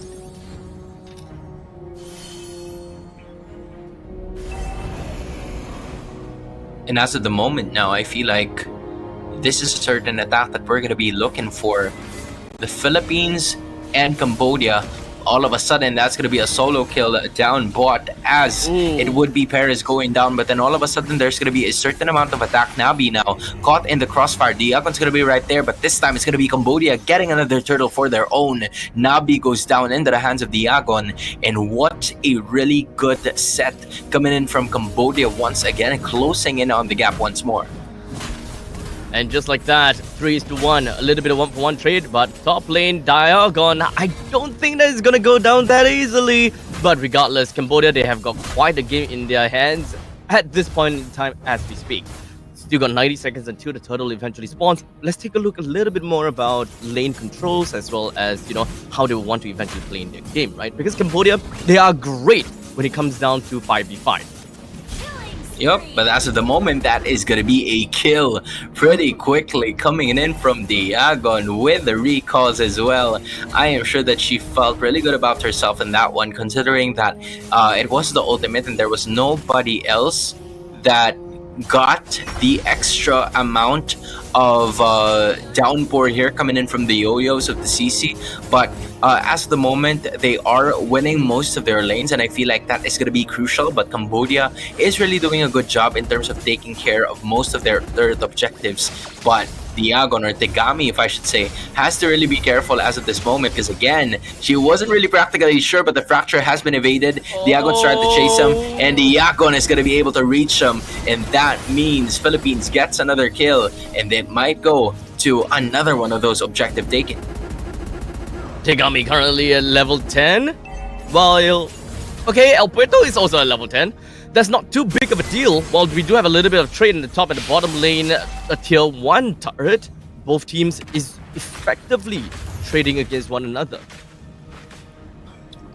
And now they're going to try to force that next main objective, which is going to be the turtle. As much as the Philippines is leading by only 700 gold, they still are trailing, but this might change depending on how that Nabi kill is going to impact this turtle take right here that we are going to be seeing from the Philippines. They are the first to take themselves into the turtle pit, but Cambodia has been taking those first two turrets, but that is about to change now as the Philippines finally secures a neutral objective for themselves and making a monster kill as well for Diagon. Really a hot start. This is the reason why I was pertaining to the CC and just having a huge impact in this game already showcased in the first 7 minutes. T1 in the top lane and T1 in the mid lane taken down. Unfortunately, that's not going to be the end. Still, the continuation of this fight, the penalty zone is going to be utilized here, but the only problem is that no Phantom Execution to be able to escape in that one, but that is going to be a 1-for-1 with Vivero going down together with Tegami. And as of this moment, the Philippines slowly chipping down on the defenses of Cambodia and also increasing the lead that they have. Amora swimming away from danger, and Cambodia somewhat struggling a little bit to contain most of their lanes, as all of the outer turrets have already been brought down. Oh man, Cambodia, they want to play 5v5. They just need to open the lanes, and in this case, actually, the fact that they managed to bring down the top lane and the bottom lane T1 is more than enough. From this point onwards, technically speaking, we're starting to see the power spike of Tegami just by a tad little bit.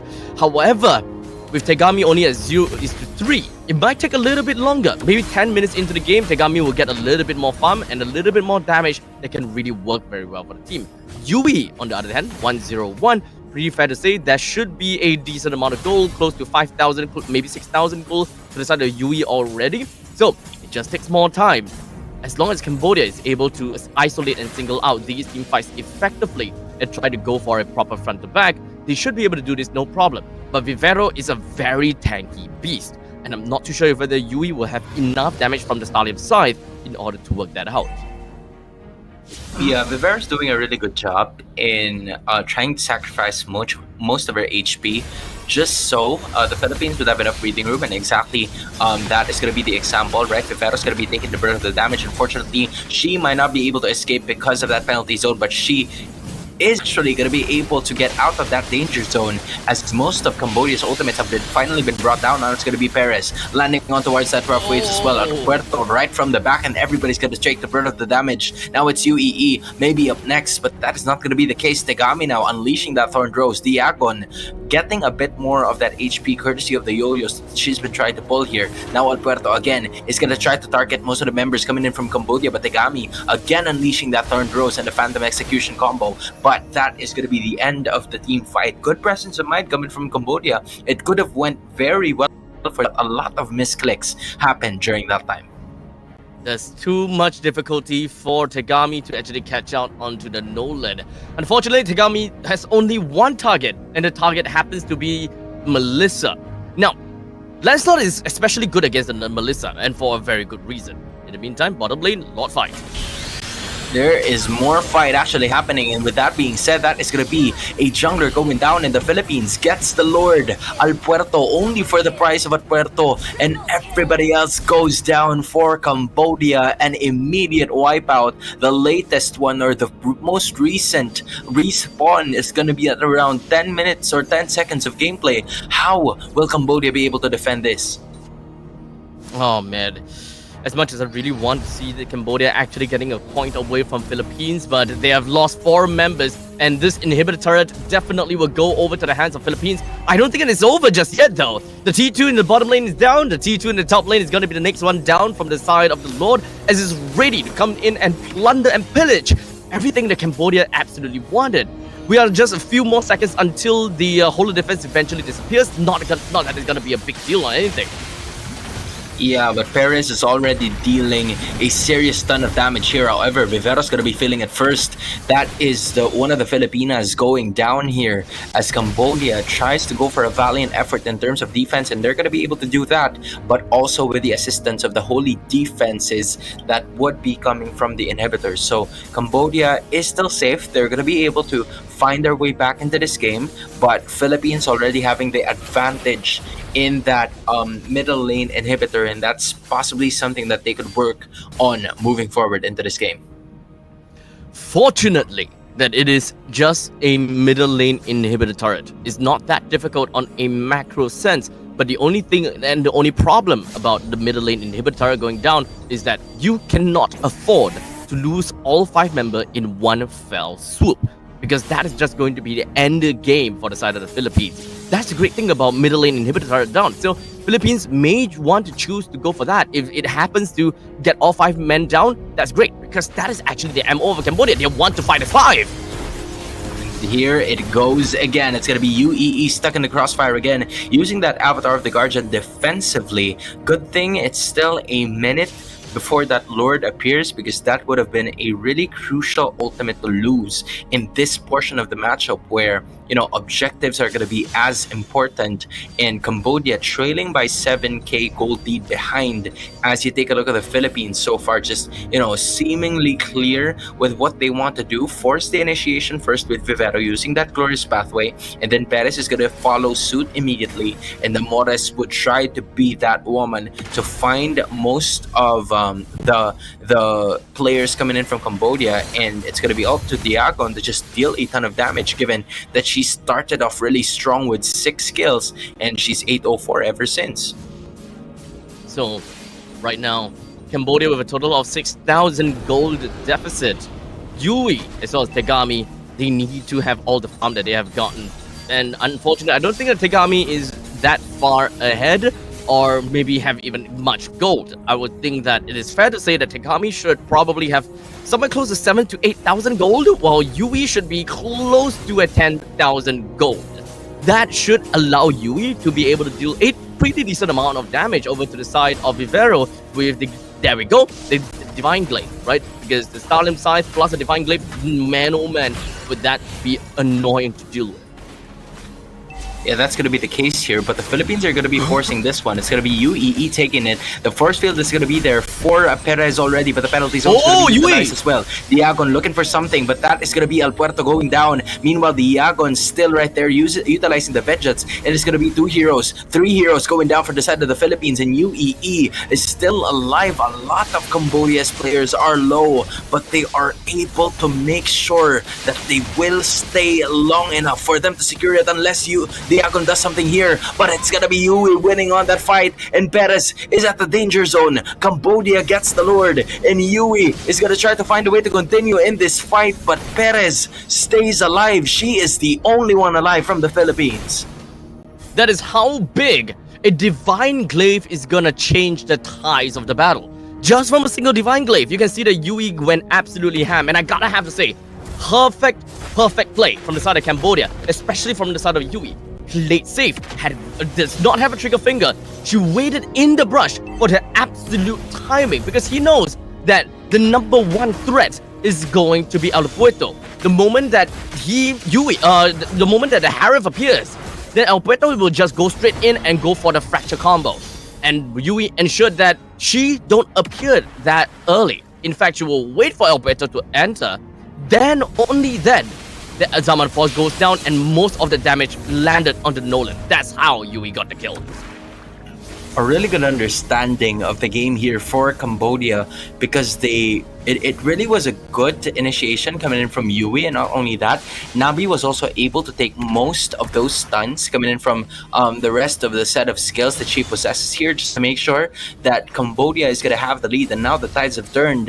It is now turn for Cambodia to possibly destroy more of the inhibitors here coming from the Philippines, and the Philippines are doing their best to be able to defend this one. Good thing that the Lord isn't going to be able to break that one.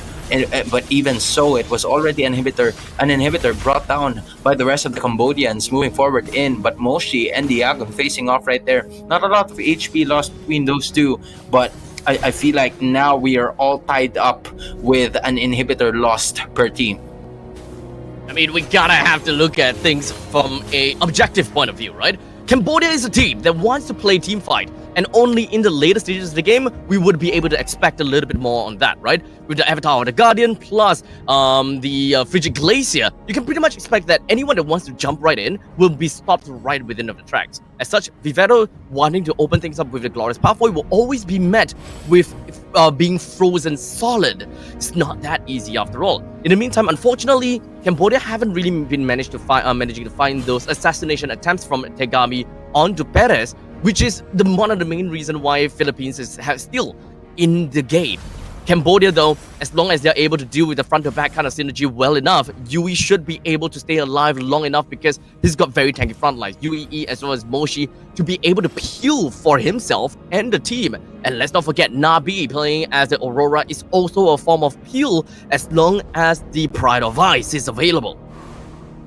Yeah, it seems like, Cambodia has gotten it all figured out, and Perez is somewhat struggling also to find the best position possible because the force field or the go away coming in from Perez doesn't really work with Yui's skill set, right? And especially Nabi's skill set too. So Perez is struggling to find her position in this specific game. So she's really trying to fight for him in distance, landing HP bars towards Moshi as of this moment, and Moshi also taking note that she doesn't have an immortality here. Same goes with the other members, but for the side of the Philippines, they only have Vivero popping off the immortality as well. Not really happening as of the moment, But there's a lot of things happening here already. Vivero just trying to stun UEE, but the Lord is already cut off to at least 35% of its AP. Will they be able to do something about it, or will this be Cambodia's Lord to take once again? And that is going to be the case as Lancelot gets it in. Meanwhile, the fight is about to ensue once more. There goes Amores going down,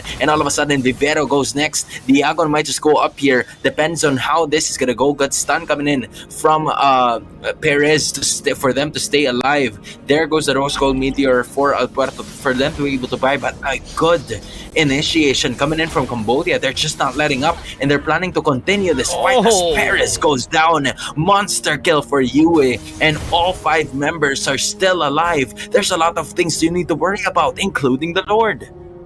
That's the peel that I'm talking about, ladies and gentlemen. Cambodia went through all of their needs and wants, and they managed to bring it through over to the south of Philippines, and Southern Force is completely untethered. Ooh, that's gonna be it for this game.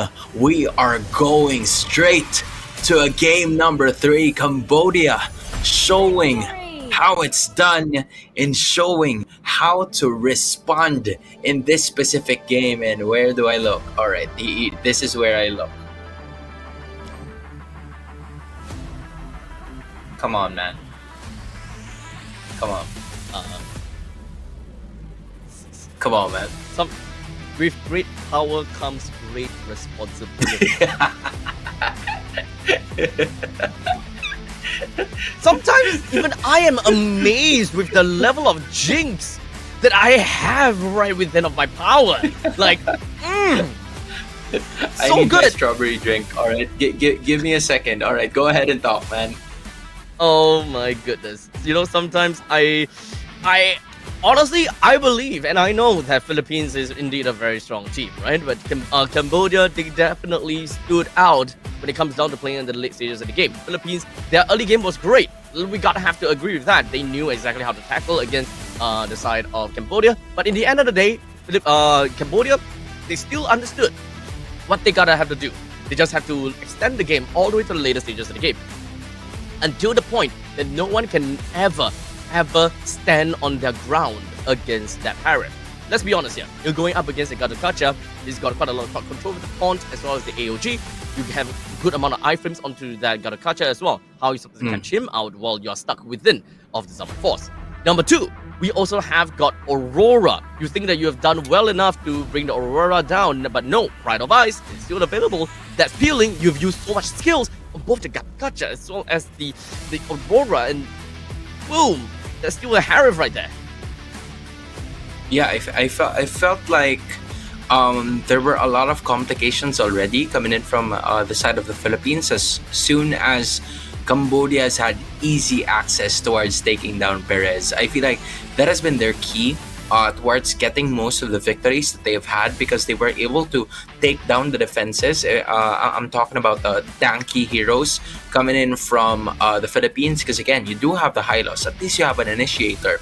But when you don't have a tanky XP laner to actually join in on the party, that's going to be a little difficult. And we've said it right from the start, right? That the team fights are really going to happen in this specific game, most especially because a lot of those AoE damage dealers are from the side of Cambodia. So they're willing to force those team fights whenever possible, and it became a lot more difficult for the Philippines to utilize that, given that most or some of their damage dealers are on single target and squishy as well, right? So it really became difficult for the Philippines to do something as of that moment. As you can see, some of the stats here, it was a decent effort coming in from the Philippines, but Cambodia, courtesy of Yui, was also given a lot of space by the rest of her teammates to make sure that they can take this game number 2.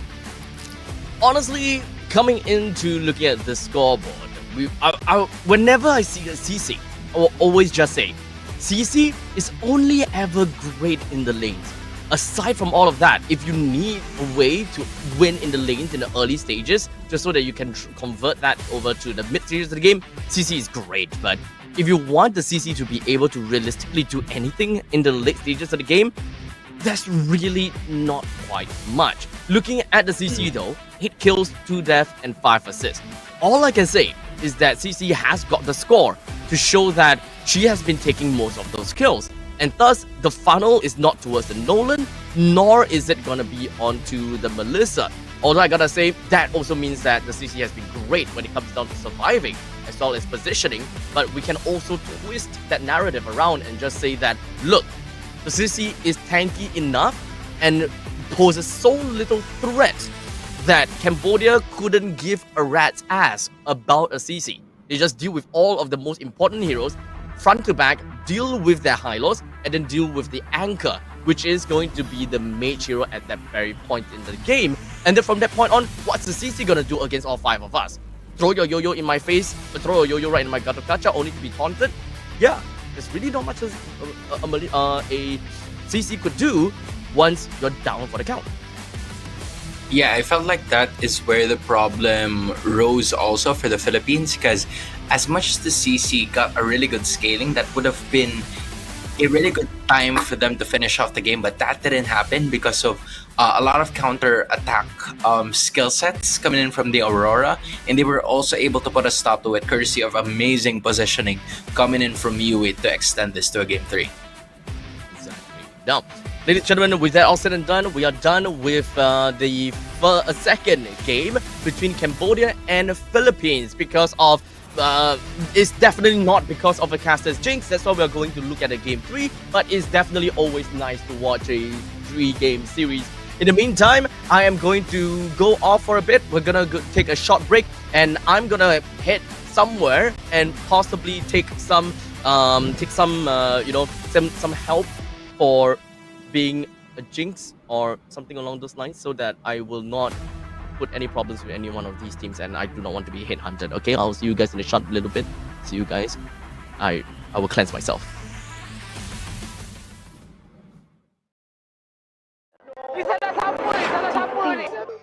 Pada tim SRG, Gulak Red Giant, banggakan Selangor, banggakan Malaysia.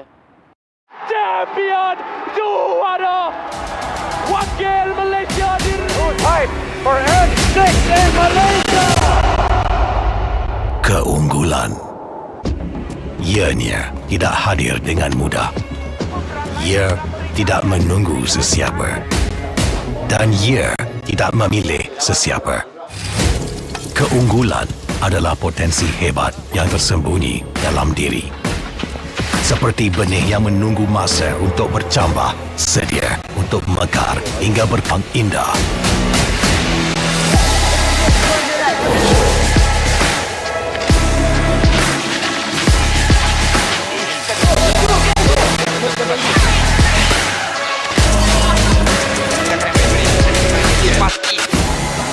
Ketika cabaran mendatang, ada yang hanya memerhati. Kekuatan sebenar lahir dari dalam diri. Dibangkitkan oleh jiwa yang menyokong teguh tanpa henti. Kadangkala, saat kita rasa jauh dari apa yang kita impikan, ia muncul dari arah yang tak jangka. Saat itu, kita sedar potensi yang sebenar ada di sekeliling. Ini semua bukanlah satu kebetulan, tapi kita yakin ini semuanya aturan takdir. Setiap langkah bukan hanya untuk diri sendiri, tapi juga untuk mereka yang berdiri dan berjuang bersama agar kita melangkah lebih jauh, menjadi lebih hebat.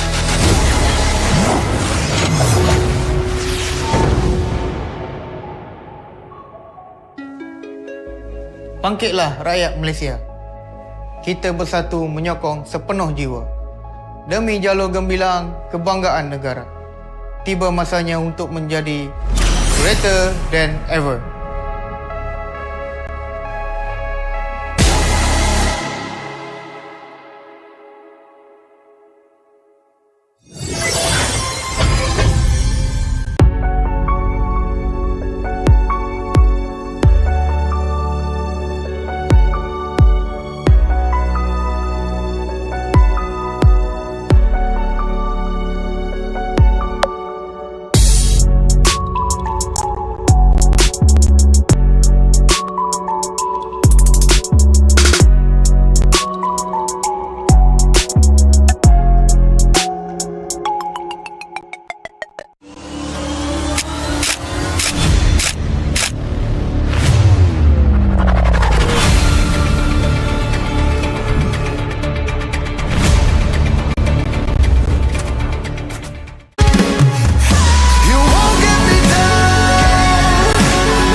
Pada tim SRG, Bulak Red Giant, bahkan Selangor banggakan Malaysia. Champion juara wakil Malaysia fight for N6 in Malaysia. Keunggulan. Ianya tidak hadir dengan mudah. Ia tidak menunggu sesiapa. Dan ia tidak memilih sesiapa. Keunggulan adalah potensi hebat yang tersembunyi dalam diri. Seperti benih yang menunggu masa untuk bercambah, sedia untuk mekar hingga berkembang indah.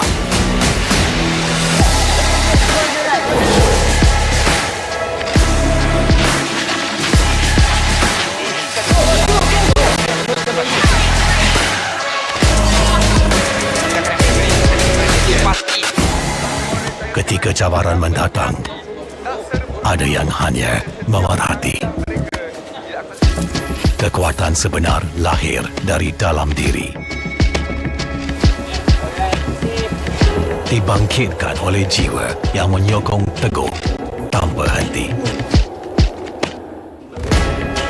Kadangkala, saat kita rasa jauh dari apa yang kita impikan, ia muncul dari arah yang tak dijangka. Saat itu, kita sedar potensi yang sebenar ada di sekeliling. Ini semua bukanlah satu kebetulan, tapi kita yakin ini semuanya aturan takdir. Setiap langkah bukan hanya untuk diri sendiri, tapi juga untuk mereka yang berdiri dan berjuang bersama agar kita melangkah lebih jauh, menjadi lebih hebat.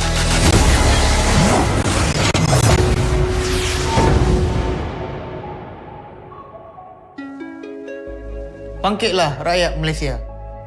Kita bersatu menyokong sepenuh jiwa. Demi jalur gemilang kebanggaan negara.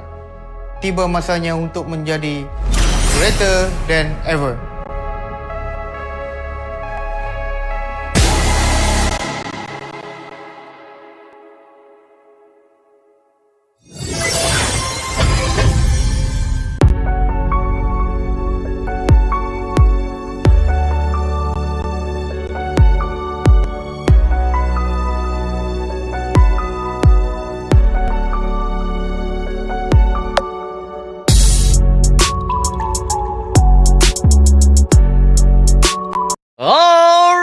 Ladies and gentlemen, we are back. My name is Abstract. With me here is Hans, here for the Asian Esports Games 2024 after witnessing the crushing defeat of Philippines in game number 2. I took the liberty to go over to the nearby shrine and I ran there at 50 miles per hour and cleansed my hand, cleansed my soul so that I can never ever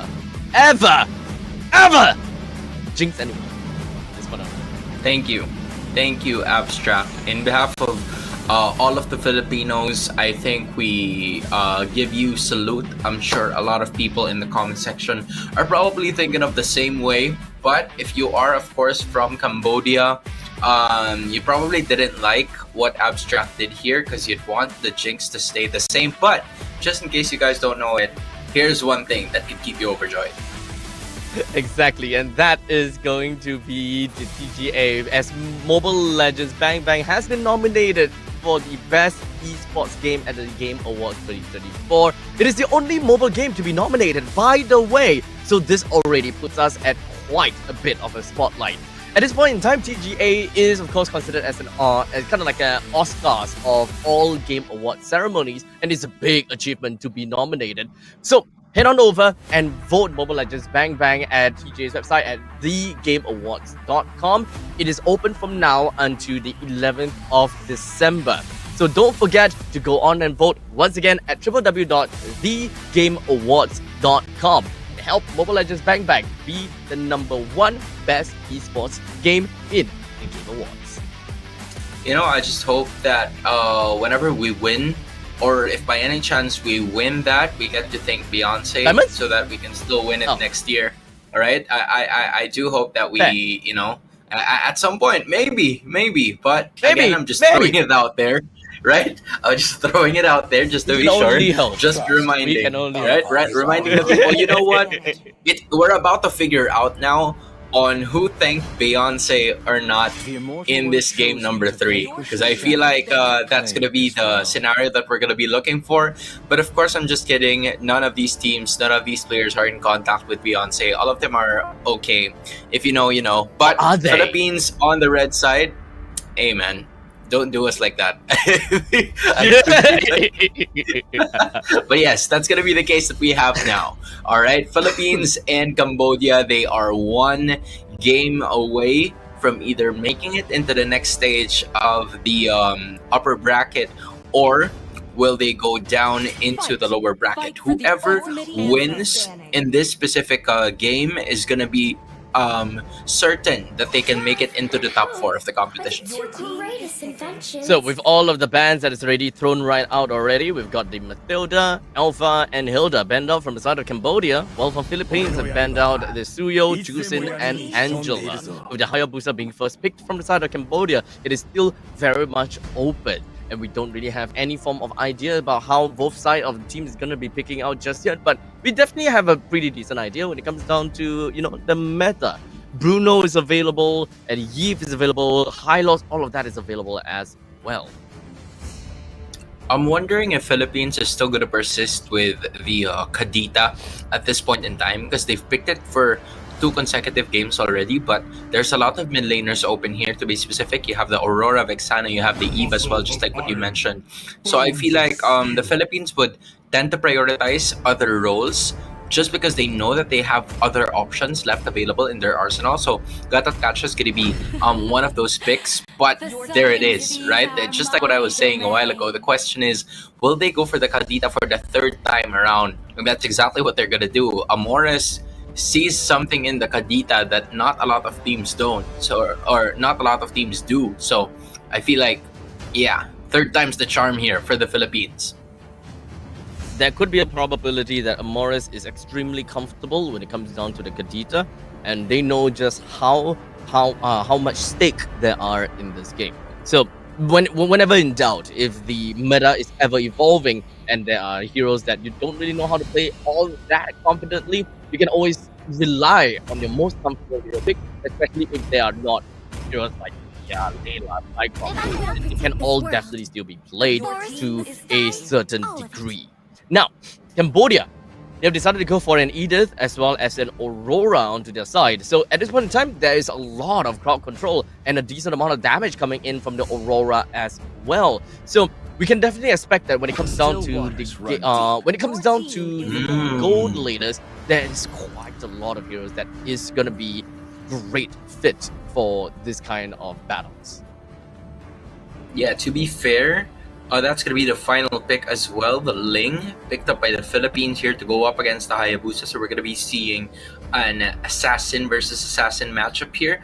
Something that we haven't really seen, I feel like, all throughout the day, because we've seen heroes like Martes, the Alpha, and Suyo coming into play. So this is going to be something that's like a little fresh for us today, but Cambodia is still picking up on that Aurora as we speak, together with that Edith. So right from the get-go, the first 3 picks of Cambodia is really going to be hard to go up against in terms of the itemization. Like, how would you want your items to be built up if you are Vivero and Diagon? Because these are 3 heroes that are really good in terms of the mix of having physical damage and magic damage as well. So you need to prioritize your items depending on how you would want to approach this game. So I feel like that is really going to be the crucial point. Cambodia already learned their lesson from that Clint, so they won't be able to so they will not, put that right away. And same thing goes for the Philippines. They knew that the Harith was the problem in game number 2, and they will remove it. So both of these teams learning from their lessons back in the previous games, and we're about to enter a new age here. So with all of these heroes that's taken away, and Harith being one of the most important heroes from the side of Cambodia, let's kind of take a look at what are the gold laners that would suit very well, especially since we're looking at a Ling onto the opponent's jungle. You gotta have to have some really good footwork to ensure that you'll be safe away from that that Ling, right?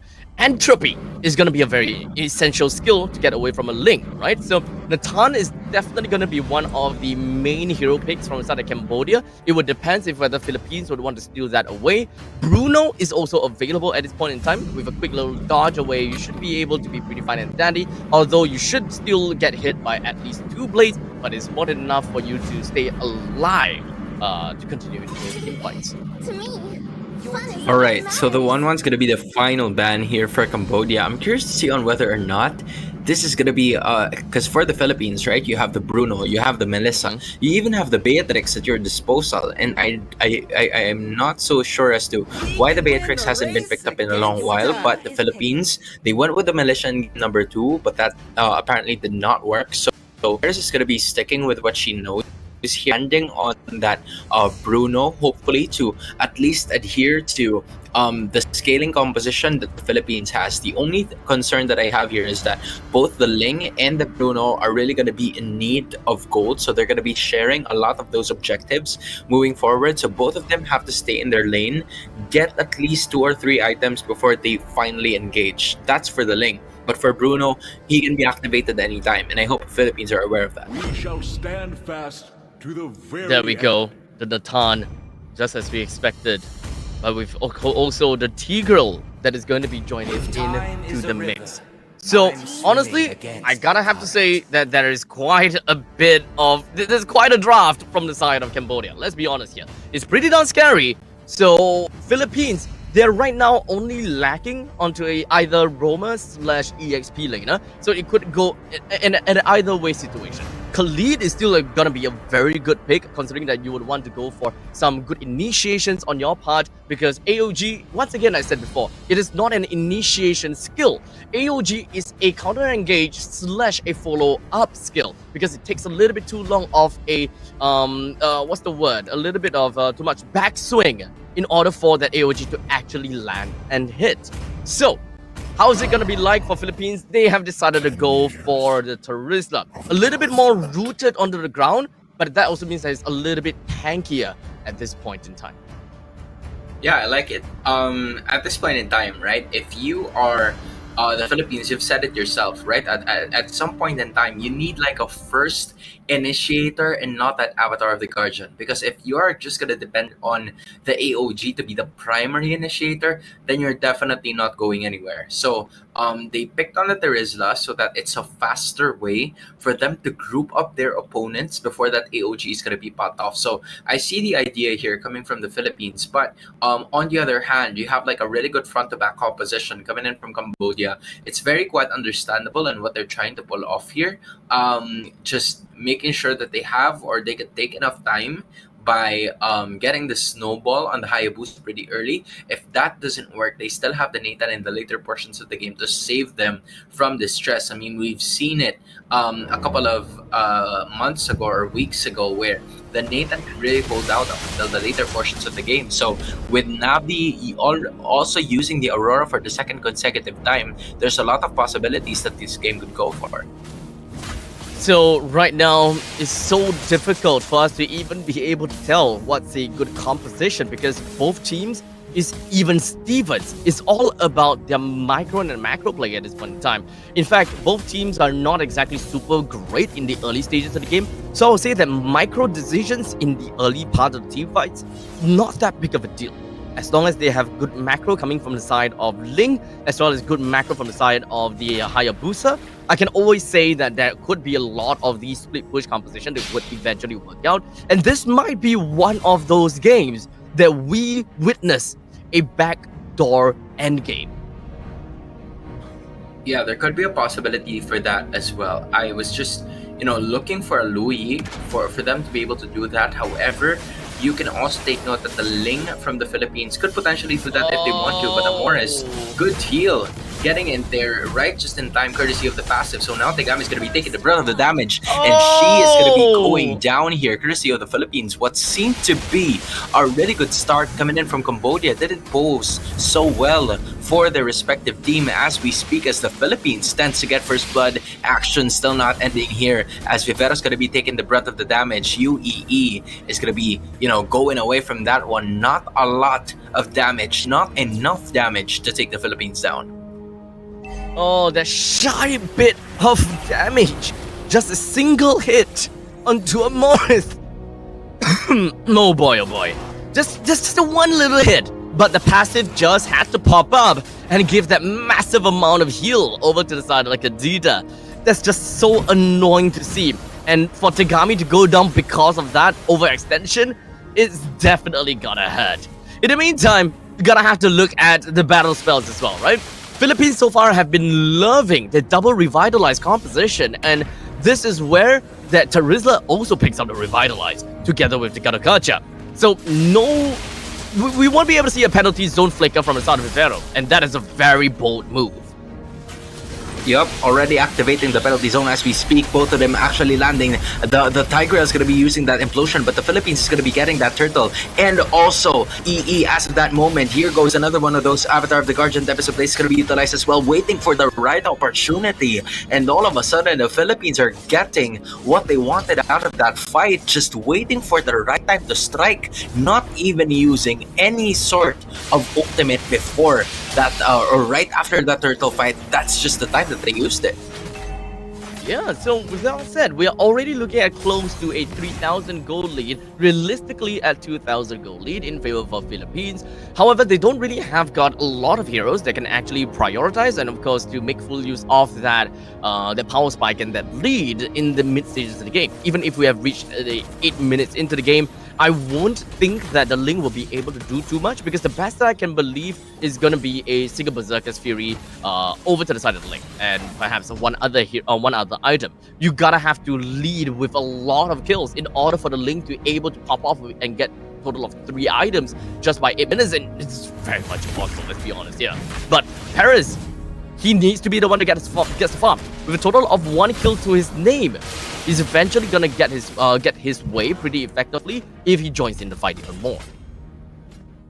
I feel like the longer the gold lane stays stagnant for both of the teams, the bigger of an advantage it is for UE, just because the Nathan really is effective in the later portions of the game, and so far none of the activities have been happening in the bot lane. It seems like Cambodia is trying to prevent that lane from being invaded so that there is no sort of pressure, but all of a sudden what a beautiful take coming in from the Philippines. That is a rough waves and the Avatar of the Guardian, including the penalty zone as the icing on the cake, as 2 heroes, Nabi and Moshi, go down in the process, and the Philippines are in the lead. Oh, that is an absolute slaughter.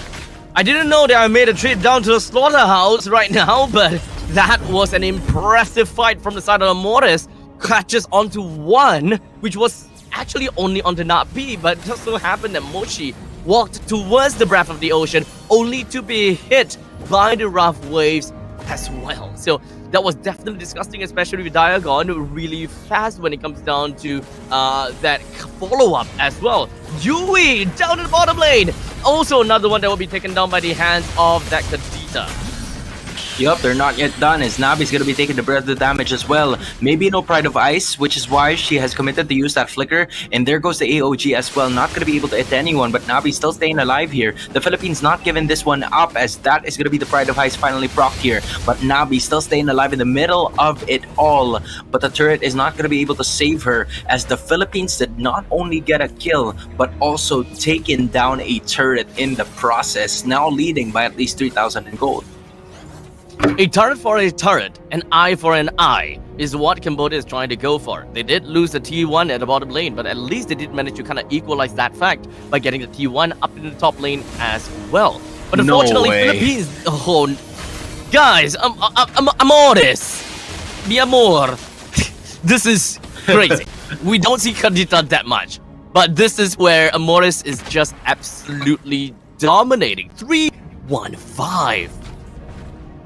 Bro, we were literally just talking about why the Philippines isn't really changing as much in terms of the composition that they would want. And here it goes again. Nabi already popping off that Pride of Ice in the penalty zone. Cuts us into 3. And the Implosion is going to be mixed up with it as well. But they will not deal any damage whatsoever. Tagami's going to swerve onto the right. They're looking for the Hayabusa right away, the Philippines. But here comes Yui finally joining the party. The Yagon is going to try to go at it again. But Yui is no longer going to be staying alive. Moshi trying to join the party as well. But that is not going to be the case. Amoris here is no longer gonna stay in this fight as Tegami made sure that he can get or she can get at least one, but her life was also taken in return. So the Philippines are in slaughter mode right now. They want to take most of the lives coming in from Cambodia here in the get-go. Great defense from the side of Nabi, just so that they will be able to hold on to the T1 in the middle lane. And we all said we all mentioned it before, mid lane turrets super important. And as of the moment, that is going to be the case here. They were able to bring down that turtle, but also for Cambodia, you have to respect the defense here. Just, Nabi taking care of business whenever she wants to. It's just really a good performance coming in from the Aurora, even though she's 0-3-1. Most of the rough waves and the Petrify combo coming in from Amoris are landing on towards her, but that isn't a reason for her to give up. She has made sure that this is going to be the most important aspect of their game, which is the middle outer turret, because if they lose that, then that means the Philippines will have access to both of the buffs that Cambodia is supposed to be securing. So they're not willing to let that objective go, and as long as that middle turret is going to be there, they will make sure that they can do something about the lead that the Philippines has. But do note that Philippines is also a team and has a composition. They can do very well in all of these split pushes. In the meantime, Philippines is also constantly trying to set up a bushwhack, and this is why the tier 1 is that important. If you want Amoris to be able to take on to all of these brushes in the opponent's jungle and potentially threaten the enemy's movements, you need to bring this turret down. So, Philippines, they gotta have to take things one at a time. They gotta have to get a decent amount of push down in the top lane or the bottom lane, force Cambodia to kind of split themselves up, and only then will you be able to kind of push all the way in. But fortunately, they did manage to get that one. But look at that, right? As soon as the next wave of minions started to arrive in the middle lane, the Philippines just made sure that they will be able to take that down. And not only that, because Cambodia was allocating most of the heroes, most of their resources to try and defend that middle lane turret one last time, Al Puerto was able to take 2 turrets up top. So now it's the Philippines having at least a priority in terms of the slur take. Meanwhile, Cambodia is going to be transitioning into that bottom lane, looking for a way for them to also get real estate of their own. So it is safe to say that the Philippines are going to be able to take something out of this. But at the same time, if you look at the map, good check coming in from Nabi, just expecting where Amoris is going to be coming from, because the fight is about to continue again unless Cambodia escapes right in time. And down with the bottom lane, T1 down. We are just gonna be expecting the Cambodia wanting to get all of these turrets ASAP. Cambodia's team composition, they gotta have to play a lot more based onto the Natan. The Natan has got 0 kills and 3 deaths. This is definitely not looking great for Cambodia at all. We need Yui to pick up a little bit more of these kills and pick up some of these scraps on the floor in order to get a little bit more farm. With 10 minutes and 30 seconds into the game, it's relatively fair to say that Yui is roughly about 8,000 gold, somewhere around there when it comes down to the economy. We still need a lot more time, give or take maybe about 4 more minutes, and that is where Yui will pop off. Oh, look at those footballs landing on Moshi as we speak. It's starting to hurt now. Coming in from Perez, and Cambodia is at the brink of defense here. They're trying to find a way to extend this series even longer as Al Puerto is working behind the scenes here, looking for another way for them to continue with the engage. Yui here focusing on that Lord. Holy defense has not been popped off just yet, and for that time, both of the holy defenses were finally gone in those 2 inhibitors, and Cambodia was able to sustain all of the remaining turrets that they have within the base. And the Philippines are going to have to look for something else here, because the longer that this game goes, it's going to start to be some sort of advantage for Yui, just because she's holding the Nathan as part of Cambodia's lineup. I noticed that Cambodia made a very crucial, I wouldn't say crucial play, but luckily it didn't happen. But in the event the Philippines were actually inhibiting Cambodia's lower jungle, that would have been all very bad. But hold a second, penalty zone. And then there's going to be the Avatar of the Guardian as well that landed onto the center. And that might just be a really crucial thing. Yui goes down, but also Perez is caught in the crossfire as well. But this is going to be a 3-on-2 matchup here for the side of Cambodia. The Philippines looking for another way for them to continue the initiation here, but Tegami's not giving up without a fight, using that quad shadow to be able to escape while also defending the rest of the minions here. And there you have it, the Philippines finally breaks at least one or two of those inhibitors, and those are going to be crucial, most especially because the Lord is about to spawn in less than 15 seconds. 2 turret takedowns, inhibitor turret. And that was just the very first Lord. Cambodia is not receiving this well at all. Yui just doesn't have the farm to really defend this, and doesn't really have the farm to retaliate over Philippines. One thing's for sure though is because of El Puerto, right? El Puerto has just been right in the face of Yui throughout this entire situation. You always gotta have to keep her toes on the ball, and just ensuring that I can use an atrophy to get away from El Puerto at almost every single instance of fight.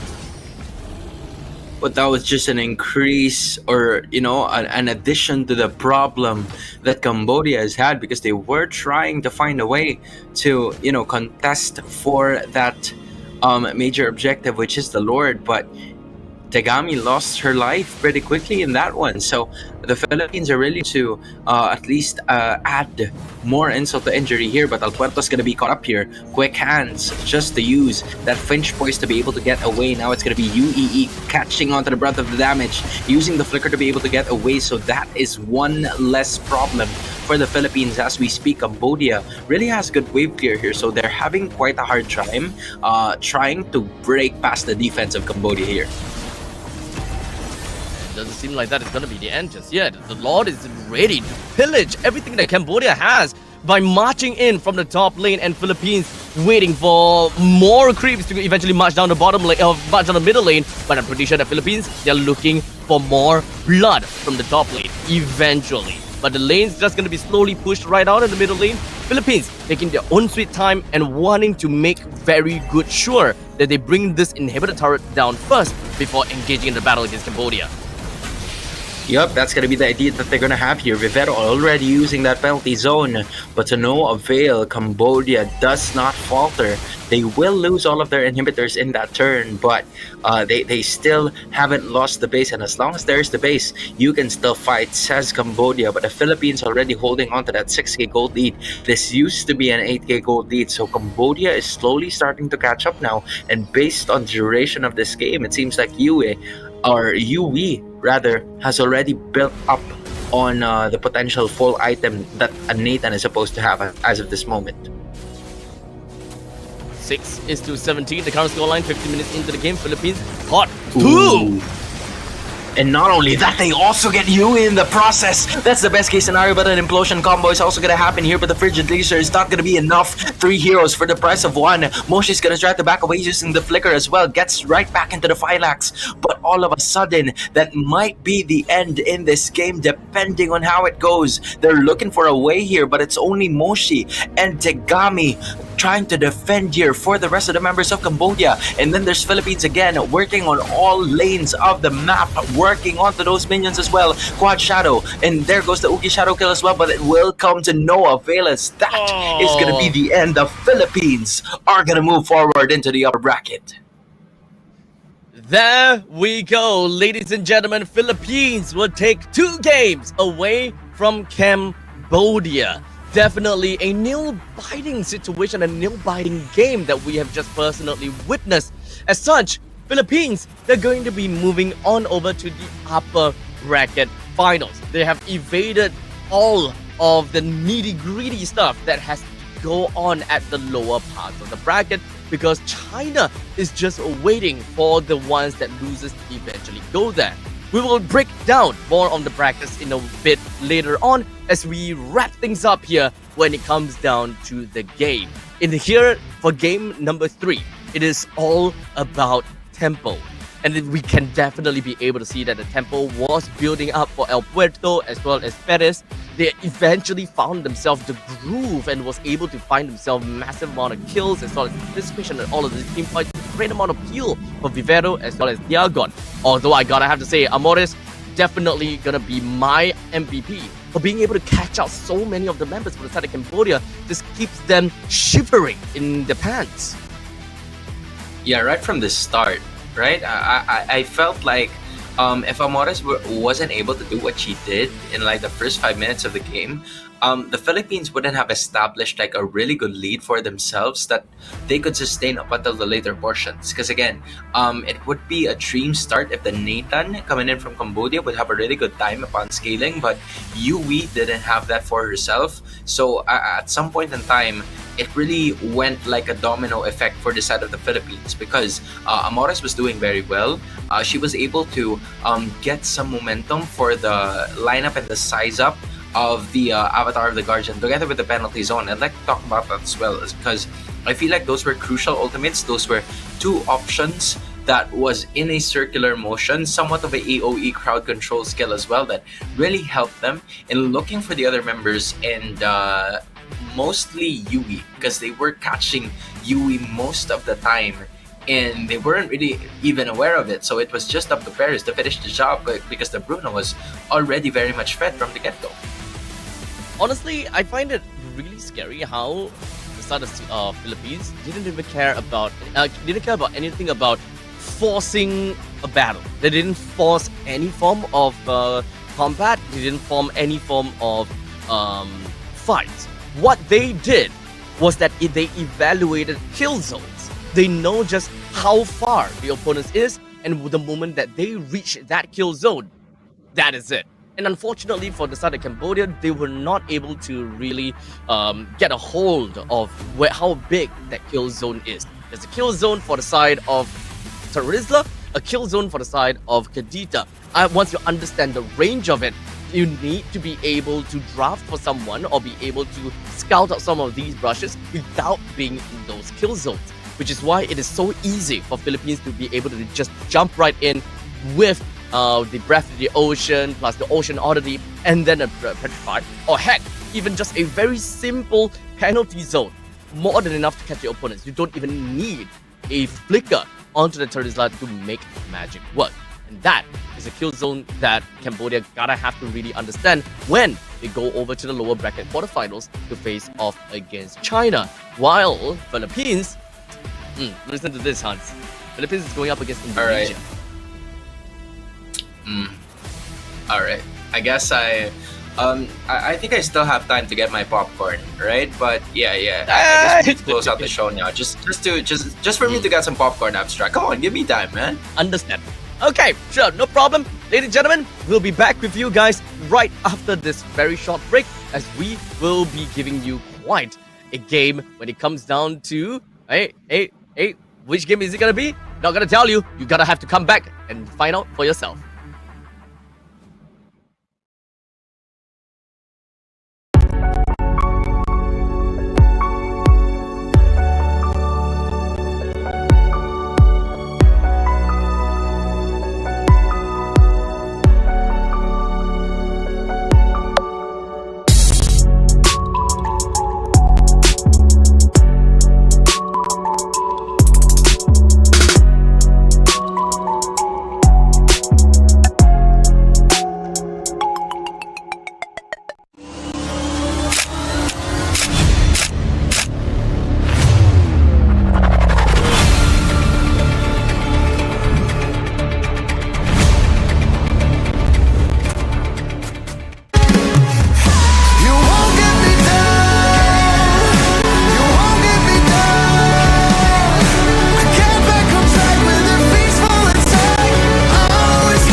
Pada tim SRG, Gulak Red Giant, banggakan Selangor, banggakan Malaysia.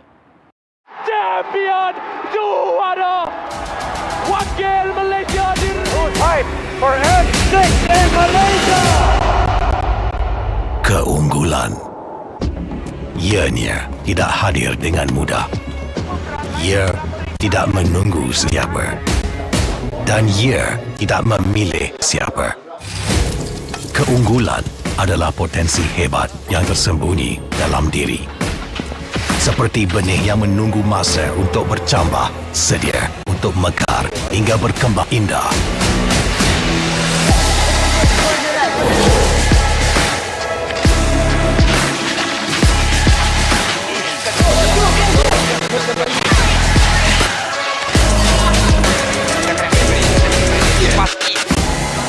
Ketika cabaran mendatang, ada yang hanya memerhati.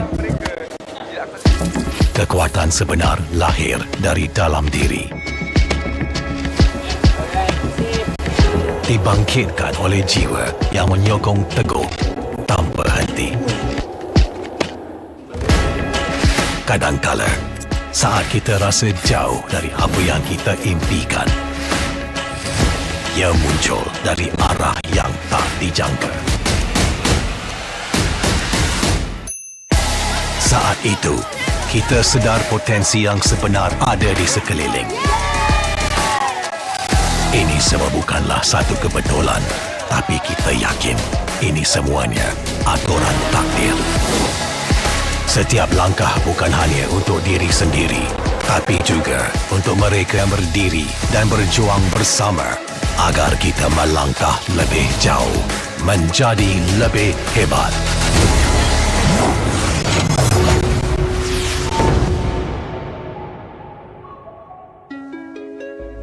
Bangkitlah rakyat Malaysia. Kita bersatu menyokong sepenuh jiwa. Demi jalur gemilang kebanggaan negara. Tiba masanya untuk menjadi greater than ever.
Pada tim SRG, Golak Red Giant, banggakan Selangor, banggakan Malaysia.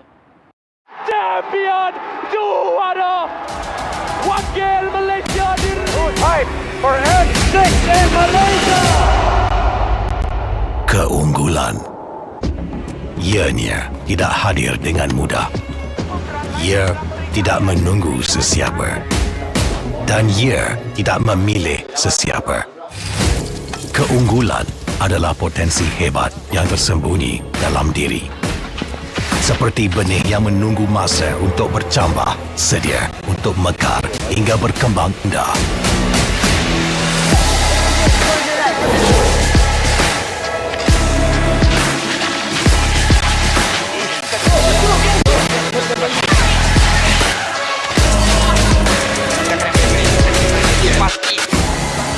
Ketika cabaran mendatang, ada yang hanya memerhati.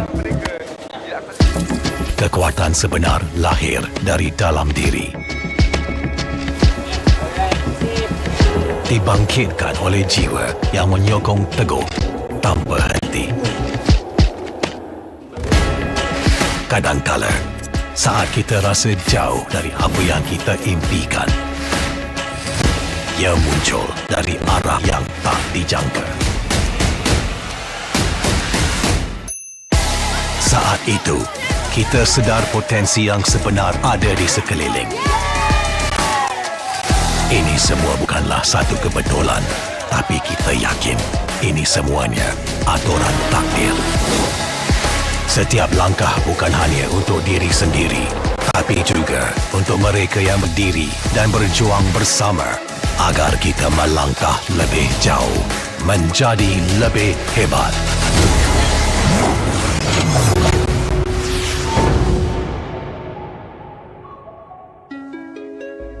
Bangkitlah rakyat Malaysia.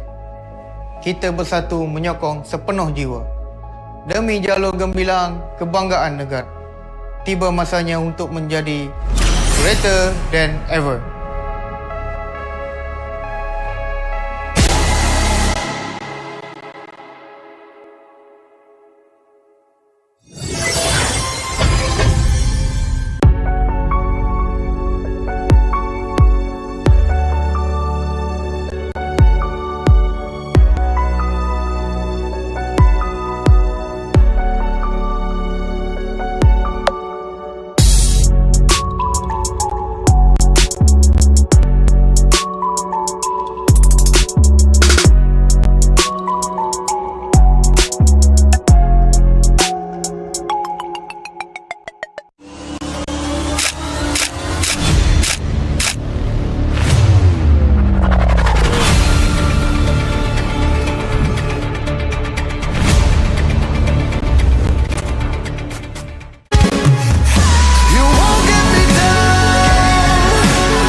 Pada tim SRG, Golak Red Giant, banggakan Selangor, banggakan Malaysia. Champion juara wakil Malaysia fight for N6 in Malaysia. Keunggulan. Ianya tidak hadir dengan mudah. Ia tidak menunggu sesiapa. Dan ia tidak memilih sesiapa. Keunggulan adalah potensi hebat yang tersembunyi dalam diri. Seperti benih yang menunggu masa untuk bercambah, sedia untuk mekar hingga berkembang indah.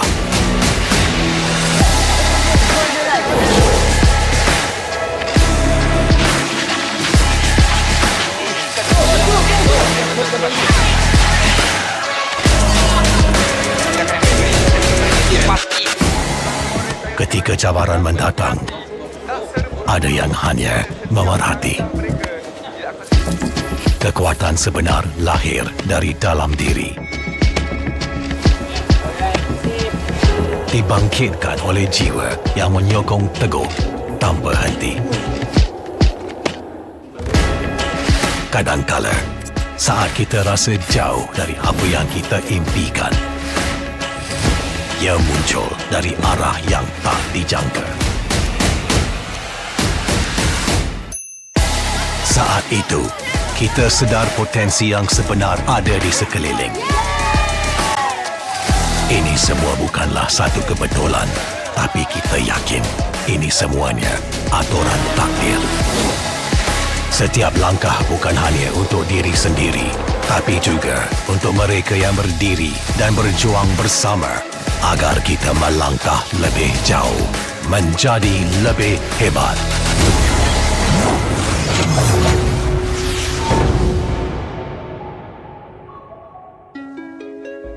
Bangkitlah rakyat Malaysia. Kita bersatu menyokong sepenuh jiwa. Demi jalur gemilang kebanggaan negara. Tiba masanya untuk menjadi greater than ever.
Pada tim SRG, Golak Red Giant, banggakan Selangor, banggakan Malaysia.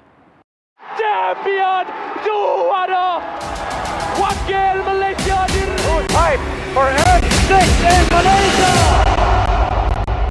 Keulan. Ianya tidak hadir dengan mudah. Ia tidak menunggu sesiapa. Dan ia tidak memilih sesiapa.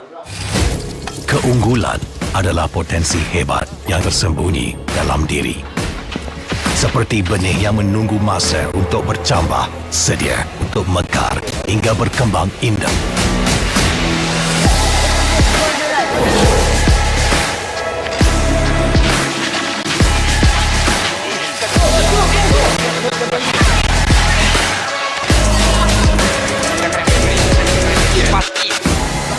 Ketika cabaran mendatang, ada yang hanya memerhati.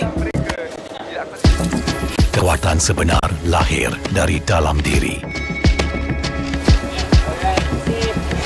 Dibangkitkan oleh jiwa yang menyokong teguh tanpa henti. Kadangkala, saat kita rasa jauh dari apa yang kita impikan, ia muncul dari arah yang tak dijangka. Saat itu, kita sedar potensi yang sebenar ada di sekeliling. Ini semua bukanlah satu kebetulan, tapi kita yakin ini semuanya aturan takdir. Setiap langkah bukan hanya untuk diri sendiri, tapi juga untuk mereka yang berdiri dan berjuang bersama agar kita melangkah lebih jauh, menjadi lebih hebat.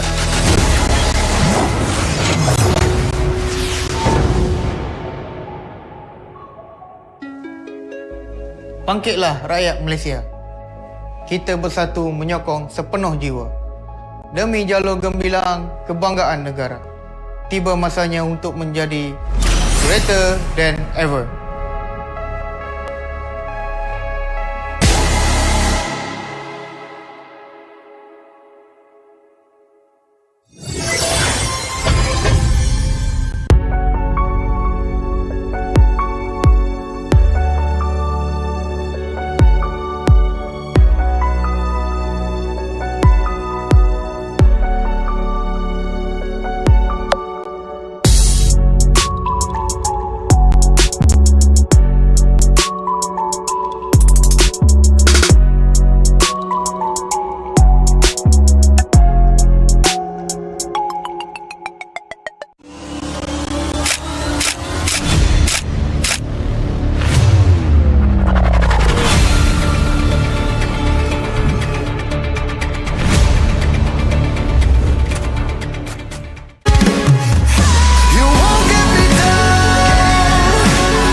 Pada tim SRG, Golak Red Giant, banggakan Selangor, banggakan Malaysia. Champion juara wakil Malaysia time for F6 in Malaysia. Keunggulan. Ianya tidak hadir dengan mudah. Ia tidak menunggu sesiapa. Dan ia tidak memilih sesiapa. Keunggulan adalah potensi hebat yang tersembunyi dalam diri. Seperti benih yang menunggu masa untuk bercambah, sedia untuk mekar hingga berkembang indah.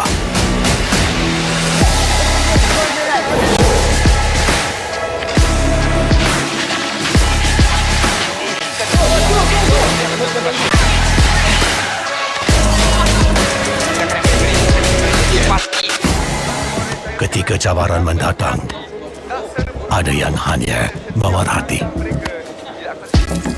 Kekuatan sebenar lahir dari dalam diri. Dibangkitkan oleh jiwa yang menyokong teguh tanpa henti. Alright, ladies and gentlemen, welcome back over to the Asian Esports Games 2024. We're now in the playoffs. We have got quite a bit of games that we have casted already. And now we're going back down over to the lower bracket where we will be watching Cambodia versus Saudi Arabia for this very match itself. My name is Abstract, and with me here is Hans, and the both of us is gonna be your caster for today. We've just completed the Philippines versus Cambodia match, and such Philippines will be going up against Indonesia in the upper bracket finals. But we will definitely look at them in a while later. Now we gotta look at the quarterfinals and lower brackets first, Hans. Now, this Saudi Arabia team, I feel like this is the very first time that we're going to be seeing them all throughout the broadcast. And I feel like it's a really good chance for them to, showcase what they can do. You've seen their names a couple of seconds ago. But I feel like now is the time for them to really showcase or really tell us what they can do. Depends on their gameplay. Because again, unfortunately, right, this may be the first and the last time that we're going to be seeing Saudi Arabia in the AEG broadcast, depending on how they perform in this lower bracket series. I mean, like, this is a team that has dominated their groups. So I was like, why did we just get to see Saudi Arabia now? But, better late than never. And it's a shot, it's a chance for them to be able to do something about it now. Will we see them again in the upcoming matches, or will this be the stop or the end to their journey? That's also up to Cambodia to figure out. Now, of course, a quick little fun fact for everyone based on the matches yesterday in Group C. Saudi Arabia did manage to take 1 point away from Cambodia, and do note that that was a best of one series. So Cambodia versus Saudi Arabia for this lower brackets is definitely gonna really sting for one of them. Since Saudi Arabia have already won Cambodia once, they have a very generic idea as to they know what they gotta do against Cambodia, and they should be in a pretty good spot. Unless Cambodia comes in and be like, you know what, our time in the group stage was just but a fun and games. We're coming in here to lower brackets quarterfinals to really show you guys how we play. And indeed, they did manage to take 1 point away from Philippines, and I think that is already quite a testament. Yeah, that's a really good setup there. From 6 teams, we are down, or from 8 teams, we're just down to 6 as we saw Vietnam. And I'm trying to remember the other one. It's Myanmar that fell out of proportions here for our playoff spot. And right after this series, we're going to be saying goodbye to at least one more player. But you're right, Abstract. It completely crossed my mind when you said more about these two teams being part of the same group. And it was, Saudi Arabia getting a win against Cambodia during one of those times. So I feel like Saudi Arabia can really give Cambodia a run for their money. But the main difference this time around is going to be the fact that Cambodia can adjust, because this is going to be a best of 3 series. Usually when it's in the group stage, right, you have no hope of seeing them again in the groups because you only have one shot. But for now, it's a race to 2 wins. And I feel like Cambodia likes their odds even more, just because of the thought that they are gonna be okay whether or not they win or lose the first game, because again they still have some time to adjust. So that really is that in between game 1 to game 2 is really going to be crucial, not only for Cambodia but also for Saudi Arabia. Without further ado, ladies and gentlemen, we are going to be jumping into the draft between Cambodia and Saudi Arabia, and this is the bans that we have seen thus far. For the side of Saudi Arabia, we are looking at the Suyo, Bruno, as well as a Hayabusa ban. For Cambodia, we have a Jusin and the Matilda ban. We're still looking for that one final ban coming out. Chip is still currently available on the board, so it really depends if whether Cambodia respects the chip that might very well be surfacing from the side of Saudi Arabia at all. Yeah, it's going to be depending on them now. So that is going to be the Hilda that will be taken away by Saudi Arabia. As you can see, they're very confident, looking at the camera as well, making sure that they're going to be the ones to take a win in this best of 3 series. But they are also the team that's going to let the chip go.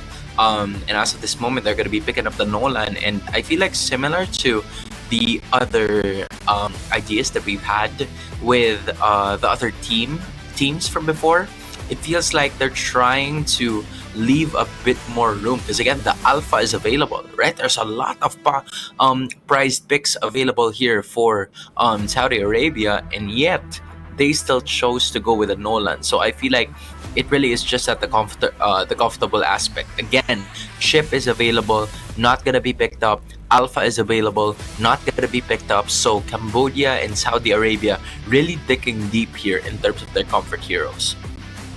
Well, that is definitely quite a surprise, right? Being such high value heroes that is actually leaked out to no man's land, right? With a Hylos as well as a Khalid that has been picked up from the side of Saudi Arabia, they just refuses to leave any of these over to the side of Cambodia, despite the fact that that breaks the immersiveness of the flexibility that they can actually bring over to the side of Cambodia. So it's definitely interesting that Cambodia actually did that as well by picking, okay, maybe not, because Angela can still, technically speaking, go to the middle lane. So there is still a little bit of ambiguity from the side of Cambodia's lineup.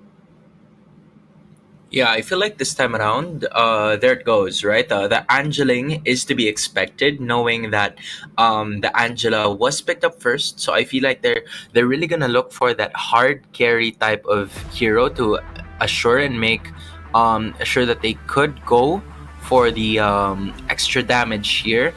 That would really be helpful for them moving forward. But again, when you think about it, this is really gonna be the case for Cambodia, given that they've also locked in the Gatot Kacha, which could be a stopper to the link. So with that pickup, they have limited the options for Saudi Arabia, which is also the reason why it was going to be a Hylos and a Khalid pick that they got, because those are two heroes that are really good in terms of team fight and also crowd control. So that's what they're looking forward to as of the moment. So at this point in time, with all of the bans being set out, with 1-1, Harith has been taken away from the side of Saudi Arabia, while for the side of Cambodia, no more Valentina, no more Faramis. Cambodia seems to really want to pick up that Terizla as well. It's a very tanky composition, but you gotta have to be really careful. Your lineup has got absolutely zero damage if you actually were to do that. Your EXP laner or your EXP lane will lose in damage, your roam will lose in damage, your mid lane will lose in damage. There's absolutely no priority in the lane whatsoever for anyone to realistically be able to feed any kind of damage and help the Tegami playing as the Ling to eventually pop off in the mid stages of the game. I think the best case scenario for Cambodia at this point is to go for the Nathan. The Nathan has magic damage as its primary damage dealt. So I feel like a balance between physical damage from the Ling and magic damage from the Nathan would be able to suffice it. At least it's gonna be easier for, Cambodia to allocate their resources to who needs it the most. Because again, when you take a look at Saudi Arabia, they have a really well-rounded lineup as we speak. Nolan is gonna be the main damage dealer, of course, in the early portions of the game, mixed up with the Aurora that has a really good amount of damage that it could dish out, especially when you take a look at the Terizla and the Gatot Kacha as we speak as of the moment, right? But in terms of like a lot of the other options that they are doing here, I feel like it really is a possibility for them to go with a magic damage dealing hero. I'm just not sure which one it is. I'm still looking for the Nathan as we speak, but if they press on this Cyclops, Oh my goodness! Oh, Saudi Arabia was like, what is this, bro? Wow. Oh You go my take this, man. What do you think about this? Oh my god, Cyclops is such a bad pick, man. Cyclops is such a horrible hero, man. What the hell is going on? I'm Okay, I gonna got- leave for like a few seconds, alright, and then give you the entire 10 seconds or 15 seconds to rant. Go ahead, Abstract. I'm just here. Oh my god. Okay, so here, at least in Singapore, everyone knows the very fact that I have this tremendous hate to Cyclops because he's a mage that doesn't work as a mage. He can't burst, he can't lock people down right then and then. You want to lock someone down? Oh, look, they have already walked 5 miles across the country and then they're already home. So what's the whole point of a star power lockdown locked behind an ultimate ability which has a relatively long cooldown at the start of the game? That's not what you want from a mage. Okay, I'm good with rambling. Thank you.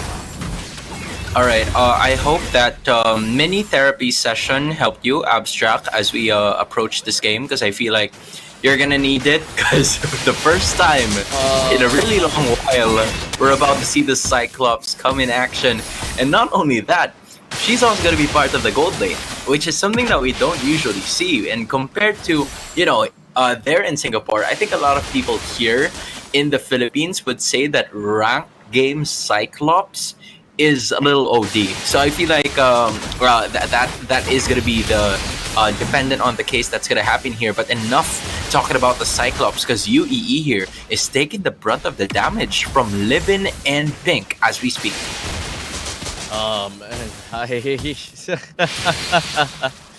Okay, Cyclops, go lane. The good thing is, my problem when it comes down to Cambodia's lineup pre-Cyclops pick is that they don't have anyone to play in the early game. That was my main problem. No one in the early, no one in the mid stages of the game really works out. And I'm pretty sure that when it comes down to Cyclops, Cyclops is not as expensive as Nathan.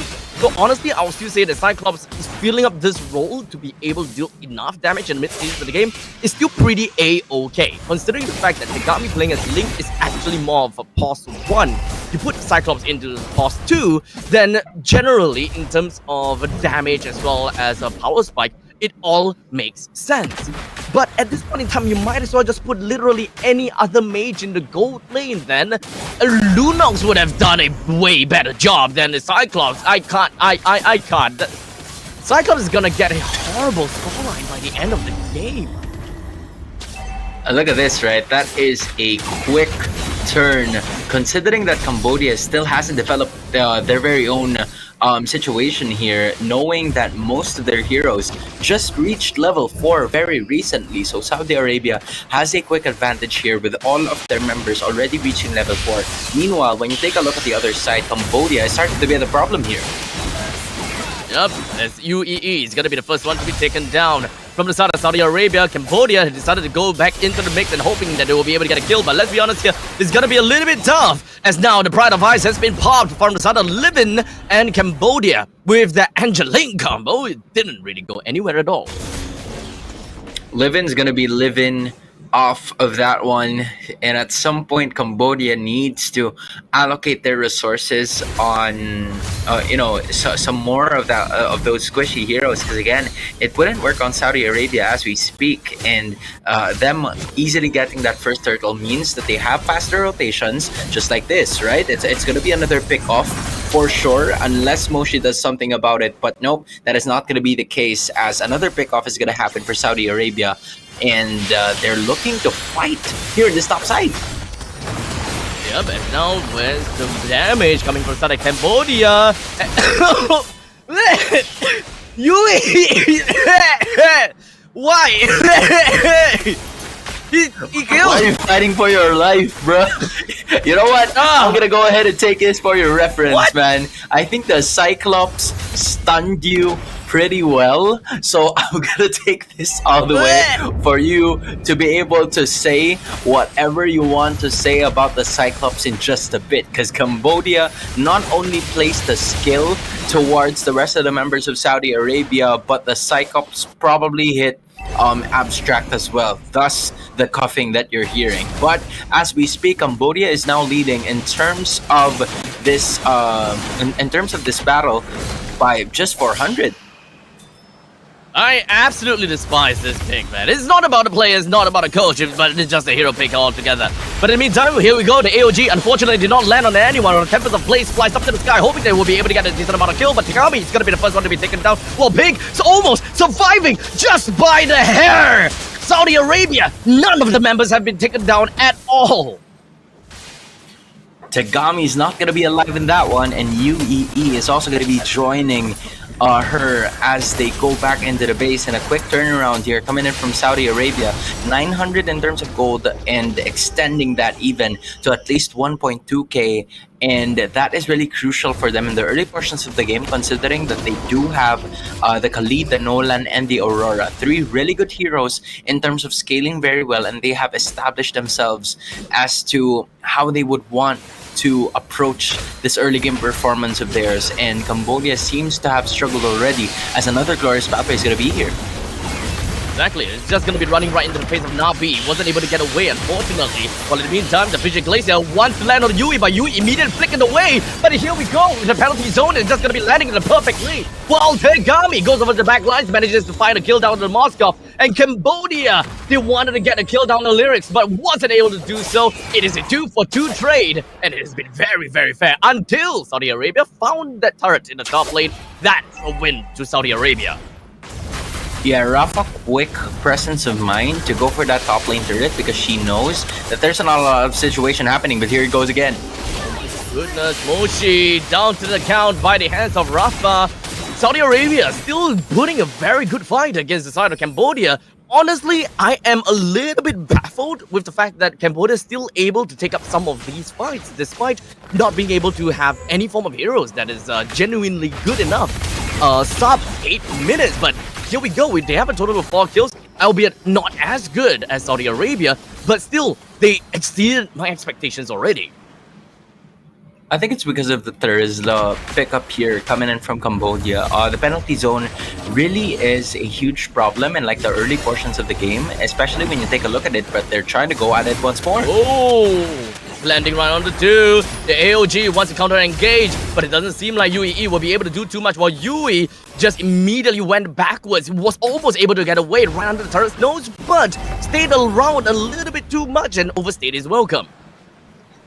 Yeah, I feel like for Saudi Arabia, what they did right here was they really put the pressure on most of the damage dealers coming in from Cambodia, to the point where there hasn't really been a lot of initiations that Cambodia is starting to go for. Because again, you have the penalty zone, you also have the Avatar of the Guardian, but without your damage dealers, I'm talking about the Gami and Yui, you will not be able to win most of these team fights. And this makes the battle quite easier for Saudi Arabia, because they know which 2 targets are needed for them to win the game. That's Tagami and Yui. You don't need to care about all of the others, but if they continue to land most of their initiations, then you're gonna have to start a problem with them.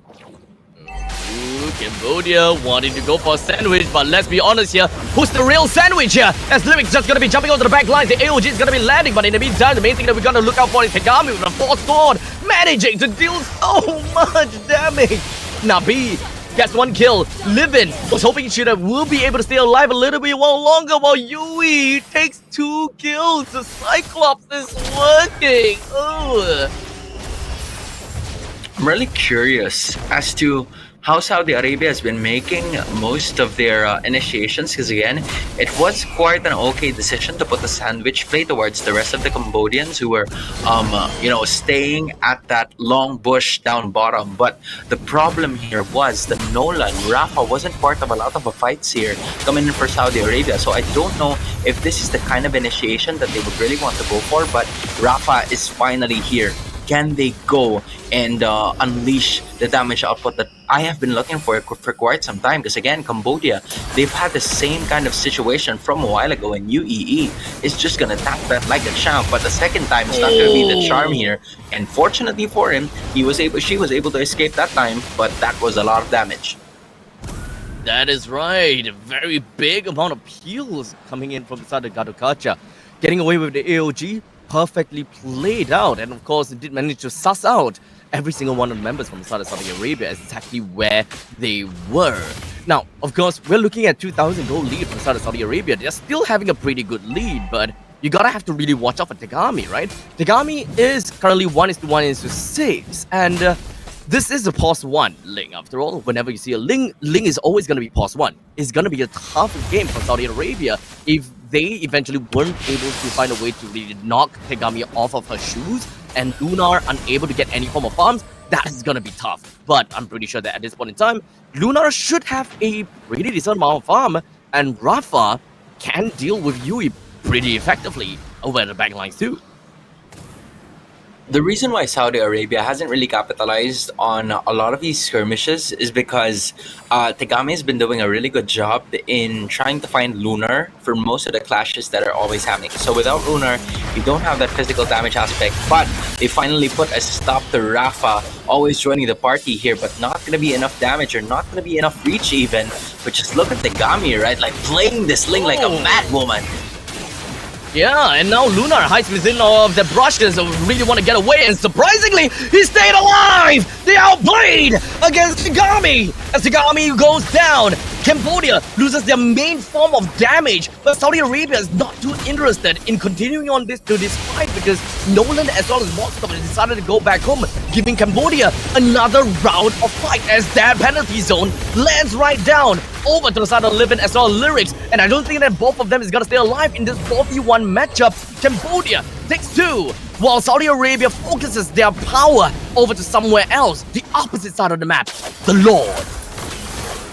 A lot of trades are happening in this game, and I feel like, Saudi Arabia has had most of these calculations happening for them in this specific juncture of the matchup, as Lunar is going to be trying to go at it, but Pink is getting jumped on by Cambodia as we speak. And now Cambodia gets themselves the T1 turret in the middle lane. If they're able to defend this Lord well enough and make sure that none of these lanes eventually is able to take down their their tier 2, then it is all gonna be great for Cambodia because they would have a decent amount of lead. But Rafa over the back lines almost got a kill on Nabi, but Nabi flickers herself away to make sure that she's gonna get away from the main damage of Fracture, while Yui brings Livin down, while Tegami also manages to catch a really important kill on the side of Rafa. Cambodia, they hold down the fort. None of the members for the side of Cambodia went down. 0 casualty. What is going on here? How is Cambodia doing all of this? My goodness, I feel like the Cyclops from you is giving Abstract some wild flashbacks here, because again, as you can see, Cambodia is, so close to breaking that first inhibitor, and she's really making the damage felt here for Saudi Arabia, and these team fights are really not working for them as we speak, because even though Livin is right there, she would save up. I feel like they're saving most of their skills longer than they would want to, We've seen the frigid glacier being used there, but just for them to be able to escape, and that is not the best case scenario. Because I feel like for Saudi Arabia, you'd love to use your skills as the opener. You'd want to be the initiators. You have the glorious pathway. You also have the raging sandstorm. So those were the kind of skills that I would expect that would be utilized just like this, right? But it is not going to the best heroes possible, because UEE is just gonna go and utilize that Avatar of the Guardian to get away from that team fight. 3 ultimates are really lost from Saudi Arabia. I think the Lord is not present just yet. This is damn. Saudi Arabia couldn't even bring down UEE despite using 3 ultimates, and now Tegami is just gonna go over to the backlines. Look at the massive amount of damage it's able to do on the Lunar. The main damage dealer is now down. The 2 remaining swords is able to land on the lyrics. Cambodia, they will be able to push in through these lanes, push down the bottom lane T2. Saudi Arabia just doesn't want to defend this at all because they don't have anyone that can actually clear these ways fast enough without the Moskov. And as of this moment, Saudi Arabia, they're in a little bit of a ruckus right now, because Cambodia, I feel like they find order in chaos. Abstracted. That's the game that they have been playing so far. I think Saudi Arabia has had a really distinct plan of trying to fight with a 4-man lineup here and just let Rafa roam around the map, flank into the backlines, and hope for the best. Meanwhile, Cambodia is all over the place, and there's someone trying to find Rafa and Lunar scattered around the different portions of the map, and that is exactly what has been happening so far, and they have capitalized on that ever since, because they not only are they leading by 5k in terms of gold, but they also got the Lord for themselves. Well, I'll be damned. Cambodia with a 5,000 gold lead. They've got the inhibitor turret in the middle lane taken down. They've got the Lord that is going to be working for them as well. The middle lane is going to be trampled like no tomorrow, and Cambodia is going to be super happy about that because the inhibitor turret in the top lane and the bottom lane is eventually going to eventually go down, right? And Cambodia, they're doing a massive amount of effort just to ensure that Saudi is going to be stuck within or the confines of their base. And Cambodia is doing a terrific job just to ensure that Saudi Arabia will have a tough time taking down the Lord. As you can see, the Lord with 25,000 HP walked right in. What it means, trying to stop how lockdown connect down on the lyrics, and of course, with the AOG living onto the live, and that Pride of Ice just gonna be popped, but he's just gonna be fine for now. But the main body is going to be absolutely decimated from the side of Tegami with 3 swords that is gonna be allowing Tegami to get herself away from the confines of the fountain. Pink goes down to the hands of Yui. The Lord is almost going down, but Cambodia, the only thing that they have lost is UEE. Saudi Arabia lost to a gold lane Cyclops. There. I'm gonna give like the rest of the 30 seconds to you. For everybody else who's currently watching, it's okay, Abstract. You can take this time to, gather your thoughts. I can talk to them. All right. As you guys can see, all right, it was Cambodia getting that first victory through an unusual friend, through an unusual ally in Cyclops to be placed in that gold lane. And this is the reason why you can't really, expect any other member coming in here from AEG Bangkok 2024, just because of the fact that anything is possible. We see Kadita getting picked up so many times. We see most of the heroes finally joining in on the party. And then the recent addition, the Cyclops, which Abstract is, mortified about, not because of the player, but just because of the hero in itself. But I have to say though, man, Abstract 0, Cyclops 1 for today. Please don't MVP Cyclops. Please just put it on the link. The link did well. The link did fabulous. Okay, they didn't show the MVP. Okay, I still have some time to breathe. So, okay. At the start, I did mention that Cyclops is labeled a mage, but he does not fulfill the conditions of a mage. And I easily say that Cyclops is understandably the worst mage made in the game, solely because of the fact that Cyclops is just not a conventional mage. You think about mage, you think burst damage, you think immediate, instant gratification. You want someone to be locked down on the turret because they overextended, boom. Heroes like Eudora locks them down almost immediately. Good amount of crowd control is something that Yves is able to do, Loy is able to do. But what exactly can the Cyclops do?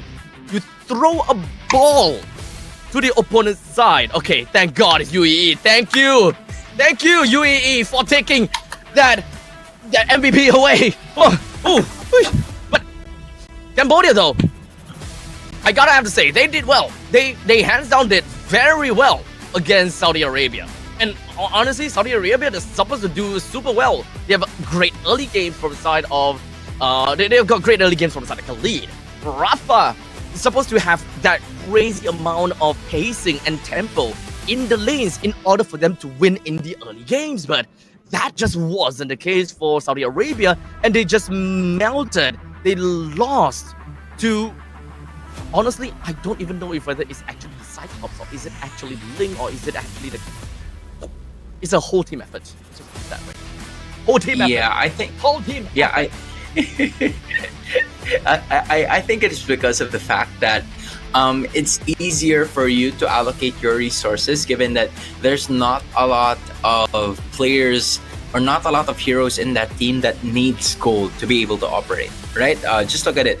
The Ling and the Cyclops are the only ones that could garner a lot of gold. Meanwhile, when you're looking at the Terizla, it's a really good laning hero. When you look at the Gatot Kacha, it's a really good setup hero that doesn't need to be present at all of the times, and those were kind of like the combinations that has worked so well for a lot of teams here at AEG. The penalty zone and the Avatar of the Guardian combination that really locked down a lot of the opposing teams, and there's no way for them to compete in that specific scenario, most especially Saudi Arabia that didn't have a single purify skill on the other side. So I felt like Cambodia was just playing target practice in terms of where to land here. If you are containing the Avatar of the Guardian, where to place the penalty zone. And for Tegami, she was also able to stellarly play that Ling to perfection, and she has that developed confidence as well, knowing that the Angela is going to be part of that team fight every single time. So good presence of mind coming from Nabi, but the mechanics of Tegami was really stellar to take note of. And last but not the least, the surprise of the game, none other than the Cyclops. Who would have thought that the Cyclops would have gotten the sorry man, okay, go ahead. No. We wrap up this match. We're not talking about Cyclops anymore because I know for sure my social media is going to be spammed by people tagging me Cyclops wins. Alright, let me check. I do not want to see any more Cyclops from this point in time again. Let's hope that this is just a one-off where the coach just be like, you know what, this is gonna be great. Let's just play a Cyclops in here. It's all fun and games. They won the game. Perfect. Solid. I gotta have to say they did a very good job. But let's not see a Cyclops anymore. Okay? Let's not see a Cyclops anymore. Man. You need a break, you know what? man. I think need you need a break. Yeah. I really just need a break. Cambodia, you guys did a good job. You guys put that right in my face, and I need to reset myself, okay? Because you guys defied all odds. You guys won a 1-0 against Saudi Arabia, who took a game away from you guys in the group stages. We'll see you guys in a short bit. Cambodia. Good job.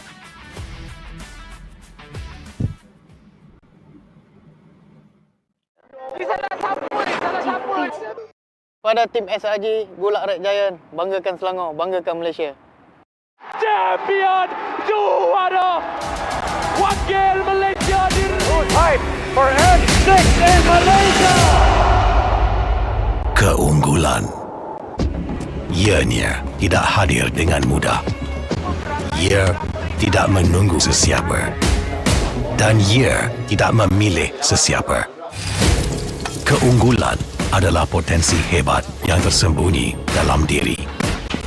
Seperti benih yang menunggu masa untuk bercambah, sedia untuk mekar hingga berkembang indah.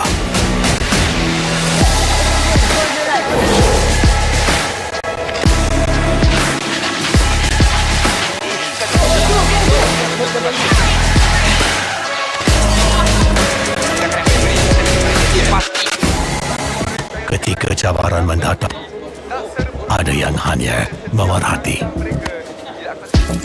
Kekuatan sebenar lahir dari dalam diri. Dibangkitkan oleh jiwa yang menyokong teguh tanpa henti. Kadangkala, saat kita rasa jauh dari apa yang kita impi, ia muncul dari arah yang tak dijangka. Saat itu, kita sedar potensi yang sebenar ada di sekeliling. Ini semua bukanlah satu kebetulan, tapi kita yakin ini semuanya aturan takdir. Setiap langkah bukan hanya untuk diri sendiri, tapi juga untuk mereka yang berdiri dan berjuang bersama agar kita melangkah lebih jauh, menjadi lebih hebat.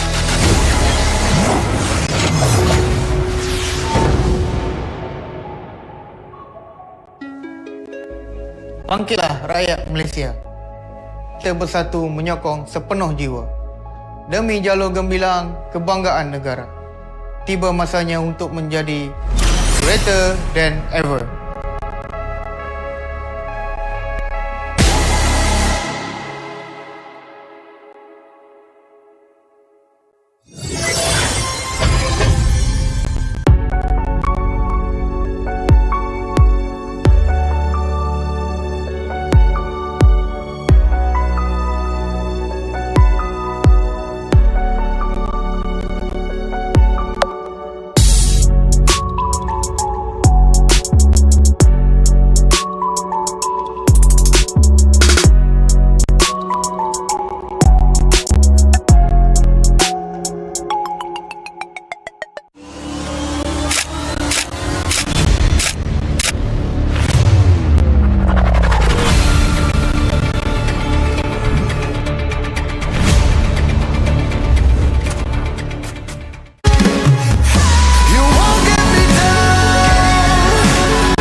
Pada tim SRG, Gulak Red Giant, banggakan Selangor, banggakan Malaysia.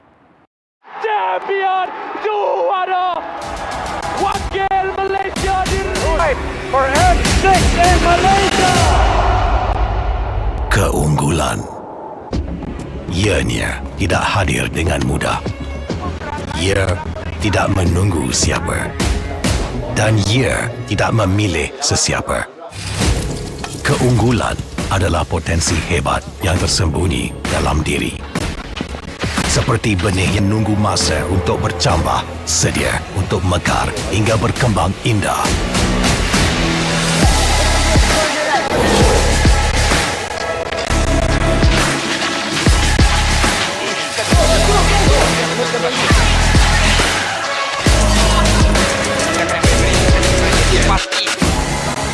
Ketika cabaran mendatang, ada yang hanya memerhati. Kekuatan sebenar lahir dari dalam diri.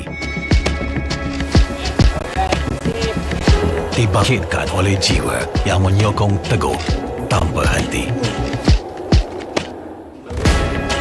Kadangkala, saat kita rasa jauh dari apa yang kita impikan, ia muncul dari arah yang tak dijangka.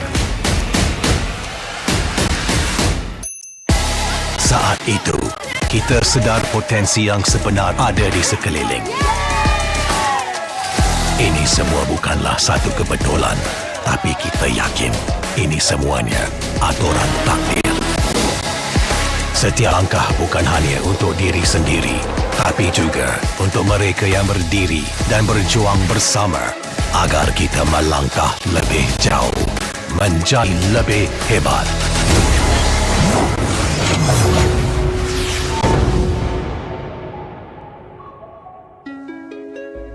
Bangkitlah rakyat Malaysia. Kita bersatu menyokong sepenuh jiwa. Demi jalur gemilang kebanggaan negara.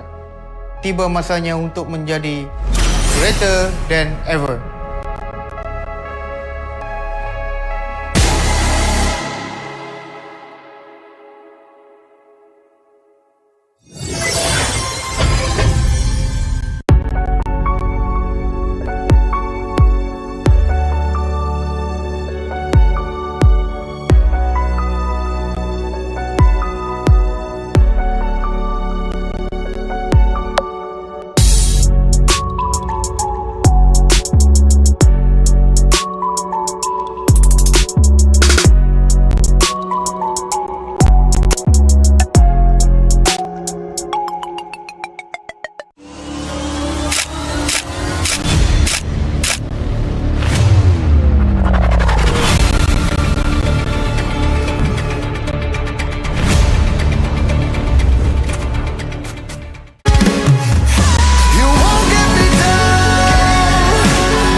Ladies and gentlemen, welcome back over to the Asian Esports Games 2024. My name's Abstract, with me here is Hans, and we are back in once again, and I have come back, refreshed more than ever, while Hans is looking terrified over something.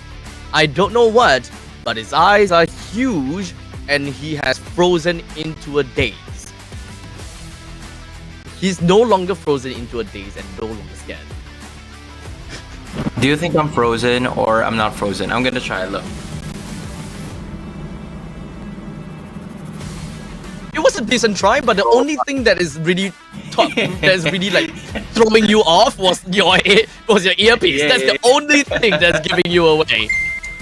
I should like try it again. I'm gonna try it next time, cause this right here is intense. Even my earphones are feeling it, man. They can't fixate themselves into just one position, because again, this is a match that could determine the fate of both of these teams. And as of the moment, we are currently seeing, right, Cambodia and Saudi Arabia, with Cambodia already at match point. So Saudi Arabia needs a little bit more tweaking to do for them to have a really good chance of getting the victory in this one. So with that all said and done, let's take a look at the draft right over here. With Saudi Arabia picking up the Hilda, the Aurora, as well as Khalid. So right off the bat, we already know that it's an either or when it comes down to the Rome and who's going to be in the EXP. Very likely, it is going to be a Hilda in the EXP and the Khalid in the Rome.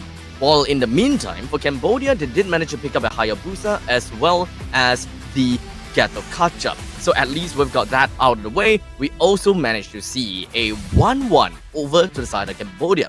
So this means that we will no longer be able to see that pesky Cyclops gold lane. Thank you, Cambodia. But looking to be pretty strong so far from the side of Saudi Arabia. Their early game is gonna be strong. But Cambodia, you're gonna have to really watch out for that 1-1 though, being able to get some free weakness points depleted over to the side of the Hilda. Yeah, I feel like for the entirety of this Cambodia lineup, yes, the Gatotkaca can still be flexed into the EXP or the Rome, but from what we're seeing, right, from what we're seeing in the recent matchups that have happened, I feel like the Gatotkaca really is at the Rome position, and they're trying to at least pair it up with either an Edith Rizla, so that it would be very good in terms of like place where it wants to land on that avatar of the Guardian. So I feel like for Cambodia, that's been the same recipe that they're trying to go for. But for Saudi Arabia, there's been quite a bit of a change here with what they want to execute in this game, right? They picked up the Aurora for themselves. They also landed on that Van Hilda as well as the first pick, so that they would be able to disturb the Hayabusa whenever they want to.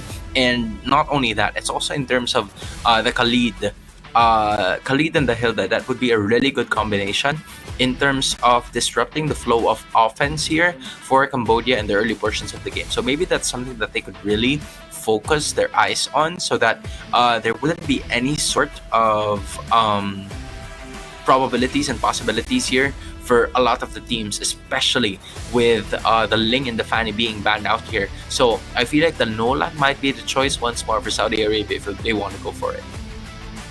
That is if they want to go for it. I think that if kind of wait to go over the back lines to really deal with the 1-1 will always be a very good thing to have. But ultimately, I will still say that they have a lot of possibilities and a lot of things that they can kind of work with to play around, right? Oh, an updated UI. Now that is beautiful. You love to see it. Now, yeah. So now we can have a better idea as to what's going on here, right? So we've got the Ling and the Fanny being banned out from the side of Cambodia, absolutely respecting the picks from the side of Saudi Arabia, even though Tegami was the one that's played the Ling and showed absolute dominance in all of that, but they definitely do not want Saudi Arabia to have that chance to pick up. I'm wondering who that last ban of Saudi Arabia is. Oh, there it is. I was wondering who the bird was. Was that like close to Diggy? Little penguin. But then it's not. It's a mascot, right? It's a mascot. So yeah, Valentina is gonna be the choice there. But yeah, it could potentially be a new hero. But nope, guys, that's not the case, because you probably saw the mascot in like the opening ceremonies. But as we were saying now, it's the Valentina that's going to be banned out. So that's the Vexana and the Valentina taken out by Saudi Arabia here.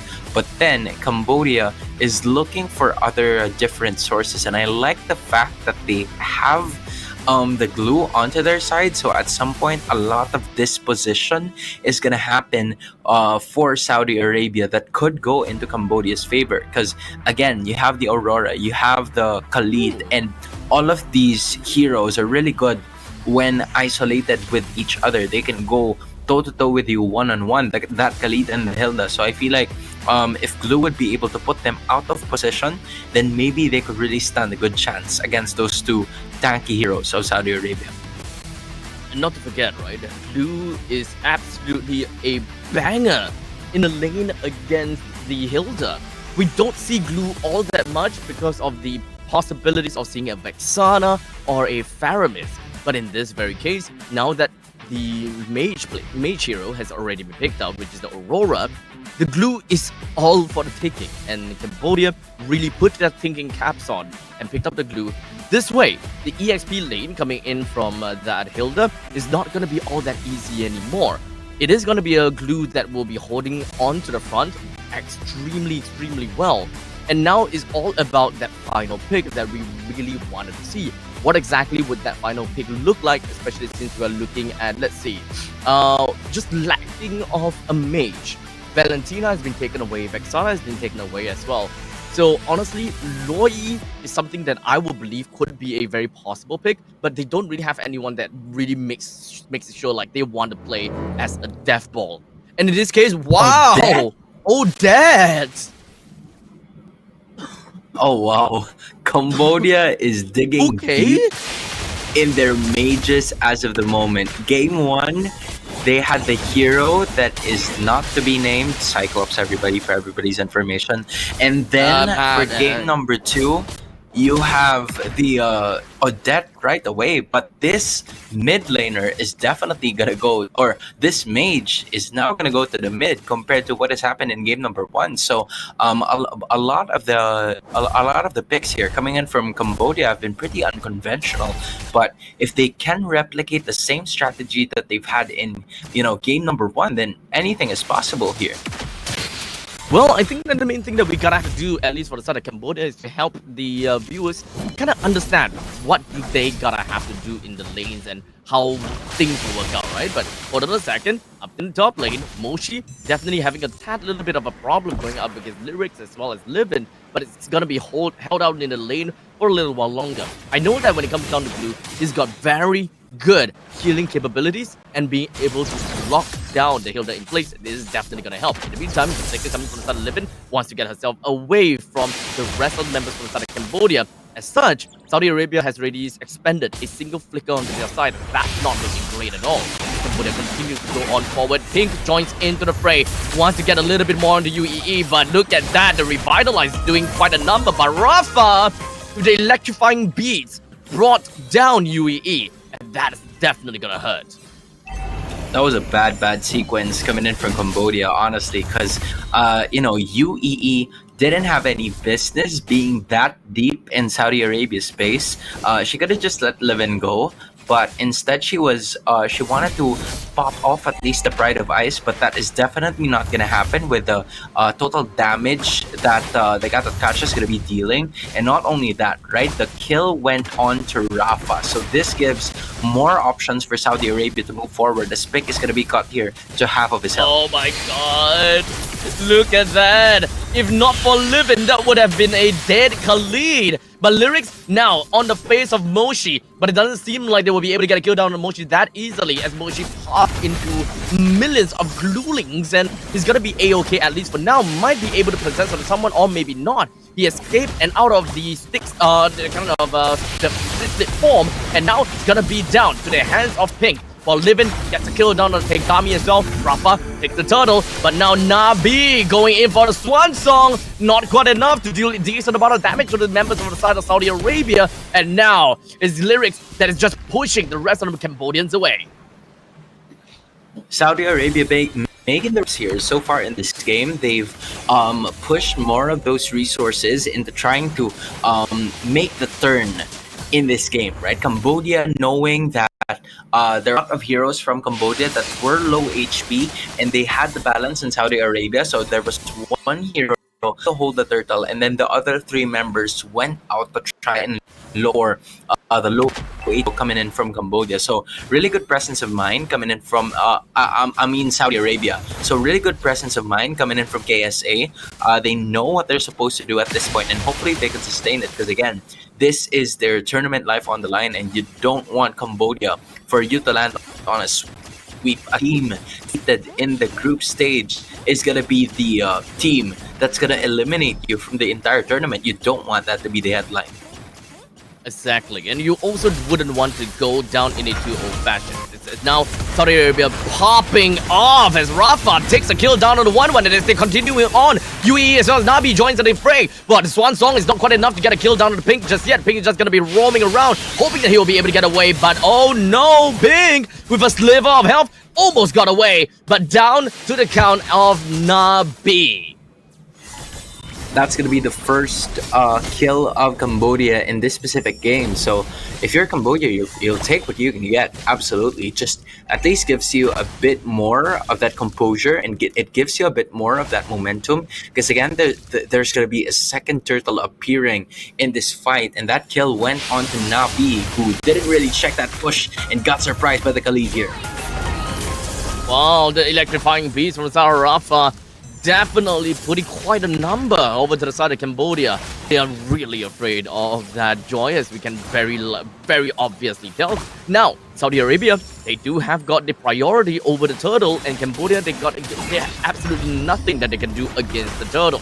With Saudi Arabia constantly winning in every single one of these lanes, it's very hard for them to keep up, as you can see UAE completely swamped by the numbers of Saudi Arabians. It's just going to be jumping and collapsing onto one person. They've been showering them with a lot of those AoE damage, right? It has literally been the case here for Saudi Arabia at this point in time. They're taking advantage of the fact that Cambodia only has those single target burst damage potential, to the point where Tekami doesn't even have an entire link to herself, but she got living right at the back. Yep, and here we go. The Frigid Glacier didn't really quite manage to land onto anyone at this point in time just yet. While Saudi Arabia, they're constantly putting a lot of emphasis on the members for the side of Cambodia. As you can see, lyrics all the way in the back lines. The flicker blocks the raging sandstorm, lands perfectly. But now B goes in with the Swan Song, but surprisingly, that damage is just not really doing anything at all. While in the meantime, Moshi inhibits onto lyrics, hoping they will be able to do enough. But let's be honest here, this is gonna be a tough one for Moshi. Once he's out of lyrics, he's probably gonna die. But a quick little flicker will be able to ensure that Moshi runs away just as effectively, while Saudi Arabia takes 3 kills, while they only lost a single one.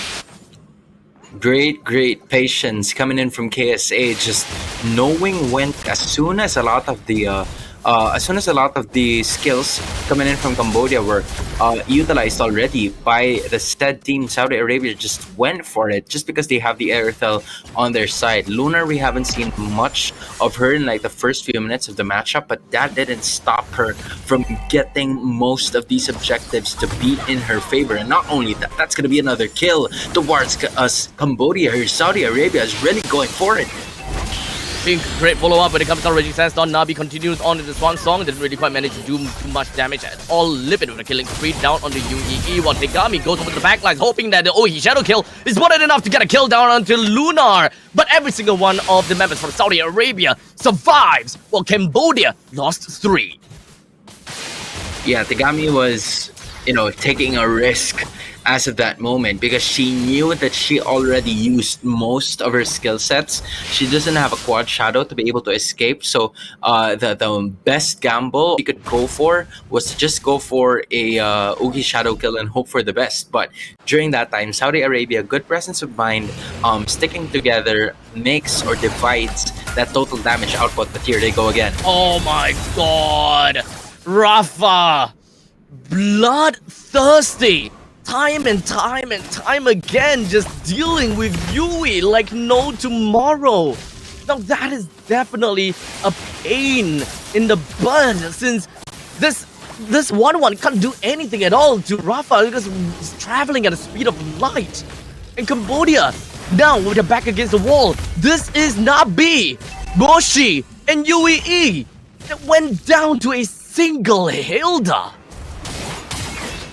this is just, pretty much unfortunate for Cambodia, because again, you'd love to at least make that pretty operational, but as soon as I say that, man, Nabi and Yui is having the worst of times. 0-5 and 0 for the 1-1. She didn't get the scaling that she needs in the early portions of the game, so she's going to be even more delayed in the later stages. And Saudi Arabia has done a tremendous job, most especially Rafa, just because of the fact that she is always present whenever the 1-1 appears on the floor. She does not hesitate to use those electrifying beats to just make sure that the damage is going to be felt by Cambodia here. And now their backs are against the wall. Saudi Arabia looking to extend this to a game number 3.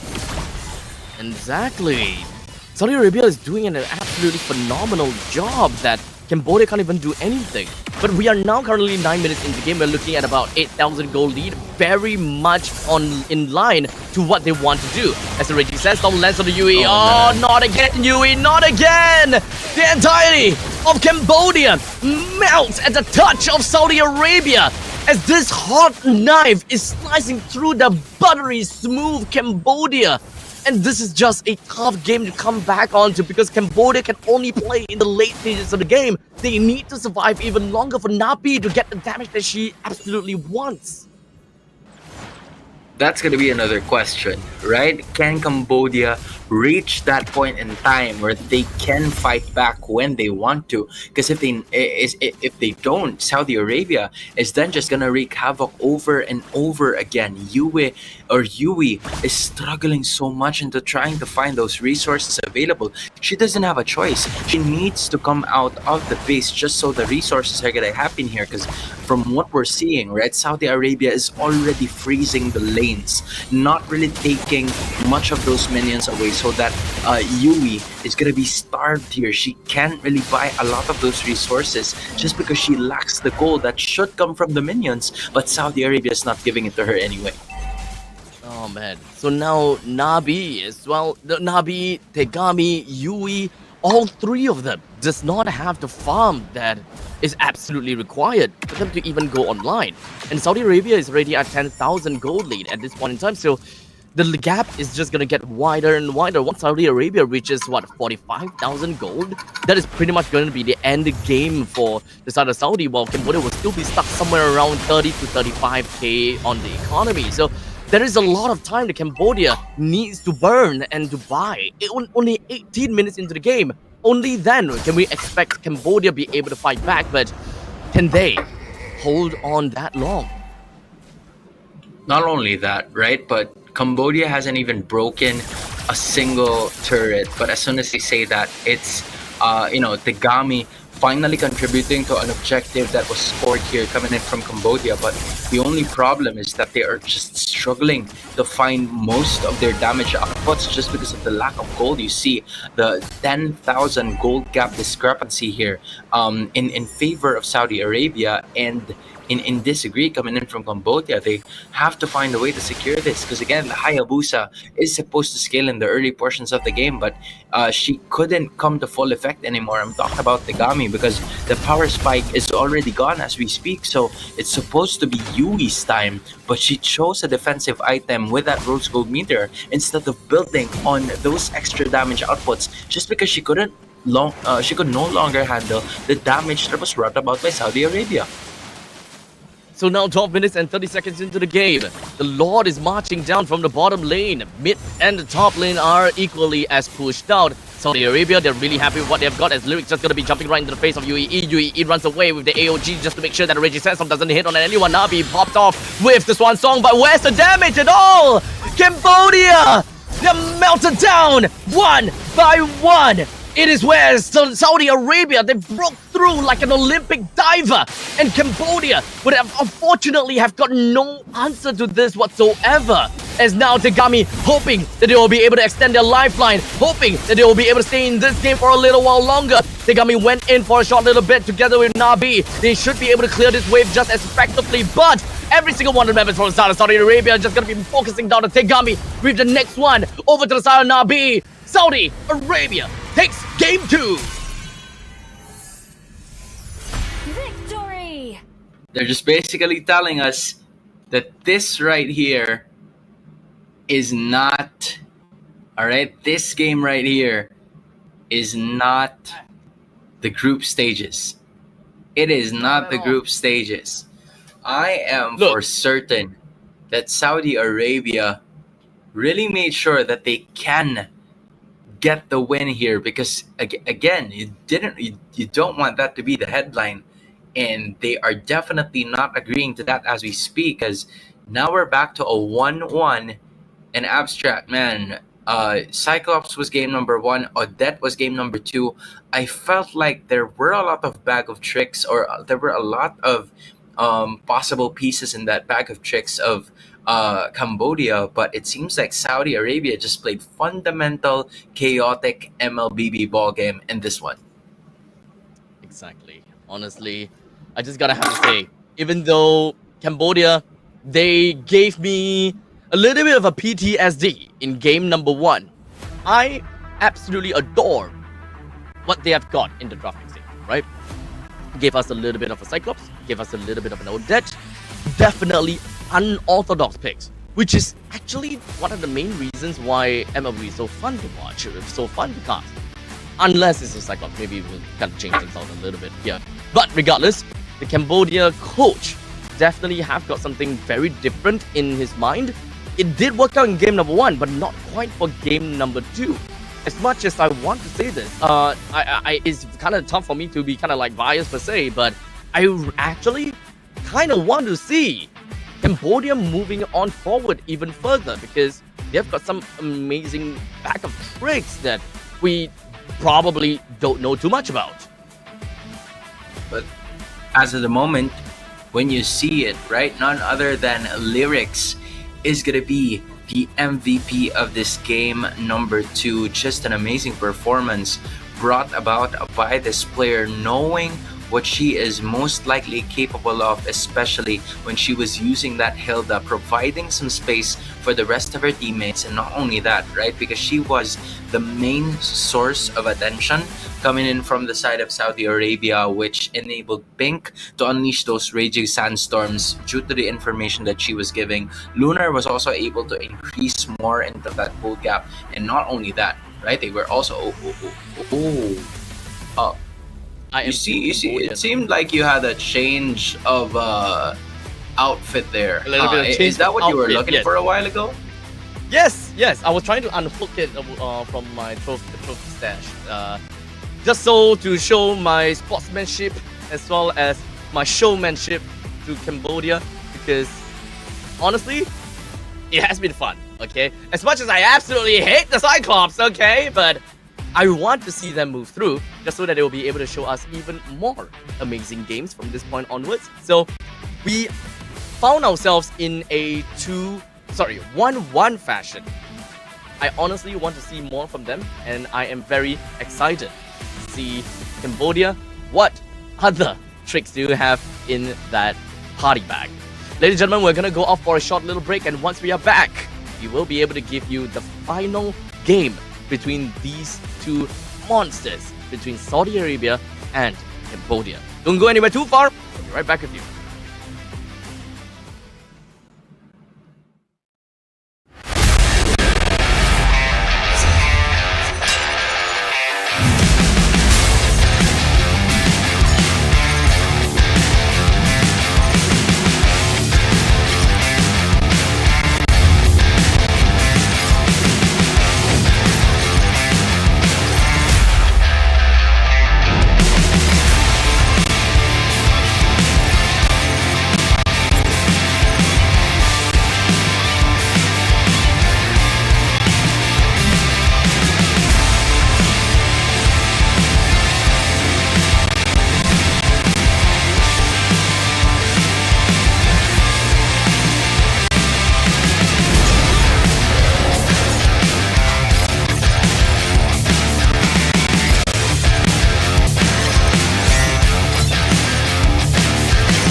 Kepada tim SRG, Gulak Rajayan, banggakan Selangor, banggakan Malaysia. Champion juara wakil Malaysia fight for N6 in Malaysia. Keunggulan ianya tidak hadir dengan mudah. Ia tidak menunggu sesiapa. Dan ia tidak memilih sesiapa. Keunggulan adalah potensi hebat yang tersembunyi dalam diri. Seperti benih yang menunggu masa untuk bercambah, sedia untuk mekar hingga berkembang indah.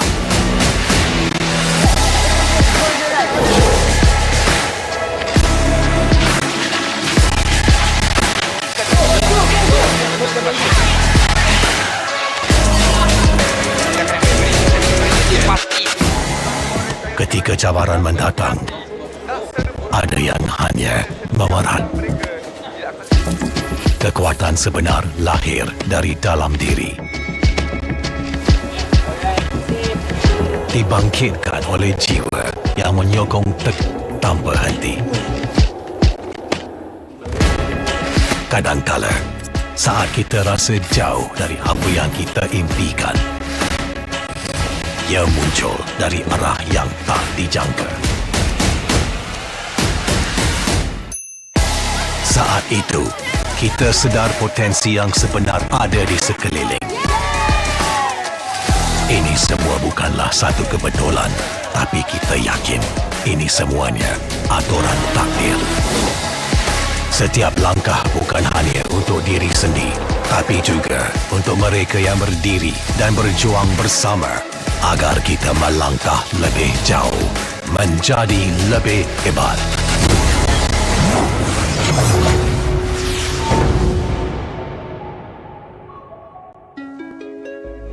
Bangkitlah rakyat Malaysia. Kita bersatu menyokong sepenuh jiwa demi jalur gemilang kebanggaan negara. Tiba masanya untuk menjadi greater than ever.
Pada tim SRG Golak Red Giant, banggakan Selangor, banggakan Malaysia. Champion juara wakil Malaysia time for exit in Malaysia. Keunggulan. Ianya tidak hadir dengan mudah. Ia tidak menunggu sesiapa. Dan ia memilih sesiapa. Keunggulan adalah potensi hebat yang tersembunyi dalam diri. Seperti benih yang menunggu masa untuk bercambah, sedia untuk mekar hingga berkembang indah.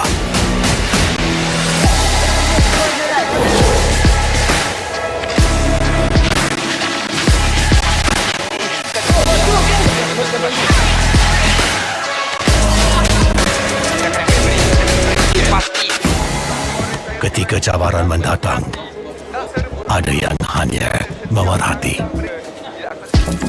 Kekuatan sebenar lahir dari dalam diri. Dibangkitkan oleh jiwa yang menyokong teguh tak berhenti. Kadangkala, saat kita rasa jauh dari apa yang kita impikan, ia muncul dari arah yang tak dijangka. Saat itu, kita sedar potensi yang sebenar ada di sekeliling. Ini semua bukanlah satu kebetulan, tapi kita yakin ini semuanya aturan takdir. Setiap langkah bukan hanya untuk diri sendiri, tapi juga untuk mereka yang berdiri. Alright, ladies and gentlemen, welcome back over to the Asian Esports Games 2024. Here, we have got the lower bracket quarterfinals between Cambodia and Saudi Arabia, which went to a 1-1 in this best of 3 series. And so far, Cambodia has been giving us one heck of a party composition. Basically, they're pulling things out of the party hat. And so far, it worked great for game 1. Not exactly for game 2 though. But anyways, my name's Abstract. With me here is Hans. The both of us gonna be a caster for this game. Yeah, I'd like to build up on what you mentioned a while ago.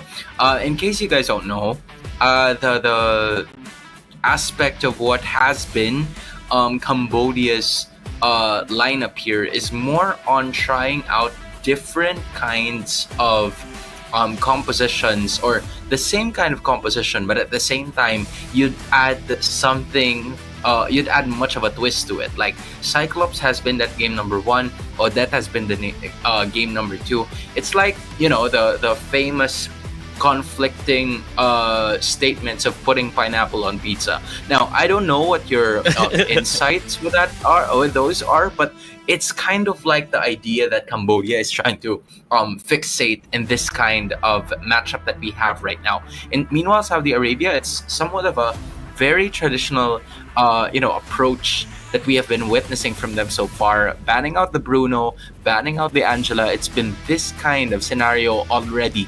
Immediately coming in from Saudi Arabia, they know what they know what Cambodia has been capable of. So they're trying to limit the Tegami support so that the Angeling will not happen in the Hayabusa as well.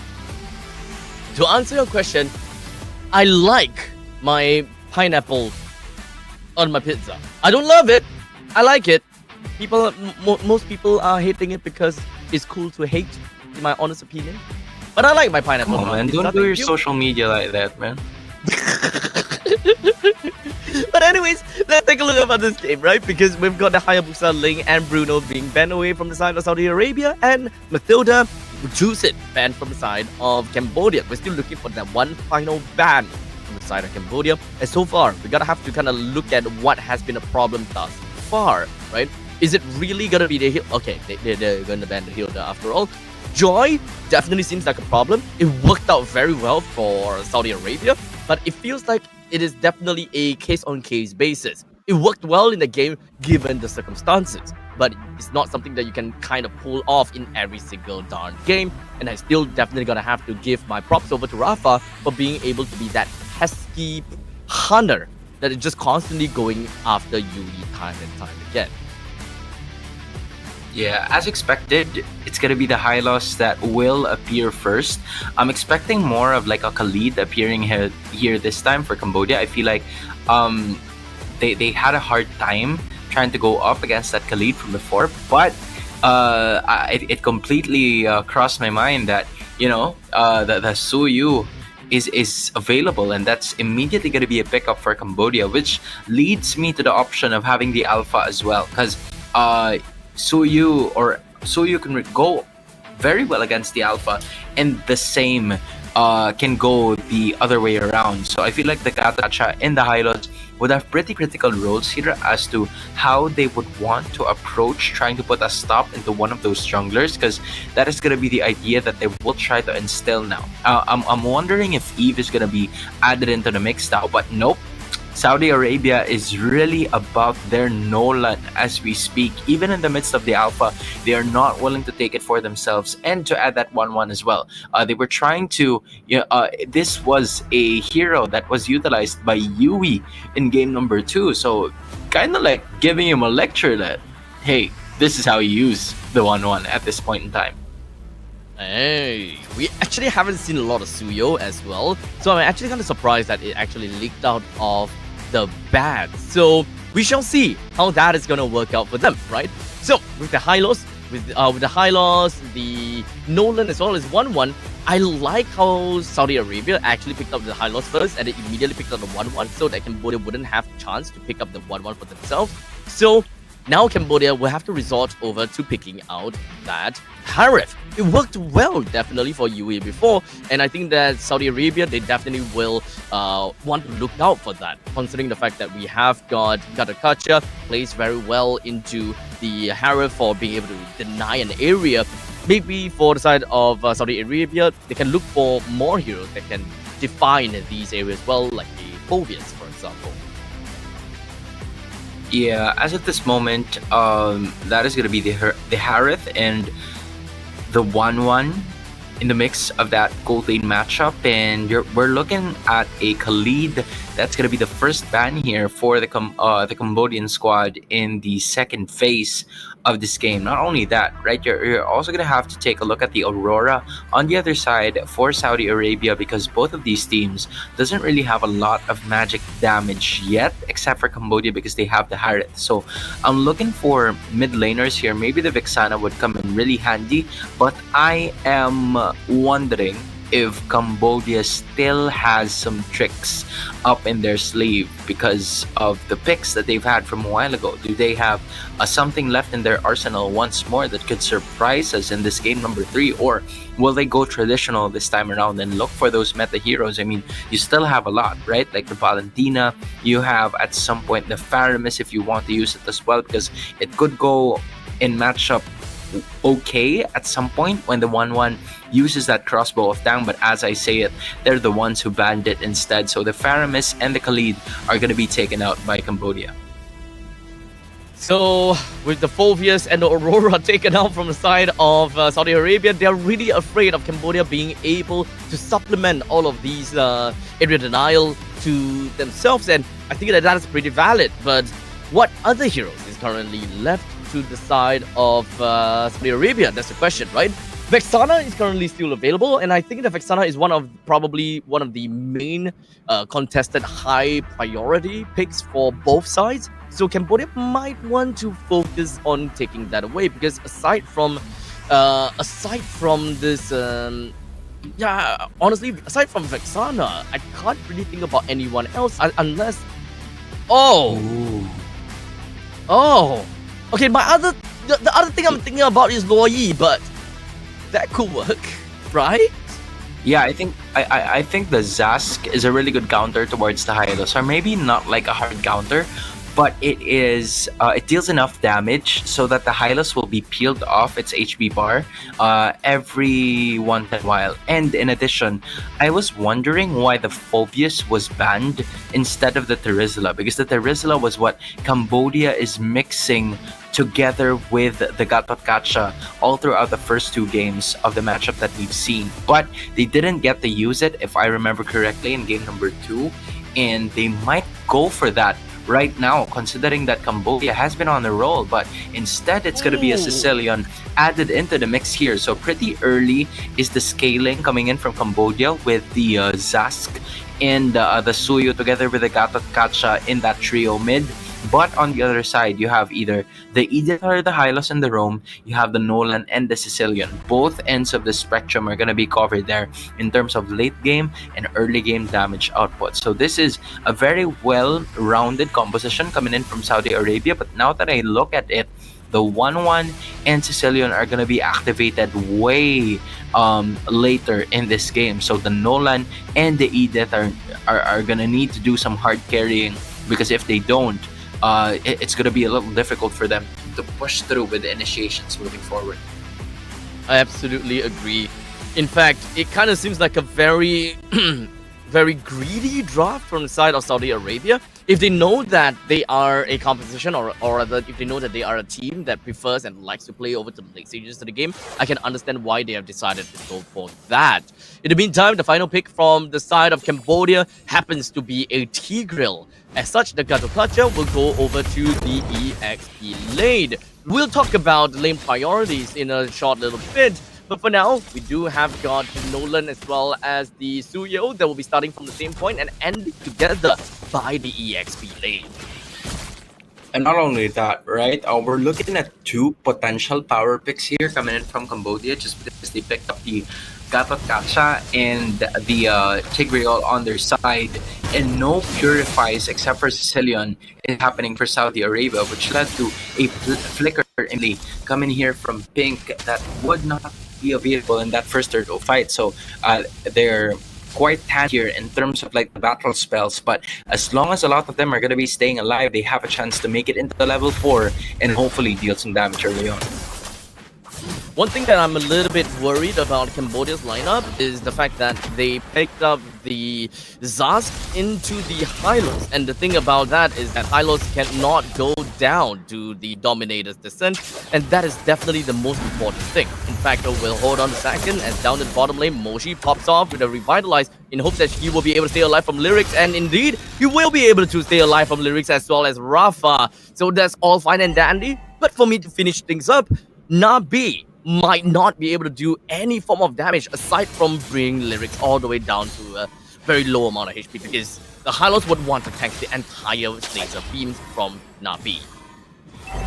You see the situation, right? Both of the teams not having enough firepower yet to be able to take at least one of the tanky members from either squad. So they're heavily going to be prioritizing more on the objectives, and that's exactly what Saudi Arabia is going to be doing here, because they will be able to take the first turtle of this game. And as I was saying a while ago, it takes 3 just to be able to give pressure towards Lunar, not kill, just pressure. So Saudi Arabia, knowing this, they will transition into the purple buff objective, and that's going to be the first clash of this game.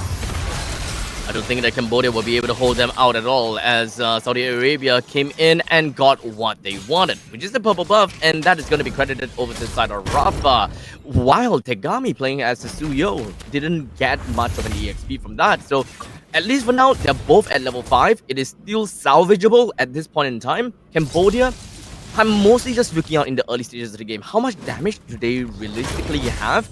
Considering the fact that Tegami is actually a very painful hero in the early stages. But ladies and gentlemen, the very first technical pause that we are going to be seeing for today. Now, for those people that have just came in, welcome to the Asian Esports Game 2024. This is match number 4 out of 5 matches that will be casted today. We've went through quite a lot of games already, and right now we're looking at the lower bracket quarterfinals between Cambodia and Saudi Arabia, which have turned out into a 1-1 in this best of 3 game. And so far, I think that Hans and I would both agree in unison that this game is probably gonna be the toughest game, where we definitely have to send off one of these teams. And so far, both of these teams have given us tremendous effort in their gameplay, and of course, very enjoyable to watch too. Yeah, I think in game number 1, you know, Cambodia surprised us with a pretty uncharacteristic pick, if I would say. given that, it's not usually picked very often, but they were able to overwhelm Saudi Arabia just because of the chaos that they were given them. And then Saudi Arabia, on the other hand, fought back in that second game. It's just by trying to dish out as much of the possible scenarios here. One being the extra damage output that has always been part of that AoE. I feel like for both of these teams, Aurora has been a pretty critical hero towards how they claim victorious as in most of the time. So I honestly feel like if that's going to be the case, then there is going to be a good chance that AoE is going to be leaning on towards that team fight, because those team fights have been really crucial for them moving forward into this game. And not only that, right, you have AoE, you have early game scaling and damage as well, which goes to the side of this ask. So I'm wondering on how Saudi Arabia is going to be making their moves into getting those objectives, because if they won't be able to get it, then the Sicilian and the 1-1, both of them will not have enough time to scale, and that is going to be the main issue of Saudi Arabia in this game. Yeah, I mean, looking at the draft, Hans, what do you think, right? Based on the trends and based on both of the teams' playstyles thus far, who do you think is going to be taking this game, though? Based on the draft, I would like to say that at some point, Saudi Arabia's draft is a little too risky for me. I feel like Cambodia's draft is a little easier to execute just because they have the early game pressure. But based on the trend that the games are usually going, we tend to go for like the counter engages. And I feel if Saudi Arabia plays their cards right, they would be able to prolong the game and get the victory just because they have two late game power horses on their side. They have the 1-1 and they also have the Sicilian. But if the early game doesn't go very well for Saudi Arabia, then it might be Cambodia's to take, just because of the Suyu and the easy objective taking that Cambodia can possess here, knowing that there's a lot of possible skills in their arsenal that they could potentially use. Yeah, I would agree as well, right? When so far, I'll say that team fight has always been the case and team fight has always worked out, because at least for the side of Saudi Arabia, it is risky. It is a very greedy draft. They need to play the game towards the very late stages of the game. They do have lyrics that is a very tanky wall. They also do have pink that can double as both. But let's be honest here, when it comes down to a chaotic team fight of 5 versus 5, I think that Saudi Arabia would not be able to stand too much chance within of UAE's Zaman Force because of an incoming AOG, or perhaps even Nabi, making sure that the opponents were unable to run away from the Zaman Force. It really just boils down to positioning and how Cambodia funnels the members of Saudi Arabia backwards, right? Because it's all about the retreat. It's all about the retreat of Saudi Arabia that Cambodia gotta have to catch on. All I'm before the start of the first turtle fight, or the second turtle fight already, is that Rafa can't die in these first 6 minutes. Because if she does, then that means it's going to be a little trouble. And considering that we are already in, and then there hasn't really been a lot of activity in the map so far, favors Saudi Arabia because they get prolong the team fights even longer. So I feel like Cambodia is going to have to force something here so that the scaling would go their way. And I feel like that's exactly what they're going to do. At this point in time, we're just going to be looking at a 4-minute turtle. Well, Saudi Arabia, they have gotten themselves quite a bit of priority, but there we go. The Glorious Pathway is just going to be drawing a line to Nabi, while Rafa was hoping they will be able to go all the way to the back lines, but unfortunately, Dominators, the stun coming from the side of Nabi just ensures that he will be able to be safe and sound, and even getting the kill down onto Pink. So now Cambodia can very blatantly walk into the face, while the flicker implosion coming from UAE came right in, landed onto Libin as well as Rafa. So now We've got the Purify that's been popped from the side of Livin. They're trying to go for a comeback. They're trying to fight back again. Nabi flickers right into the brushes and hoping they'll be able to come back. But Lunar, as well as Nabi, trades against one another. Oh, wow. And Tegami saves Moshi right by the hair, while Yui came back to life, joined in with the Summon Force, goes in with the Synchro Vision, deals a significant amount of damage over the Pink, and the Chrono Dash for the Synchro Vision finishes it off once again on the Pink. That is a cycle of death coming in from Saudi Arabia. Yeah, it felt like for the entire 1 minute and 30 seconds of that team fight, everybody has at least experienced death. Except for Tegami, except for Moshi. So I felt like Cambodia has had a really good run in that first few minutes. And Saudi Arabia was able to take that turtle because even though there was a certain amount of implosion that was landed by UEE towards Rafa and Livin used her Purify to be able to get away. But meanwhile, Rafa was just had enough of airtime for her to be able to get out of that, and then came a series of bloodshed for both of these teams as Cambodia was able to get more of that. But here comes the fight once more. Immediately, it does seem like we do have the crossbow of Tang just going to be popped coming in from Lunar. He's going to be safe and sound, while Moshi hopes that he will be able to get away. He still continues on. Moshi's almost stayed alive. UEE, I could say the same as well, as he survives with just a sliver of health, while Rafa made her way to the middle lane, takes down the middle lane tier 1 turret. Again, we've seen the same strategy from Saudi Arabia in the first game, right? Where Saudi Arabia's idea is that they're going to have to fight with a 4-man or 4-woman push. And then Rafa's just going to go ahead, roam around the map, try to find a really good angle where they could penetrate through the defenses and go back to the turtle. And I feel like that's what they're going for now, with another turret taken down, but Pink and Lyrics being left behind here. Saudi looking for more. Cambodia flickers forward. Moshi lands the AOG around the Livin right within of the Zaman Force. Cambodia pushes the rest of Saudi Arabia away. They did manage to pick up a single kill, and that's more than enough because Cambodia can just threaten onto the purple buff and steal it away from Saudi Arabia. But that's not gonna be the end. 3-man implosion knocks up. Cambodia comes in, takes 2 kill, or rather takes only 1 kill onto Lyrics at the cost of UEE's life. I felt like that would have been even better when the follow-up came in immediately. Saudi Arabia got lucky in that time because it was only Lyrics that got caught in the crossfire. If Cambodia was, even a second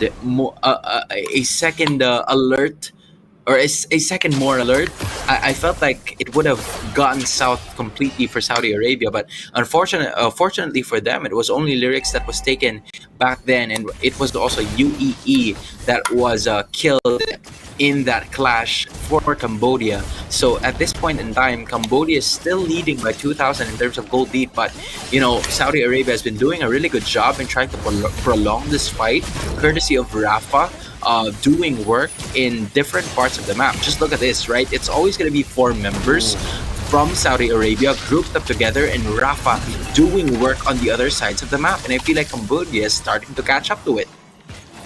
Little bit by a little bit. Rafa is just being an absolute menace, going to take down every single one of these. Almost gotten away. The Grand Theft turret went out well for Saudi Arabia at the cost of his own life, but Mochi re-engages when it comes down to the AOG. Tegami goes for the flicker, wants to end up a kill onto Livin, but I don't think that's gonna be the case. Never mind! Whee! Amazing implosion once again.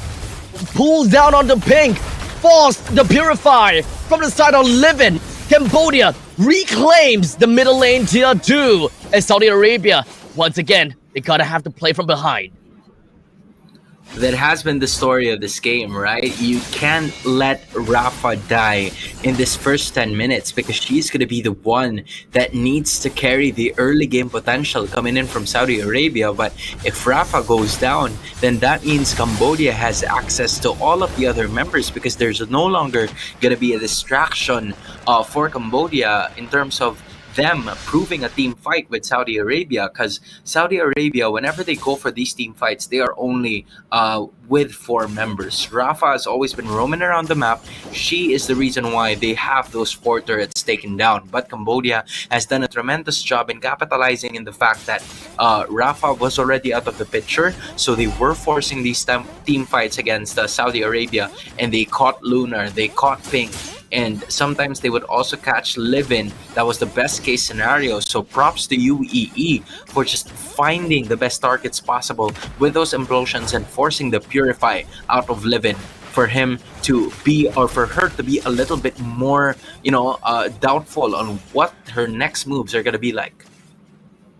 And now with the Lord that will be marching in from the middle lane, we still have a couple of Holy Defense that's available for the side of Saudi Arabia. Holy Defense popped in the middle and at the bottom with the Glorious Pathway popped from the side of Lyrics, just so that they will be able to slow down any form of push from the side of Cambodia, just to ensure that they will be safe and sound. UEE hoping to catch on to Rafa, but didn't manage to.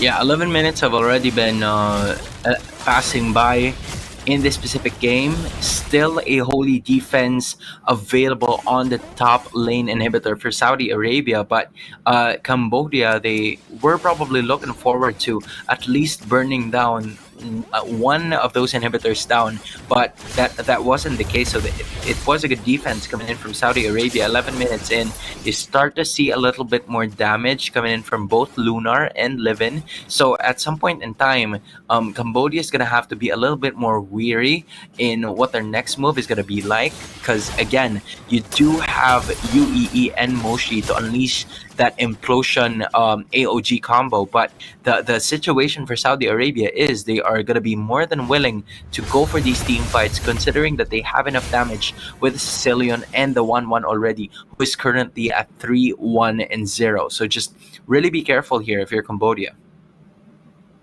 So now Cambodia, they have decided to play things a little bit slowly, as you can see. They're just making sure that they will be able to work their way over to the Lord, because at this point in time, they can't afford to lose anyone, as the Lord will only be popping by in about 30 seconds time. In Cambodia, it does seem like they're trying to go for a kill, and Yui himself wants to go for something as well. So close! Cambodia, they're gonna be fine. That was dangerous, man. I was about to say, what was she doing there? I didn't know, because there wasn't enough teammates for her to initiate that sort of team fight. And I feel like as we speak, there's already the glowing one, the Clock of Destiny, being built up by the Sicilian. It's just 2 items in 13 minutes of gameplay, so she's trying to farm things a little bit slower than usual. Knowing this, Cambodia's wanting to go for the Lord, and they will be able to take it. No casualties whatsoever, unless it happens now. Yeah, this is going to be a simple Lord take from the side of Cambodia, and all they really gotta have to do at this point in time is just hold the fort down, wait for the Lord to eventually come in, and bing bada boom, the Lord ends the game. But this is 13 minutes game, and I would very want to believe that Saudi Arabia should have enough firepower to kind of take down the Lord just that easily. So Cambodia might have to take a little bit more time before they can end the game. Yeah, that's going to be the case here. And UEE also has that Flicker Implosion combo together with the Revitalize coming in from the Gata Tacha. How and will they be able to defend? Perhaps just a little while longer before we'll be able to see something amazing from Cambodia, as now the Lord is still slowly marching in. Saudi Arabia dealing with this Lord slowly but surely as the middle lane creep slowly marches on down. The Glorious Pathway is popped, and the AOG lands on the Livin. He haven't used the Purify just yet, but we do have the Zaman Force from the side of you, and it's just going to be doing a tremendous amount of damage. And at this point in time, Saudi Arabia, they are left with 4 members. They're still going to be alive though. Cambodia lost UEE, while the Lord, or rather while the creeps, marches down middle lane. Cambodia, they manages to find themselves an absolute winner as of this game. Ladies and gentlemen, Cambodia moves on to the lower bracket semi-finals. What an incredible performance coming in from Cambodia. They knew their timings. They knew the power spikes of their heroes, considering that there was a lot of possible comeback potential that the 1-1 and Sicilian could pose in that lineup coming in from Saudi Arabia, but they no longer waited for it. As long as they were already there, they made sure that they had every single chance and possibility, because again, that was their window to strike, and they didn't hesitate whatsoever, because if they did, then it would have posed a lot of problems for the side of Cambodia, because you have the Sicilian and you have the 1-1 as well. So just a really good job coming in from, Cambodia. GG's of course to Saudi Arabia, but it's Cambodia getting the win on this one. Congratulations over to Cambodia. They have managed to escape death here at the lower bracket and going up against Saudi Arabia. It is definitely a very difficult and very painful journey as well, since they had to go all the way down to the wire of a 1-1 scoreline. I think the Cambodians, they themselves are really afraid for what might eventually happen. So one thing's for sure though, Hans, it seems like my trip to the temple worked out well, because I did definitely have a little bit of a problem when it comes down to supporting Philippines at one point in time, but coming into this game, I went in, supported Cambodia, they won, thank God, and Tegami takes the MVP as the Suyo in game number 3. This is the surprise. I mean, we're probably talking about surprises in that games 1 and 2, and we were looking for like some sort of hero that was utilized. But yeah, good transition. I felt like Abstract was really just waiting for that opportunity, and now she has the he has that scarf all over again, resting around his neck as he joins Cambodia in this victory as well. It's just an incredible, right? Incredible notion here with the understanding of the Suyu as well. Just getting a lot of those objectives whenever possible, and not only that, she's also trying to force more of those team fights and adding to the pressure that was being felt by Saudi Arabia from start to finish. Just an overall great performance here coming from the side of Cambodia. It has been a very fun journey to see Saudi Arabia, albeit we have only gotten the honor to watch Saudi Arabia in this one very match. And it definitely pains our hearts to see a team that have to bow out of a competition. But hey, a competition be competition. I think that Saudi Arabia has done a very good job thus far already, especially since they went over to the group stage and absolutely dominated in that group stage. And I gotta have to say though, this is one heck of a storyline, right? Saudi Arabia 4-0 in the group, Cambodia 3-1 in the group.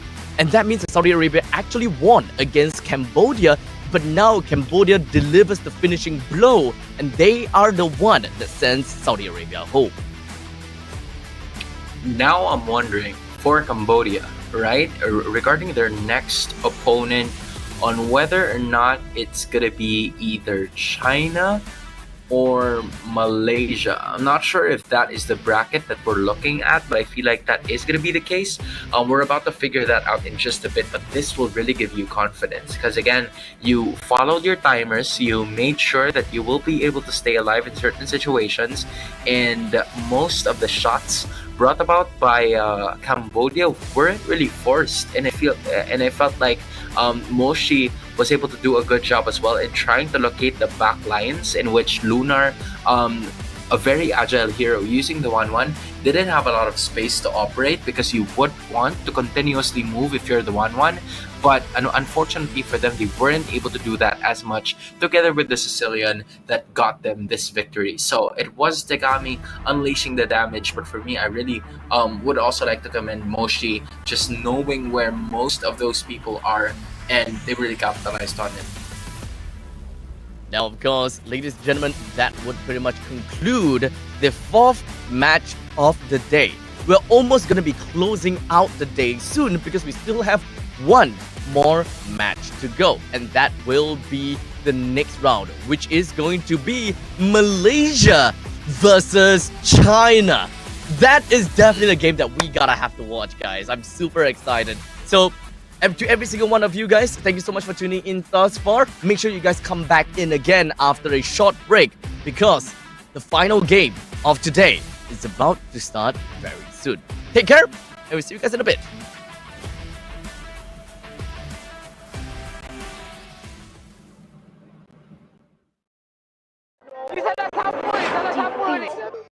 Pada tim SRG, Gulak Red Giant, banggakan Selangor, banggakan Malaysia. Champion juara wakil Malaysia fight for N6 in Malaysia. Keunggulan. Ianya tidak hadir dengan mudah. Ia tidak menunggu sesiapa. Dan ia tidak memilih sesiapa. Keunggulan adalah potensi hebat yang tersembunyi dalam diri. Seperti benih yang menunggu masa untuk bercambah, sedia untuk mekar hingga berkembang indah.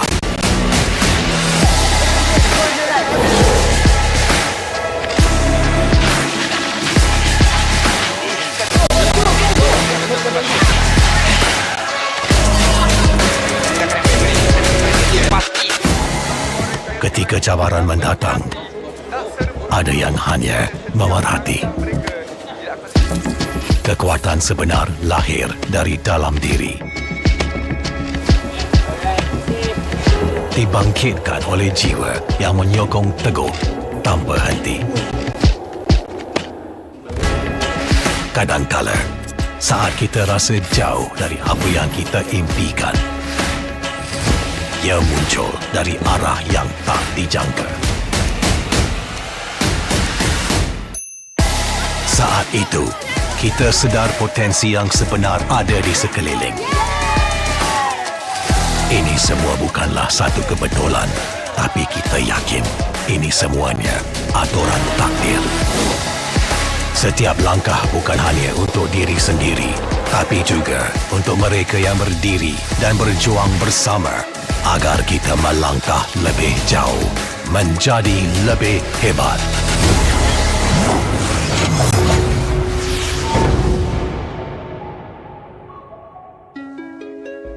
Bangkitlah rakyat Malaysia. Kita bersatu menyokong sepenuh jiwa. Demi jalur gemilang kebanggaan negara. Tiba masanya untuk menjadi greater than ever.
Pada tim SRG, Gulak Red Giant, banggakan Selangor, banggakan Malaysia. Champion juara wakil Malaysia diraih for N6 in Malaysia. Keunggulan ianya tidak hadir dengan mudah. Ia tidak menunggu sesiapa. Dan ia tidak memilih sesiapa. Keunggulan adalah potensi hebat yang tersembunyi dalam diri. Seperti benih yang menunggu masa untuk bercambah, sedia untuk mekar hingga berkembang indah.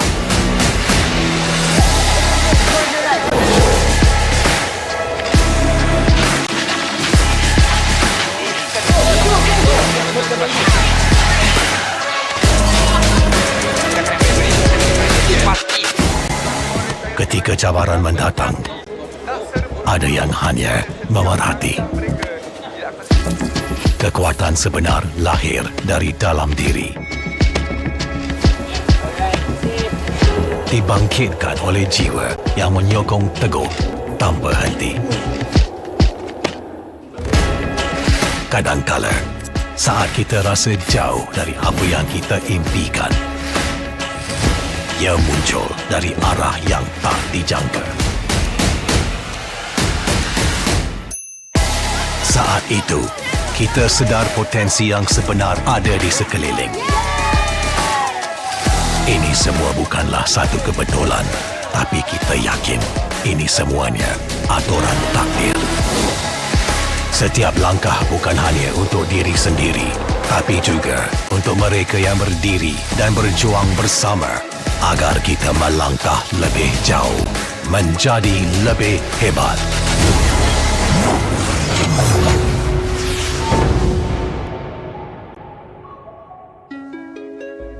Bangkitlah rakyat Malaysia. Kita bersatu menyokong sepenuh jiwa. Demi jalur gemilang kebanggaan negara. Tiba masanya untuk menjadi greater than ever.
Pada tim SRG, Golak Red Giant, banggakan Selangor, banggakan Malaysia.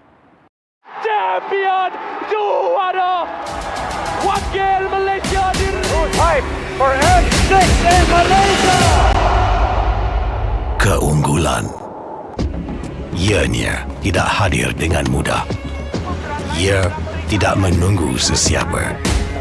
Dan ia tidak memilih sesiapa. Keunggulan adalah potensi hebat yang tersembunyi dalam diri. Seperti benih yang menunggu masa untuk bercambah, sedia untuk mekar hingga berkembang indah.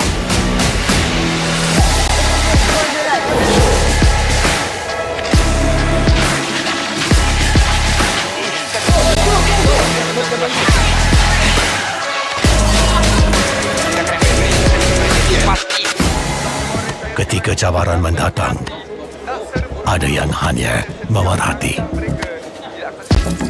Kekuatan sebenar lahir dari dalam diri.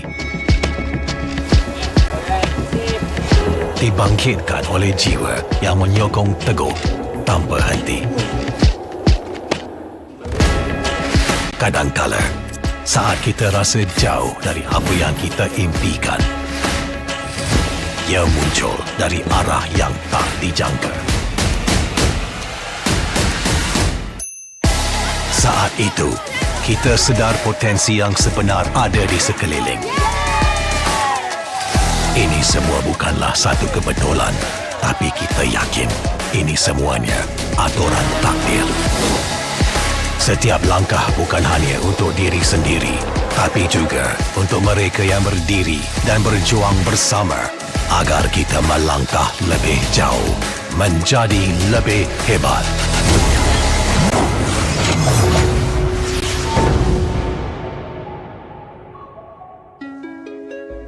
Bangkitlah rakyat Malaysia. Kita bersatu menyokong sepenuh jiwa. Demi jalur gemilang kebanggaan negara.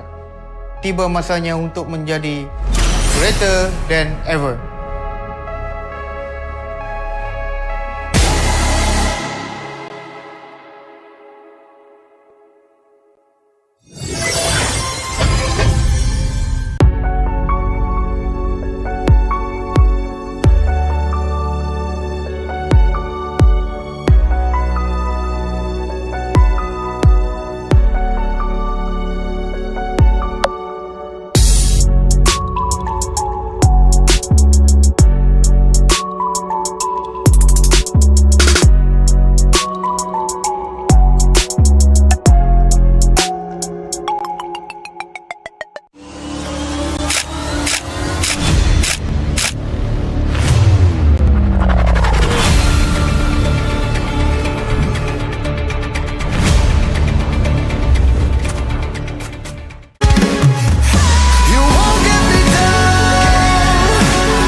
Kepada tim SRG, Golak Red Giant, banggakan Selangor, banggakan Malaysia. Champion juara wakil Malaysia Fight for M6 in Malaysia. Keunggulan ianya tidak hadir dengan mudah. Ia tidak menunggu sesiapa dan ia tidak memilih sesiapa. Keunggulan adalah potensi hebat yang tersembunyi dalam diri. Seperti benih yang menunggu masa untuk bercambah, sedia untuk mekar hingga berkembang indah.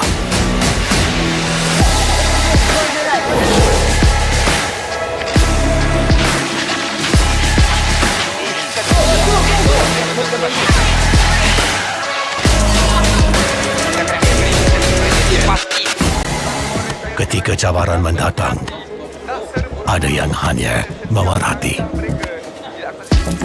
Kekuatan sebenar lahir dari dalam diri. Dibangkitkan oleh jiwa yang menyokong teguh tanpa henti. Kadangkala, saat kita rasa jauh dari apa yang kita impikan, ia muncul dari arah yang tak dijangka. Saat itu, kita sedar potensi yang sebenar ada di sekeliling. Ini semua bukanlah satu kebetulan, tapi kita yakin ini semuanya aturan takdir. Setiap langkah bukan hanya untuk diri sendiri, tapi juga untuk mereka yang berdiri dan berjuang bersama agar kita melangkah lebih jauh, menjadi lebih hebat.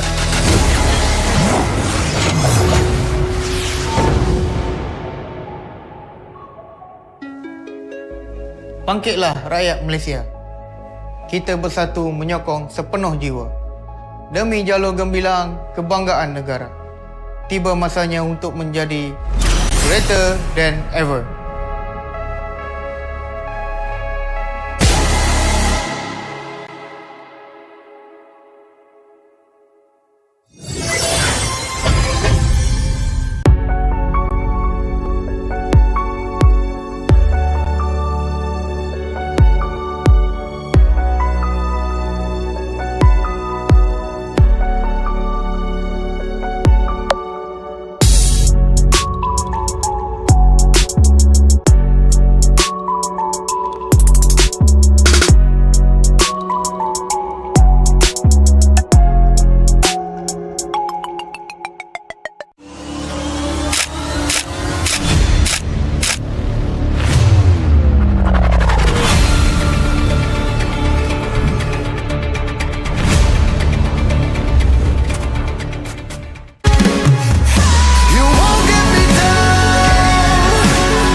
Pada tim SRG, Golak Red Giant, banggakan Selangor, banggakan Malaysia.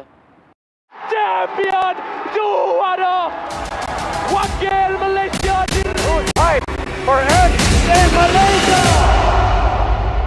Keunggulan. Ianya tidak hadir dengan mudah. Ia tidak menunggu sesiapa. Dan ia tidak memilih sesiapa. Keunggulan adalah potensi hebat yang tersembunyi dalam diri.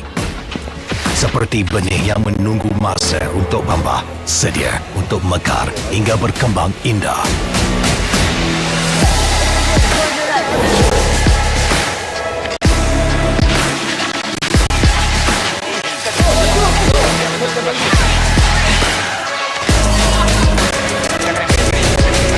Alright, ladies and gentlemen, welcome back over to the Asian Esports Games 2024. My name is Abstract, with me here is Hans. The both of us are going to be a caster for this final series in the lower bracket between Malaysia and China. For you guys to kind of get a quick wind of what things has been, or what has been going on thus far. Malaysia, they started off in the upper brackets, went up against Saudi Arabia, won in a 2-0 fashion, but lost to Indonesia in a 2-0 fashion as well. Well, for China, they went up Philippines at the very first upper bracket quarterfinals, got dropped down, and of course, they fought against Myanmar, got them the 2-0 win, and now they are here between Malaysia as well as China. Now, before we even jump over to the nitty-gritties about the game, I gotta have to say that a new era is definitely here to all the MLBB fans, as the M6 World Championship kicks off from November 21st to December 15th. Of course, with the December 15th being the grand finals, and it's time to witness the rise of the new teams and players ready to make their mark on history. With fresh new talents as well as fierce competition, the battlefield has never been more unpredictable. Who exactly will emerge as the next champion and claim the ultimate glory? That's the question that we're gonna have to ask. So, don't miss out on the action and the drama as the journey to greatness unfolds. This is the M6 World Championship, greater than ever. I hope that you guys are excited. I hope that Hans is excited as well. I am, bro. I am, like, for sure. At this point in time, I am just interested to see what type of G's, what heroes are about to discover in this specific game. And not only that, right?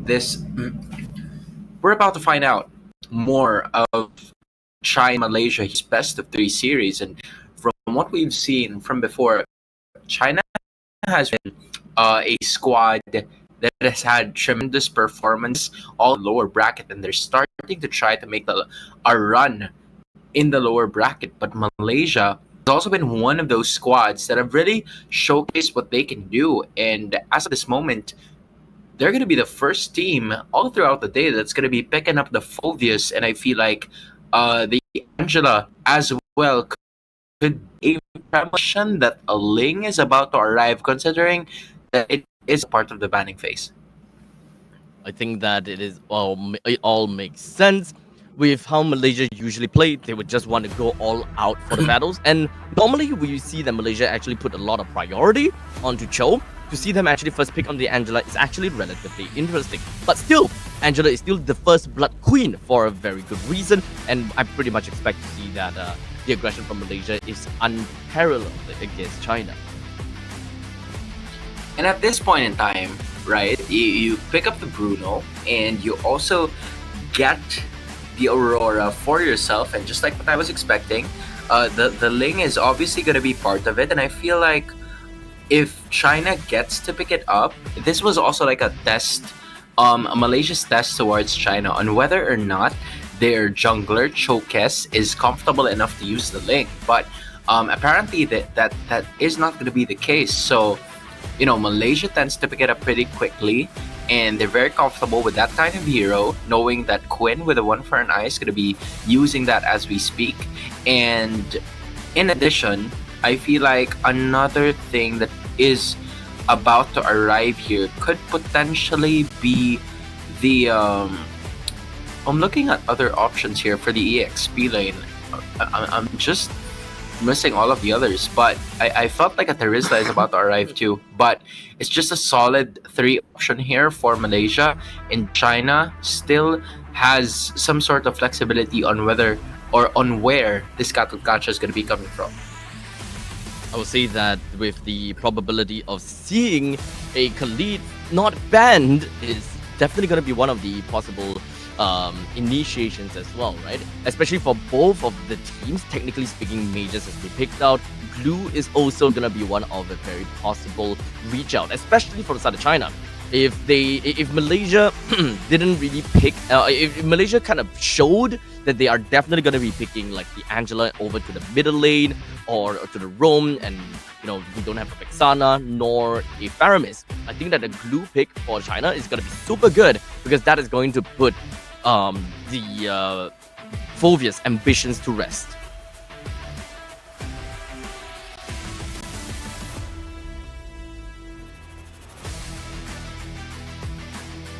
Believe that at this point in time, we're still looking for one final ban from the side of China, but taking a little bit of time to really consider what do they really want at this current state of mind. Now, with the Julian being banned out, it does seem like Malaysia is not really quite fond of any form of early game engagement. You can pretty much tell from their bans that they don't want to deal with those early games. They want the early game for themselves. Yeah, and in addition to what you've mentioned, also, the Julian is a really good catalyst towards that early game aggression that China's going to be looking forward to here. So that resulted into a ban, most likely coming in from Malaysia. And I feel like one of the possible options that China could potentially expect here would be the Alpha. I feel like the Alpha going up against the Ling would be a little too slow in terms of getting the jungle objectives, but when it comes to like the neutral objectives, I feel like that is where the Alpha could shine going up against the Ling. So that might be one of the things that China could look forward to heading forward into this game. But a Khalid is going to be the pick up here for Malaysia. Obviously, it will go into the roam position. So knowing that Keyboy is the roamer, yep, that's Keyboy with a Q.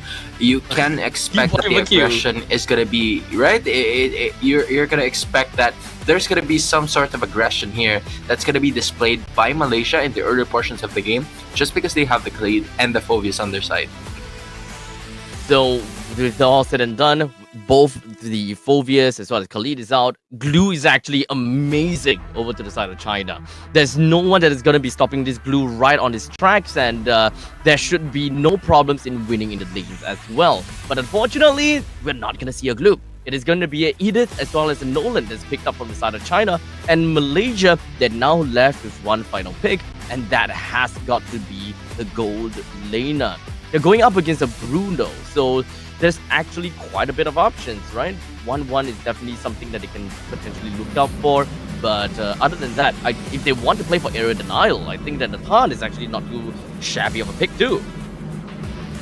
Yeah, I think there could also be a potential of a Harith getting picked up here if they want to. But yep, it's going to be the Earthel instead, so that there could be damage coming in from Malaysia in the early to late game portions of our matchup. And I feel like for the rest of the members of Malaysia, they have access towards the back line, which is really going to be crucial for them to win this game. Because again, the Bruno is going to be the main target. It needs to be the first casualty in mind of the Malaysians heading forward into this matchup. Because if they don't do that, and the Bruno tends to scale very well, then it's going to be causing a lot of problems. And one of the advantages of Malaysia in that specific lineup is that they can go from one place to another easily, because they have the Ling and the Khalid on their side. So let's see if they're going to capitalize on that now. Now, of course, ladies and gentlemen, we're going in with China starting at the blue side and Malaysia onto the red side. Both junglers have decided to start off at the second half, or rather the bottom half of the jungle, and ended off at the gold lane. Lane priorities, you can very much be able to see that Malaysia have a very strong lead, and they're just dueling it out right off the bat. You can see the Fanhua already popped off with the Vitalize.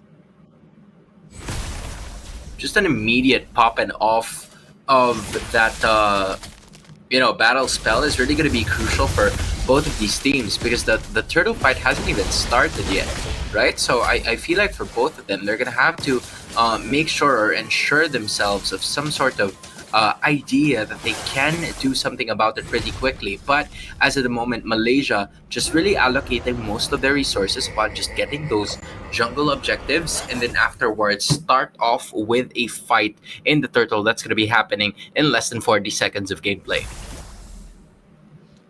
So with that all said, no one has gotten killed just yet. Very uncharacteristic of Malaysia, I gotta have to say. Usually they would just want to run all the way in and just kind of destroy everyone that they see. They have an Angela. They have got the Khalid as well. As much as possible, they will want to look out for more of these battles. As long as they're able to shove and ensure that the Aurora kind of stays in the lane, they should constantly be able to find out where Chokes has been throughout the map, and they should be able to kind of catch out Chokes as well, especially since the turtle is about to appear for this match itself. First turtle of the game already here present for both of the teams. Someone in position as we speak now. Looking forward to getting this first major objective. Key Boy is trying to find some space here. Fanhua is doing exactly the same as Chokes is at the primary position to be able to take this turtle, and she will be able to do so. And there goes the Heart Guard as well, popping off for the rest of the members in together with that avatar of the Guardian. And it is going to be China though, punishing them with an extra set of skills, and Sha landing onto that Infernal Pursuits one after the other, but she gets bounced as well. That is 3 heroes down for the side of Malaysia. Quick respawn since it's just the first 3 minutes, but China making sure that they will make a mark in this game. And now, with 3 kills over to the side of China, we definitely did not expect that going on. We've got quite a bit of lead. In fact, close to 2.2 thousand gold lead for the side of China. They are definitely going to be happy with what they've gotten thus far. But when we look at other parts of the laning phases, I would say that Malaysia down in the bottom lane is pretty much neck and neck. This game is very much on the roaming trio, and if we're talking about roaming trio, then it would technically make some good sense that Link will mostly not be in action, and it becomes Keyboy as well as Hani that has been dealing with these 3-man gang from the side of China most of the time. It's been a little difficult for Malaysia to just try and force their way inside for the issue, because again, the main scenario for them, or the main reason why they can't really capitalize on most of these, is because they don't have the burst capabilities as China has. And as of the moment, that's going to be the Earthal going down. Quinn and Hani immediately retreating back, but that is going to be another casualty towards the side of Malaysia. And China capitalizing on the fact that they do have the burst damage possible on their side, and now they lead a kill per minute in this game. Oh man, not a great start for Malaysia, especially since the turtle is going to be coming out in 10 seconds. I think that they would want to get the lead, they will want to get some priority here, but in the meantime, Choke has actually made use of the fracture in that fight just now, so that they would actually lose quite a bit of that engagement as well as that terror to just burst down this Lord in this upcoming one. It's gonna be tough, but Malaysia, they're not making full use of the information, and they're not exactly gonna try to contest for it. Probably the main reason is because Chokes is at level 7 and Quinn is still at level 7. The moment that they take a fight, Chokes will hit level 8 immediately and just get themselves the win. Yeah, they're really just waiting for the best opportunity to strike here, given that Malaysia doesn't really have that as of the moment, because it's Quinn and it's Fafao that needs a little bit more scaling. You have 2 of those main damage dealers, and even though Shah has to tank most of the damage output that China's trying to give here, it's not going to be enough, because again, you're worried about Chokes, you're worried about Yin Huai, and not only that, even Vermuth already has at least 3k or 3 assists to her name. So I feel like this really is starting to be China's game, and we start to see a little bit of like the disadvantage, but Keyboy is looking for a way for them to get back into this by putting himself in a pretty unfamiliar position, something that China hasn't really checked yet. See, from this point onwards, slowly but surely, there's definitely gonna be a little bit more intensity and more action going on. Oh, not quite. I felt like if, Kiboy waited a little longer for that one, it might have been a case and they would have at least gotten a kill out of that. But yeah, China needs to be able to find a little bit more in terms of those vision checks, because I feel like that's something that they haven't really done as much. So that is where Malaysia could potentially capitalize in a lot of the engages that they're going to try to look forward to get back in this game. It's just a 3.5k gold lead, not a lot in like the first 6 minutes of gameplay, but if China continues to assert their dominance, especially in the mid portions of our game, with the turtle already popping up, it could be a problem for Malaysia. So moving on forward, Malaysia not getting a single kill is definitely going to dampen their moods a little bit. Here is unable to get themselves a little bit of snowball, but as long as they're able to get this turret at the bottom lane, it would be fine and dandy. But Fanhua just going to go in with that AOG. So far, it's going to be another attack right at the back.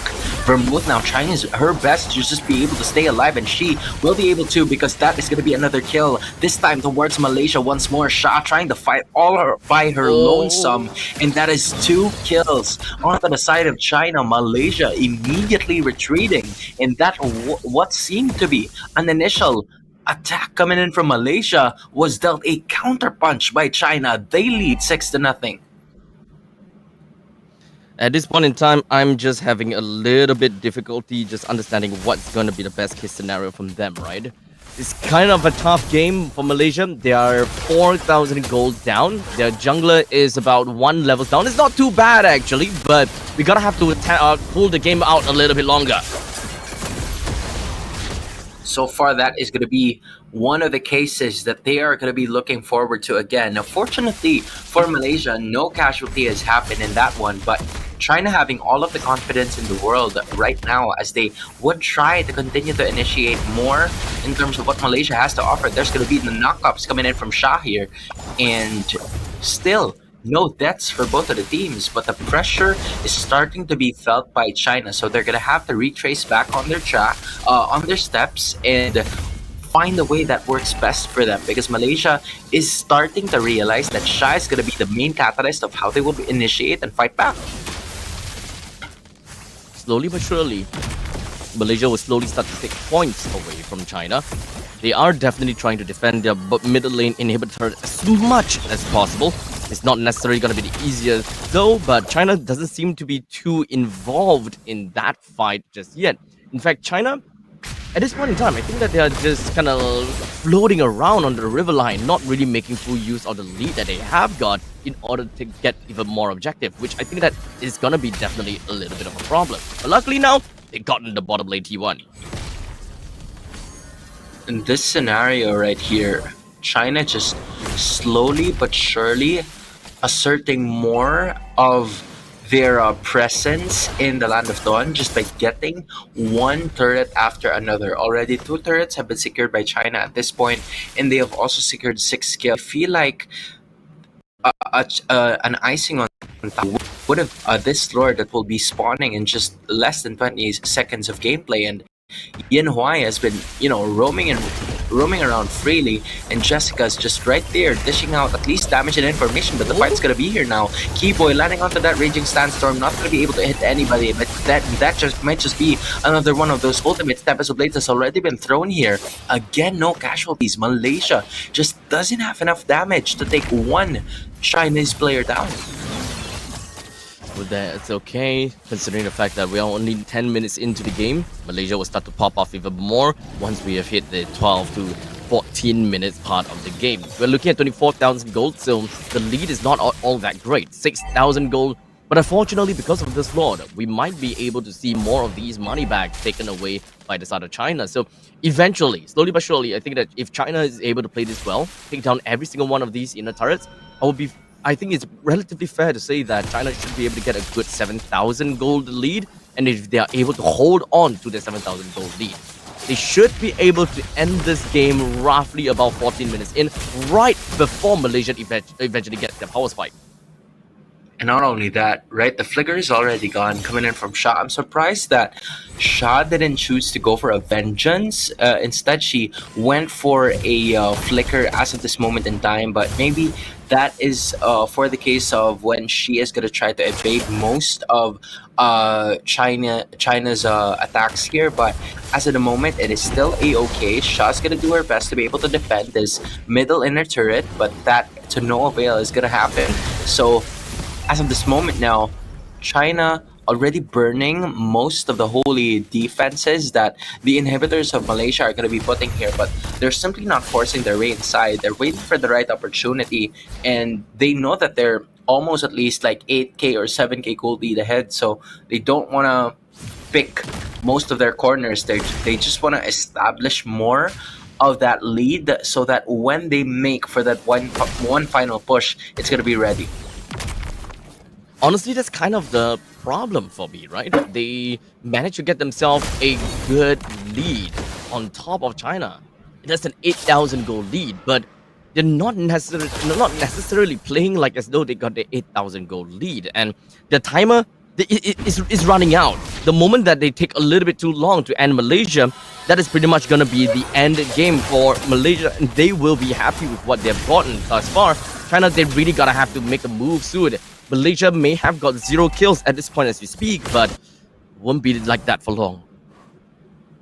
Quinn hasn't been checked by Jessica at this point in time, and you know those are some of the fundamentals that I feel like China should need to improve on. But mechanics wise, they've been stellar all the way through, and now Quinn is going to be using the full arsenal of the Ling just so she would be able to escape that China onslaught, and it is going to be okay for China at this point in time. Still, they lead anyway, 6-0, and they're just going to have to wait for the next Lord to spawn. And Malaysia, they might want to make a bit of a move here, maybe go for a pick-off, but not too risky to the point all of them would get wiped out. So at least that would be something. I guess the main thing is that, second, middle. Attacking here, the rest is in. Coming in from China, there's already been a stun unlocked by Vermouth, but that is not going to be the ultimate just yet, so it will be insanely crucial as to how China's going to be approaching this, as Sha is already going insane right at that portion of the map, but it is going to be Malaysia getting that first Lord of this game, or second Lord rather. A turnaround is possible here for the side of the Malaysians, as you know, the Chinese players are slowly falling down. Fan Hua is trying to fight another way, but 3 heroes are already down. Make that 4, as Hani is the only person left here for Malaysia. The waves are on the top, or are on the mid and at the bottom, with Tans being the earliest Malaysia's reinforcements could arrive from. Oh boy, oh boy. Malaysia did manage to get 2 kills to their name, but at what cost though? We are looking at some crazy amount of lead now, with the inhibitor turret in the bottom lane taken down. Malaysia did manage to take the Lord, yay! However, I don't think that this is gonna go anywhere at all. Just a little risky coming in from the side of Malaysia, because they were really looking forward to at least getting most of those kills for their side, but they simply lost control of that main objective with Lord, because they would have been able to capitalize it, but that was a call coming from China. What they did was to turn right from not being able to secure the objective. They knew that they had the lead in terms of getting much more of those items, in which Malaysia doesn't really have enough of, and they were able to just capitalize on bringing down 4 heroes. Good thing Hani had the presence of mind in just keeping away from the fight, and she was able to at least help and assist in securing at least 2 more of their objectives. Also, the Lord had a really good time, but all of a sudden it's going to be another coming in from the rest of the members. It's going to be an avatar. That's correctable. Though Chokes goes down, and here comes Quinn alive. That is a good knockoff coming in from Sha, but the football on the rest of the members of Malaysia. That's 2 heroes down now. That's definitely a pain for the side of Malaysia. It's literally just rubbing salt right into the wound. And Malaysia, they've got no way that they can really defend this. They don't have Quinn, one of the main damage dealers from the team, right? The pause 1 is out for the count, while for foul, unfortunately, is going to be the pause 2. How much damage can can she possibly deal? That is always going to be the main question. You don't have a lot of crowd control onto the side of Malaysia, and that is generally going to be the main problem. If you don't have any of these crowd control to make sure that people stay intact just for foul to be able to deal that frontline damage, then that is going to be easy game for China. Because Quinn, you want to go to the back line. And the moment you go over the back lines and you are uncontrolled, you will just shift the focus away from Shah, away from Keyboy, right over to the Ling. A bit of a problem now for China on how they're going to be able to finish this game off, because again, you still have one more inhibitor to worry about, and at 16 minutes, Fafao is already going to have the scaling that she needs, although she's a little bit expended here, as the rest of the members of China are really aggressive in trying to defend their position. Meanwhile, there's already going to be Keyboy landing on the words at Raging Sandstorm, landing his Quinn, using the Tempest of Blades as well. But look at the other side, it's trying to fight one the Angela and winning on that one, but Shah goes down in the process as well. 1-for-1. No Lord is going to be taken by both of the teams, but instead there's going to be an immediate turn, which Malaysia were completely aware of. So China goes back into taking that Lord. Like how China was hoping that they will be able to end the game right then, but it didn't really quite work out so well. Malaysia has very good ways and wave clear. And it does seem as though China, they've almost got a hold on second middle lane. Oh, look at that. That's going to be another Tempest of Blades being popped off, and this time around, Vermouth goes down. Miller slowly turning it around, although that's going to be Quinn going down as well. And then Fafao is going to go down next. Honey, the only one left alive in that middle lane, because Shah and Keyboy are doing their very best to predict this and try to protect it. Will they be able to do so? Not like this, and that will not be the case. But look at Yin Huai trying to force the issue right now. Fan Hua is going to be assisting her as well, but Jinwai just a little too much on the damage output. Can Shah be able to handle it? And that might not be the case here, as Keyboy her very best to protect the rest of the members in, but that is to no avail. Will be the bane of the duel, and that is going to be ending that game number 1. My goodness. That is not what we all expected. Technically speaking, it wasn't the Winions that ended the game, but it is still one heck of a show. We all gotta agree. They were literally hanging on a lifeline, and any mistake from that point in time is just going to be like a GGWP kind of situation there. That was crazy. I really thought that. I think this is the reason why it should be a fundamental thought that EU should take the inhibitors as much as you can. You try to force them, because those super minions are really gonna put you in a very good position, and that is exactly what happened to China in this game, right? It seemed like Malaysia was slowly trying to turn it around, but if they don't, it's gonna start to cause problems. And another addition to that problem is the fact that China has already broken down all of their inhibitors. So you can expect that a lot of these super minions are going to be coming into play one by one every 40 seconds and 10 seconds of, the Land of Dawn just popping up, spawning all of these minions, and you get to see them right away, just showing what they can do. Although the Winions did not finish the game, hey, at least they contributed to at least 97% of that being taken down.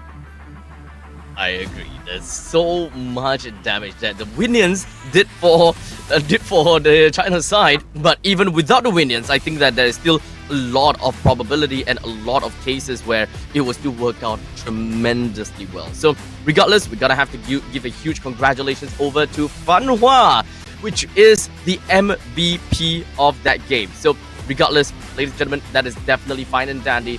And that's pretty much game 1 of China versus Malaysia. Looking at the itemizations though, Malaysia really seemed as though they could have done something over here. It really seemed as though they had the chance. They could have went pretty far. and it could have dragged the game a little bit longer, but it's a sad waste. I think a lot of the players here in the Asian esports games tend to favor the gatot gacha so much. Like for the most of the time that we've been here, a lot of the MVPs of the game have been using the gatot gacha, and to a trend, to a specific standpoint, right? It could be a statistic without any sort of basis that gatot gacha could win a lot of games. So I feel like that is going to be the case here for both of them, most especially for China, because again, they are one win away from at least securing maybe a top 4 seed. And for Malaysia, they weren't really expected to go down the lower bracket so early, but their backs are against the wall right now, and they're gonna have to find a way to bounce back. Yeah, so as you guys can see from the replay, we can definitely see the domination of the of Team China, as they just went all the way in for most of these battles, just having very sound control of every single one of the members from the side of Malaysia. They knew how to stack up their abilities. They knew exactly how they would want to play things out eventually as well. I gotta have to give it to them. They stacked up the skills, or rather they kind of like staggered the skills. They went in for these team fights very objectively, and they also singled out the members from the side of Malaysia, created some good space, and ended the game in a stylish fashion as well.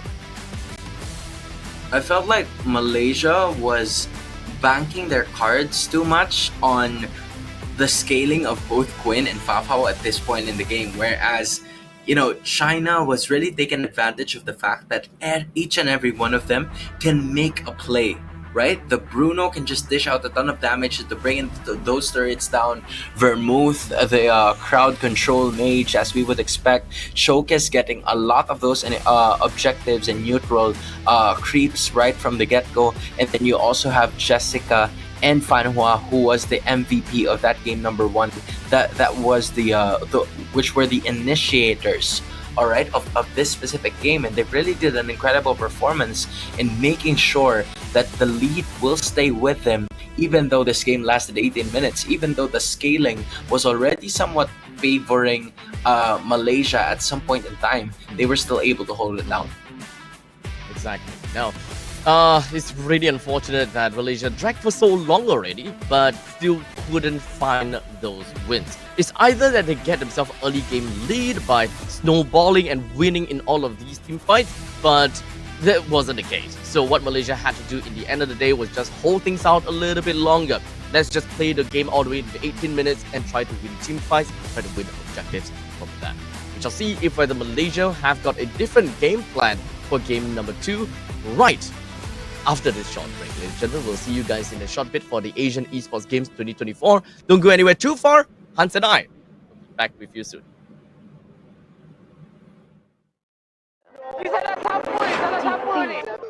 Pada tim SRG, Gul Arek Giant, banggakan Selangor, banggakan Malaysia. Champion juara wakil Malaysia di fight for N6 in Malaysia. Keunggulan. Ianya tidak hadir dengan mudah. Ia tidak menunggu sesiapa. Dan ia tidak memilih sesiapa. Keunggulan adalah potensi hebat yang tersembunyi dalam diri. Seperti benih yang menunggu masa untuk bercambah, sedia untuk mekar hingga berkembang indah.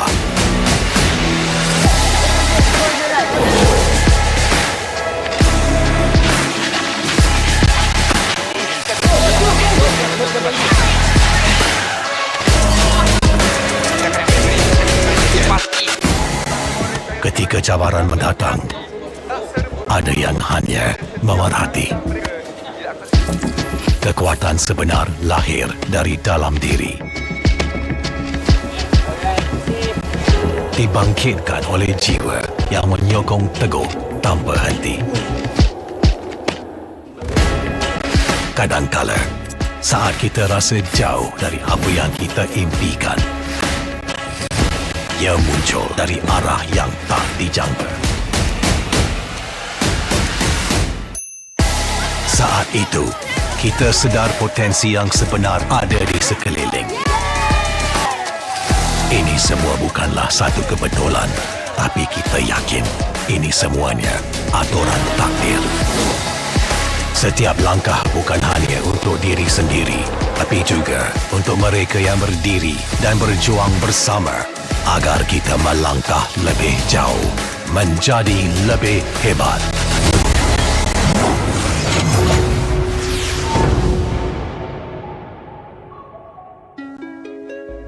Bangkitlah rakyat Malaysia. Kita bersatu menyokong sepenuh jiwa. Demi jalur gemilang kebanggaan negara. Tiba masanya untuk menjadi greater than ever.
Pada tim SRG Bulak Red Giant, banggakan Selangor, banggakan Malaysia. Champion juara wakil Malaysia di fight for M6 in Malaysia. Keunggulan ianya tidak hadir dengan mudah. Ia tidak menunggu sesiapa dan ia tidak memilih sesiapa. Keunggulan adalah potensi hebat yang tersembunyi dalam diri. Seperti benih yang menunggu masa untuk bercambah, sedia untuk mekar hingga berkembang indah.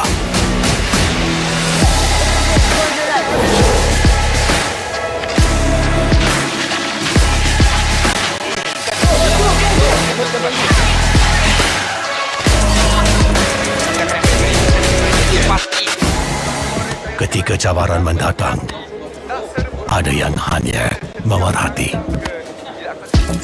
Kekuatan sebenar lahir dari dalam diri. Dibangkitkan oleh jiwa yang menyokong teguh tanpa henti. Kadangkala, saat kita rasa jauh dari apa yang kita impikan, ia muncul dari arah yang tak dijangka. Saat itu, kita sedar potensi yang sebenar ada di sekeliling. Ini semua bukanlah satu kebetulan, tapi kita yakin ini semuanya aturan takdir. Setiap langkah bukan hanya untuk diri sendiri, tapi juga untuk mereka yang berdiri dan berjuang bersama agar kita melangkah lebih jauh, menjadi lebih hebat.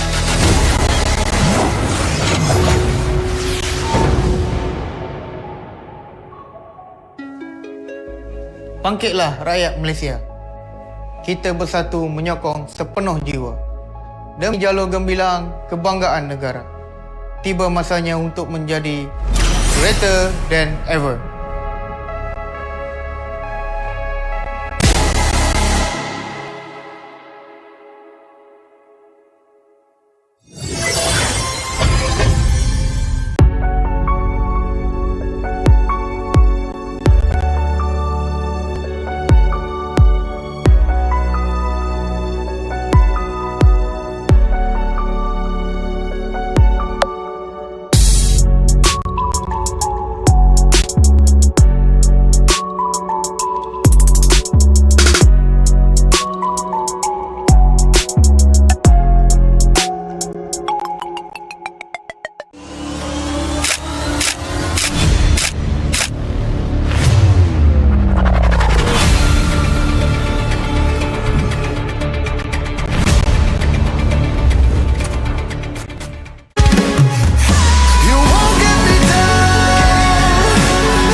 Ladies and gentlemen, welcome back once again to Asian Esports Games 2024. My name is Abstract. With me here is Hans. We are potentially going to be looking at the final game between Malaysia and China, provided if China were to take yet another point away from Malaysia, because this is a best of three fashion down here at the lower bracket quarterfinals. Previously, we saw Cambodia going up against Saudi Arabia at a very nail-biting fashion, with Cambodia heading onwards. So, if China were to win this one more game, they will be facing off against Cambodia in the lower bracket semi-finals.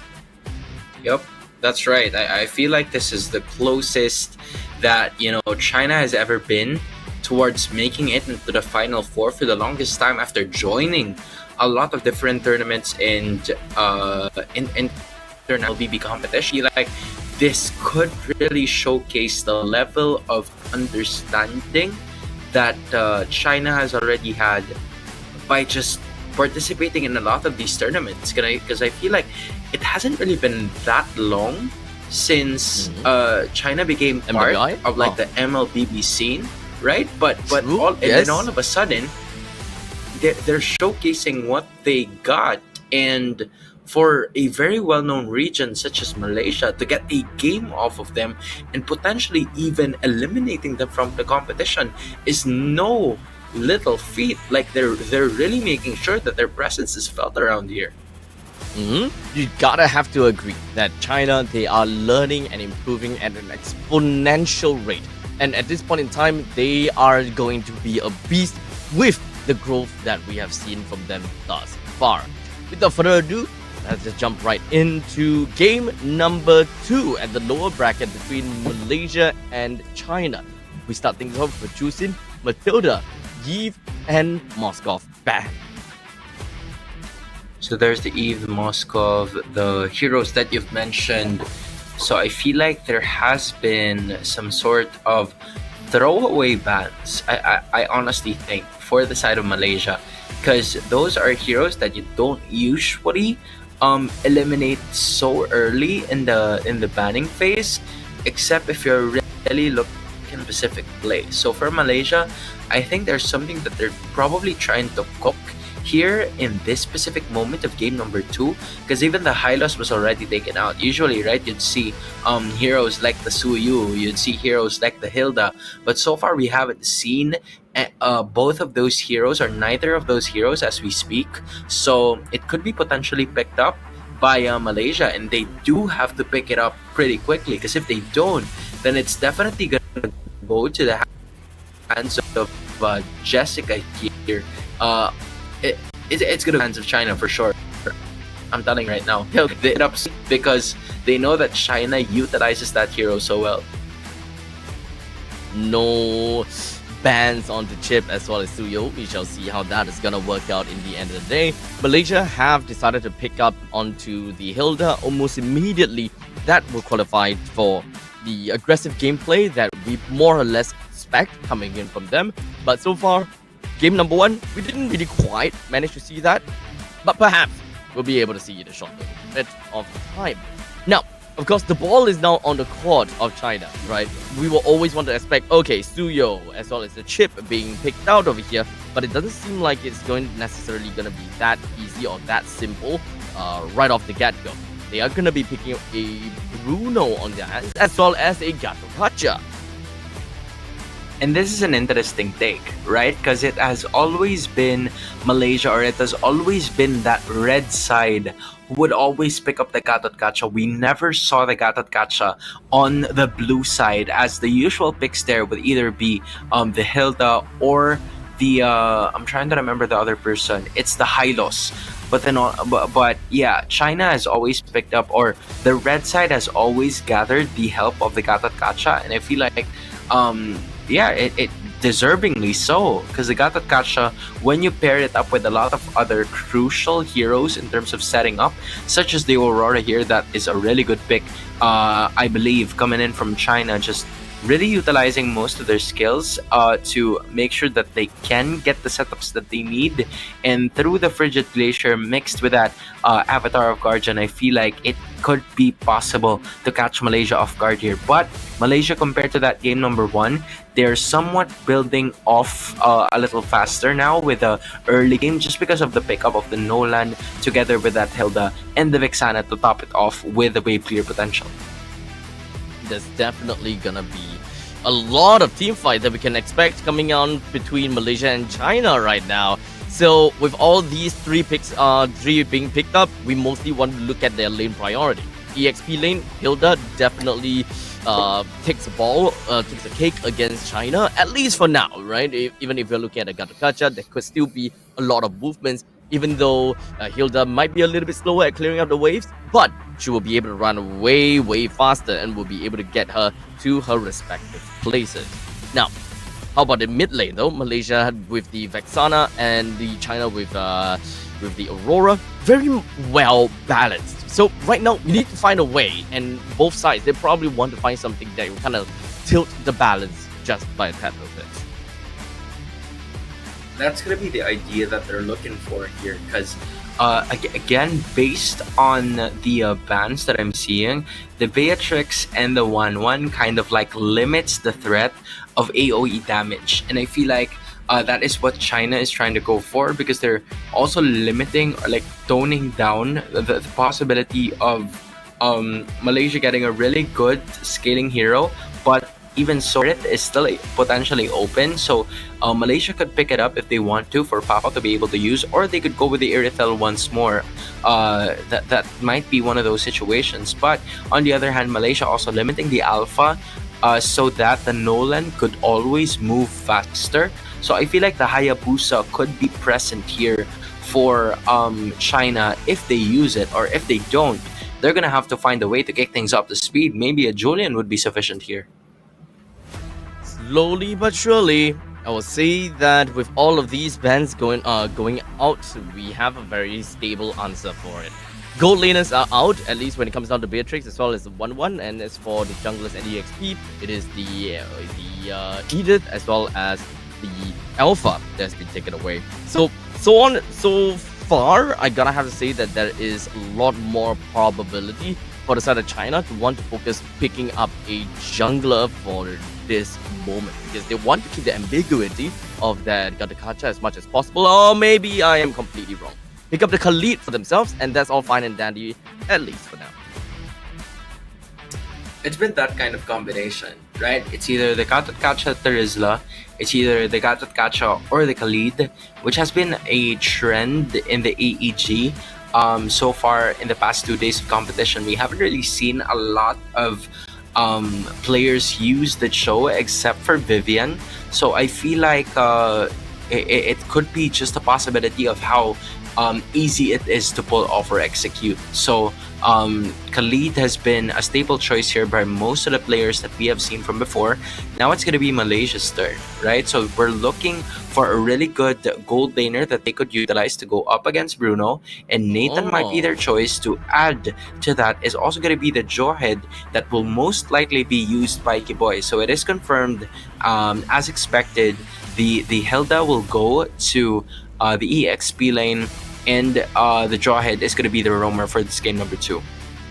So the main thing is that for the side of Malaysia, they want to punish anyone that wants to play things very aggressively by going right into the face of the enemy. So I'm not too sure who exactly will be the main guy that would eventually do that, because one thing's for sure, right? Khalid is going to go to the EXP and Gatakacha over to the rope. They want to ensure that... actually, wait, never mind. Could be an either-or situation. Yeah. So it's kind of tough. Yeah, I would say that there is definitely quite a bit of that opening scenario for the side of Malaysia. But as AoE crowd control, I find that to be a little bit difficult for the side of Malaysia to win, just because of lack of crowd control as in an AoE. Yeah, and then finally, of course, in case you guys missed it, the Julian has been the final pick here for the side of China, because they really needed to scale in the same amount of time as the Nolan. If the Nolan goes berserk in the early portions of the game, then it's going to be a very difficult problem for China moving forward. So now it's going to be Jessica moving forward with this Khalid. I believe she also utilized that a while ago when China won against Malaysia in game number 1. So this could be a deja vu. Malaysia chooses to go a different route and completely overwhelms them with AoE and manage, courtesy of Hani and Fafao.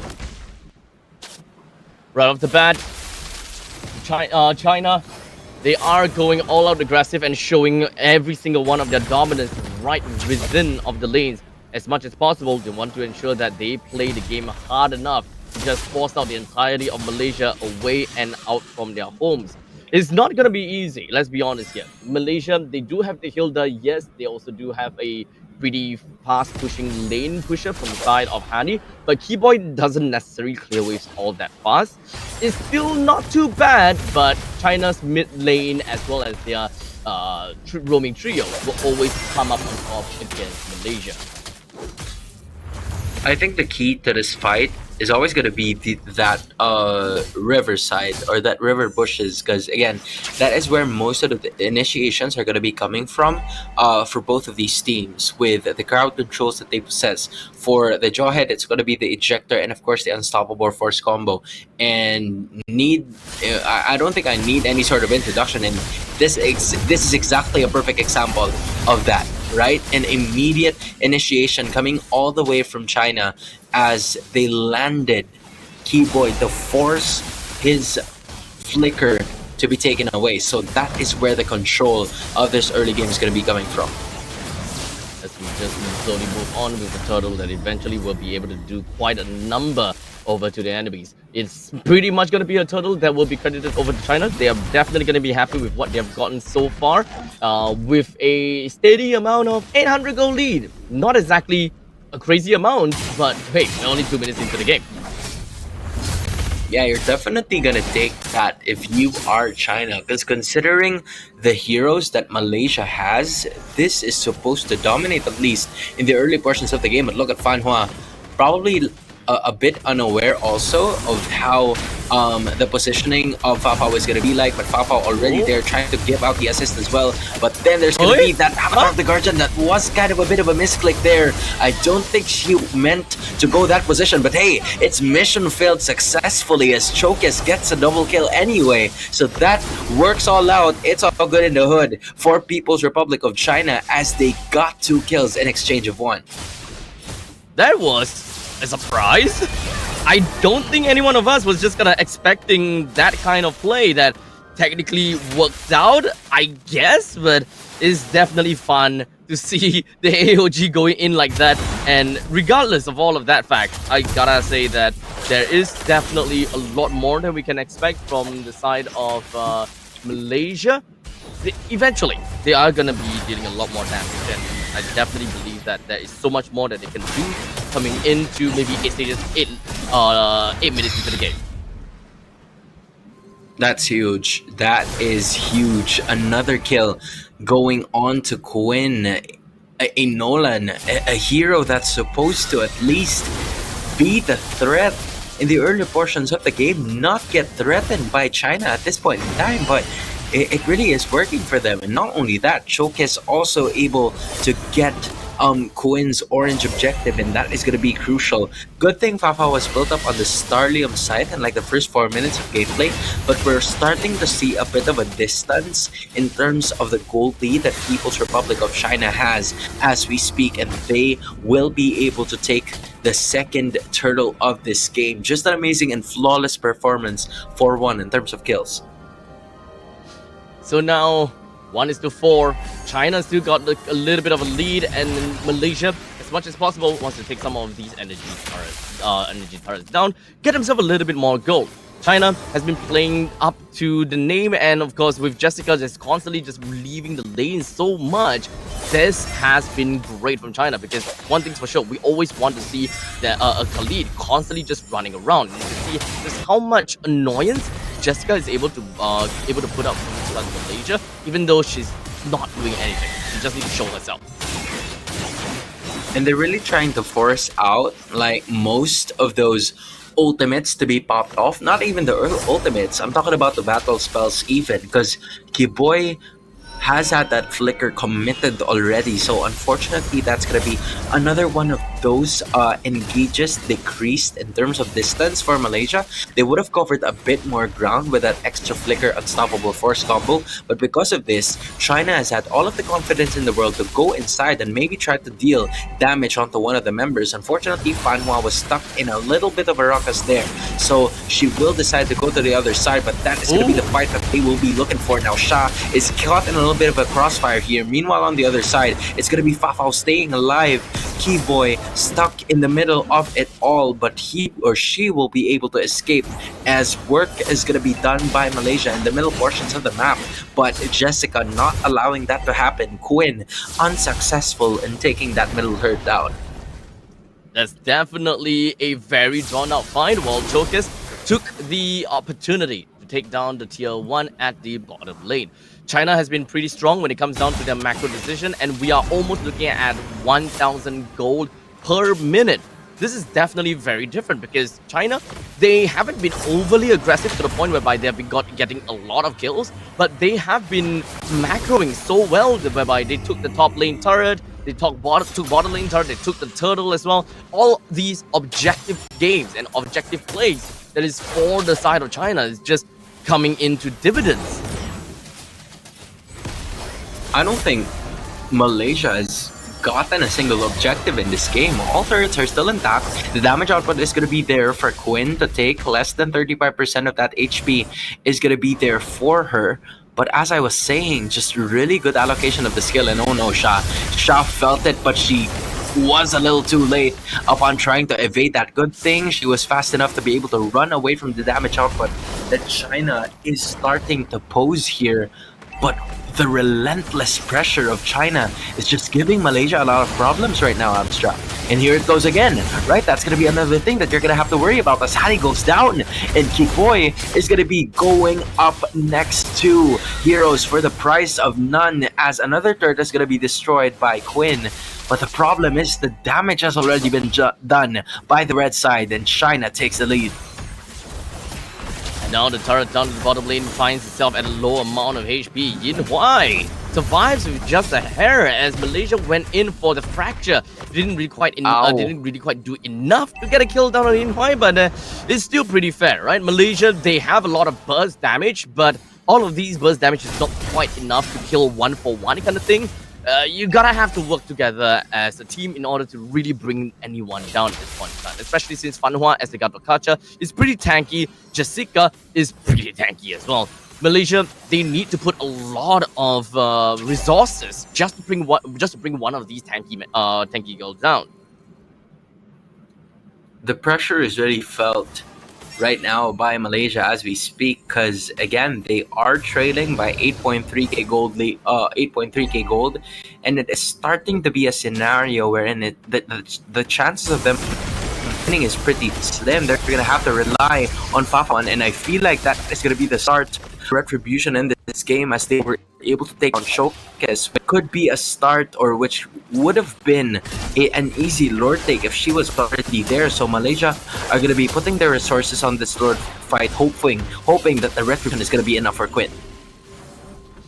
Now, with that all said, we're eventually going to be looking at China slowly working their way down over onto the Lord. There is quite a bit of HP onto the Lord though, so you're gonna have to be real careful with really wanting to burst it down ASAP. I don't think that Malaysia have got the probability or even have any form of power to bring down the Lord that fast. They're gonna have to let China just work along with it, play it slow and steady before they eventually go in for a fight. Malaysia's Quinn is currently at level 11, while in the meantime Chokes is at level 14. We can see that there's a huge disparity in terms of EXP, and it's just too difficult for them to fight Lord for Lord. So, macro game is the only way to go. Yeah, the idea for Malaysia this time around is that they noticed that this isn't an evolved Lord just yet, so they're probably willing to give it up. Fafao already has at least the Feather of Heaven and also the Starlium Scythe in her arsenal, so I feel like this could be a chance for her to just dish out the damage and just make sure that that Lord will not be able to destroy any sort of inhibitors on China's side. And Malaysia, on the other hand, is going to have to pull something here, maybe get the pick off. That is the best scenario, but the worst scenario is for you to stay in your base, as China has now increased their gold lead from being 5k up to now at least 7,000. Which is scary, let's be very honest here. As the Lord marches down from the top lane, we've got the Holy Defense that has been popped, and that Holy Defense didn't even deal a single damage over to the Lord. That's gonna be tough, as China poses themselves and of course prepares themselves for an imminent push. With the bottom lane pushing right out, the middle lane is coming in as well. China, they have choices whether they want to go all out aggressive, or do they actually just want to play safe. Yeah, 2 out of 3 of those holy defenses have already been popped off by China. However, if we're looking at it from a closer standpoint, I feel like they still are missing out on the macro aspect of things, because as long as they set their sights on trying to break down these respective turrets, they are really looking forward to that. However, it's going to be an unstoppable force, and they will be missing on that as of the moment as Fan Hua lands onto no one, but it will still be a successful mission as Keyboy is going to be going up next, but the flicker is going to be enough for them to bring it down. Instead, they will set their sights on the very first inhibitor to be taken down. China finally opening the doors to them making it to the next round, but Malaysia still keeping on closing up. Such 2-8, 12 minutes into the game. We're almost come to the point where China could get themselves a 10,000 goal lead. Almost there, but not quite yet. Now, China didn't really quite inhibit the opponent's jungle to the point whereby they can just outright and blatantly say, okay, you're not coming into the jungle, I am just going to starve you as much as possible kind of situation. We didn't quite see that just yet. China is giving them quite a bit of respect, and I think that this has been the case for quite a bit already, right? China have always been playing safe, and so far they have been unpunished. So perhaps with Malaysia's lineup, with a Nathan in the mix, if China were to continue to drag this on for a little while longer, it would go bad. Oh, but this is the worst position that Fao Fao could ever be at, as Kiboy is going to be falling down first. Now they're going to try to chase Fao Fao, and there is nowhere else to go.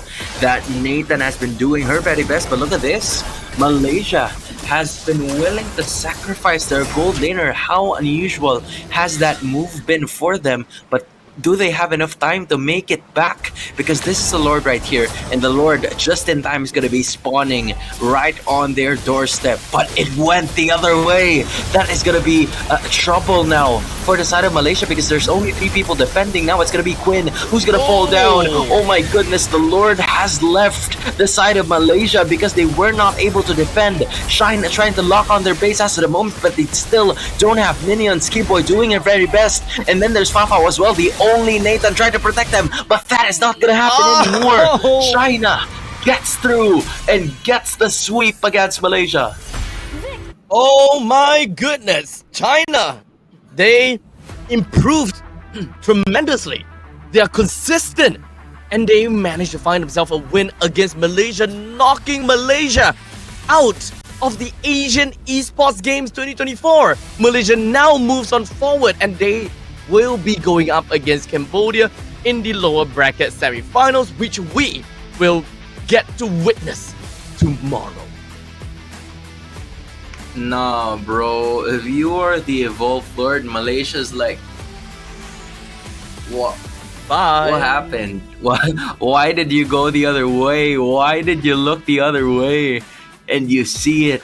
China very happy with the recent performance, and they have just dealt the most heartbreaking defeat here for the side of Malaysia, as they were able to get a sweep, right? It was very much surprising to a point that the only teams that were remaining in the AEG Bangkok 2024 were teams from very prominent regions. One of them is Malaysia, but China starting to reintroduce themselves now in this specific game, and they are really showing what they're made of currently, or probably the dark horses of this tournament. Definitely, I gotta have to say, China, they are on a high road to victory, as they are slowly making their way into the podium finishes. If they are able to continue doing what they have been doing thus far, I'm pretty sure that they will do a perfect job. Congratulations over to Yin Huai, the MVP of game number 2. They did such tremendously well against such a prominent region, as you have mentioned before. Malaysia, Philippines, Indonesia, they are strong teams, and China have only fell short to Philippines once in the upper bracket quarterfinals. They have swept every other teams that they have met in the lower brackets. Myanmar and now Malaysia joins in the mix. I'm just very interested to find out if whether that is going to be the case for the lower bracket semifinals as well. There's a lot of things that can happen in 12 hours, man. Not sleep, or maybe sleep, but you can add some bit of strategy to that as well. Props to the coaching staff for knowing where the adjustments are going to be at, but also props to the players as well, man. You can't really a lot of coaches can do so much. Only coaches can only do so much, right? Just giving you out the information, trying to land on the best draft possible. But they're not the players. They're not the ones who would be in there to execute the game plan. And China just executed it to perfection. Just an incredible performance coming in from these girls that we have witnessed. And now, I guess this is the closest that China has ever made it into an MLBB tournament's Final Four. I think this is the first time that they made it into a Final Four. I gotta have to say, yeah. I mean, even when it comes down to the M6 wildcards, they themselves have proved a crazy point against Turkey, right? Honestly, DYFG, they did whatever that they could in the M6 wildcards, and they definitely won the hearts of many. So, ladies and gentlemen, you guys gotta have to look out for China at this point in time. They are just one more match away from being in the losers' finals. So close, so close.